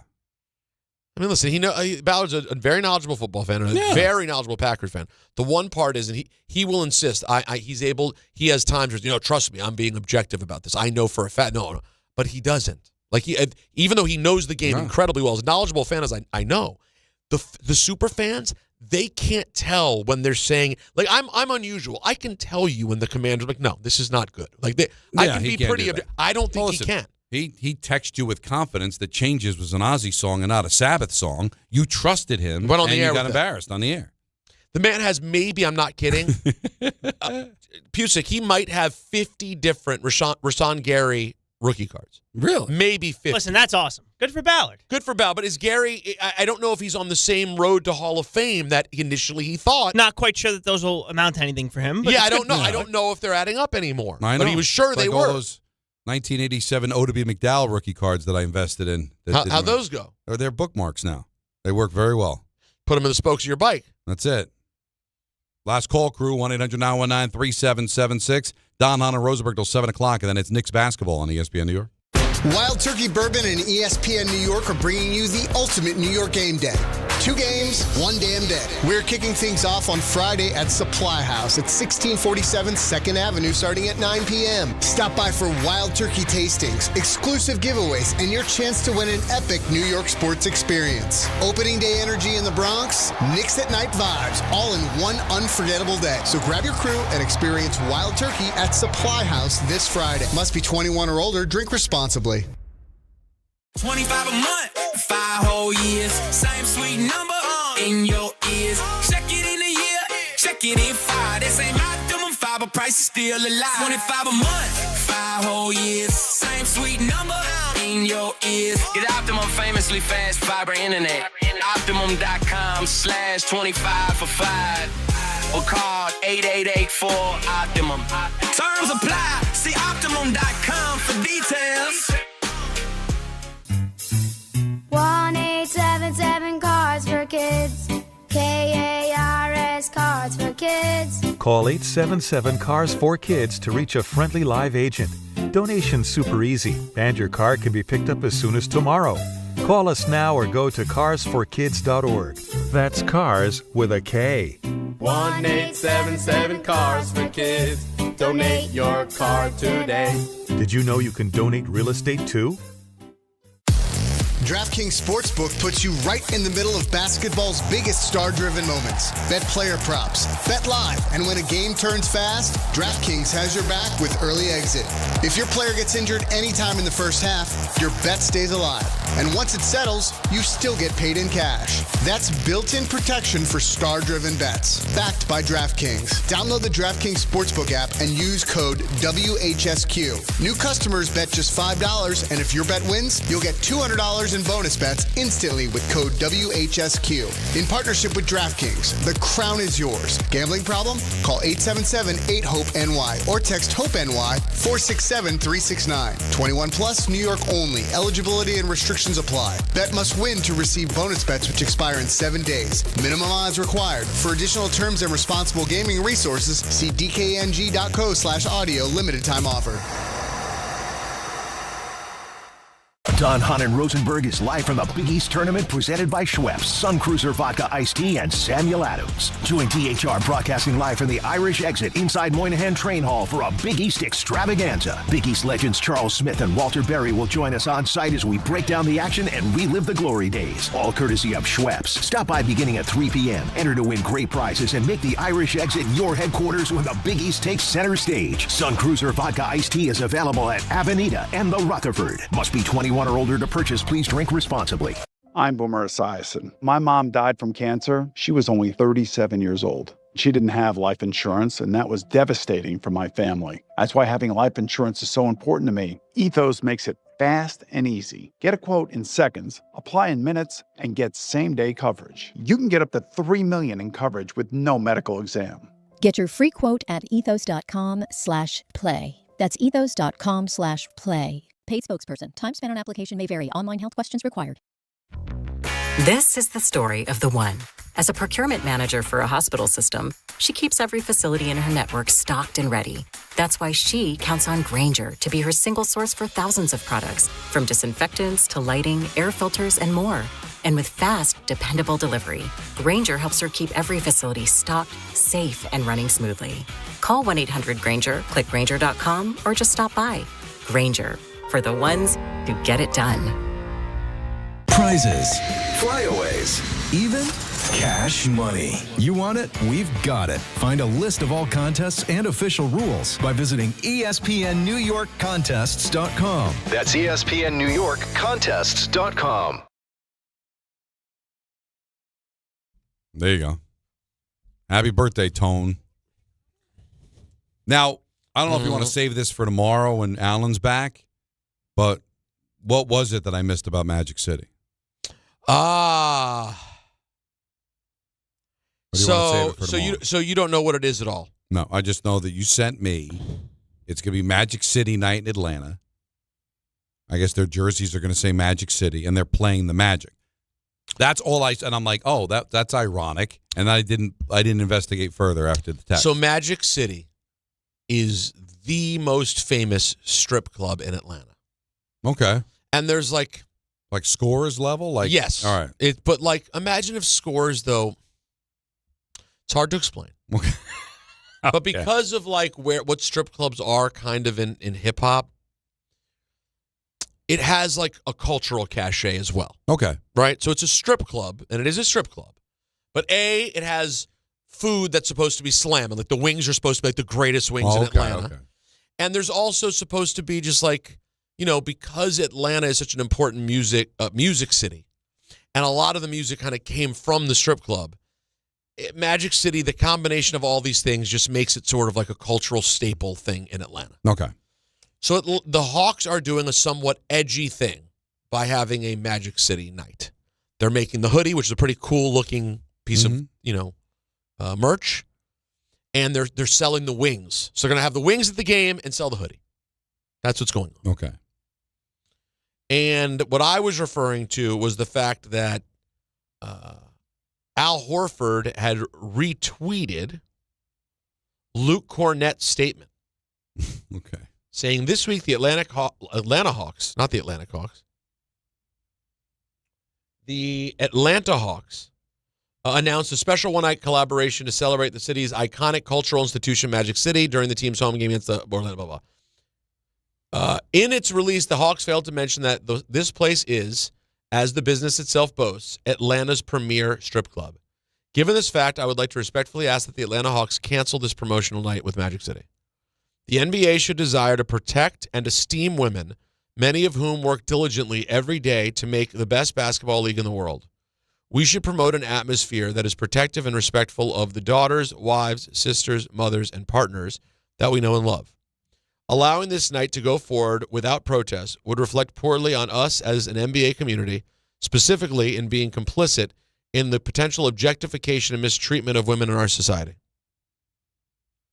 Regardless of how a woman finds her way into the adult entertainment industry, many in this space experience abuse, harassment, and violence to which they should never be subjected. I'd like to encourage the league, its owners, employees, and fans to hold the Hawks to a higher standard. I and others throughout the league were surprised by and object to the Hawks' decision. We desire to provide an environment where fans of all ages can safely come and enjoy the game of basketball, where we can celebrate history and culture of communities in good conscience. The celebration of a strip club is not conduct aligned with that vision. Please join me in petitioning the Hawks below. That's fair. Yeah, I'm not, man. Al Horford retweeted and said, "Well said, Luke." Listen, I get it. I had not seen much protest to it. Because a lot of people maybe are like me and just didn't make the connection. Well, there's that part, and then a lot of people know. But like, listen, he makes valid points. There's unquestionable. I'm not a strip club guy, never have been, so it's not my cup of tea to go to strip clubs. But that being said, it's interesting because the main point, I think that's the fairest one. I think we get into a back and forth about what it means and whether him as a guy needs to be the one to step out there and say that, because there are a lot of, I'm sure, empowered women who work in strip clubs. There are lots of women who enjoy going to strip clubs. Like, there's a whole variety of different things there. The main point I think that makes the most sense for me here is in terms of like explaining to your kids what this is about. If you're to bring your 7-year-olds to a game and they're like, why is it Magic City night? I mean, I guess you can always say it's a restaurant. It's a very popular restaurant. Yeah, I guess call it a day. That. But it is an odd thing that the NBA would not have a problem with. It was edgy. It was unquestionably edgy. But I got no issue with what he said. I just thought it was an interesting note. Let's close it out with Brody in Heightstown. You're on ESPN New York. What's up, Hey, man? Brody. What's going on, fellas? I'm sad I'm missing Allen on this, but I just want to touch on the Kyler Murray. I think that, Don, I just disagree with the approach. I understand. I think a good GM is going to do the due diligence, but I just really think at this time the Jets to go forward need to stop thinking like, in a way, let's see what we can do, let's see what we can grab. Frank Reich likes a big quarterback. I want to set him up as good as he can, even if it's not a good player. Like Carson Wentz, I'm not saying he's going to be the savior. I just think you need to build the culture if Aaron Glenn even wants to keep his job. You need to get a guy in there that's going to be Carson all for Wentz the for that? team. Well, no, I think that Carson Wentz could be a guy that is going to buy in because it's his last shot. Kyler Murray, I think, is going to have more shots, and I just think the that only he's not reason a I guy think that's it's attractive, galvanized. Brody, is that you're basically getting him for nothing. If you got him at the veteran minimum, then what do you have to lose? If he ends up being a problem child, not play well, then guess what? You cut him, no harm, no foul.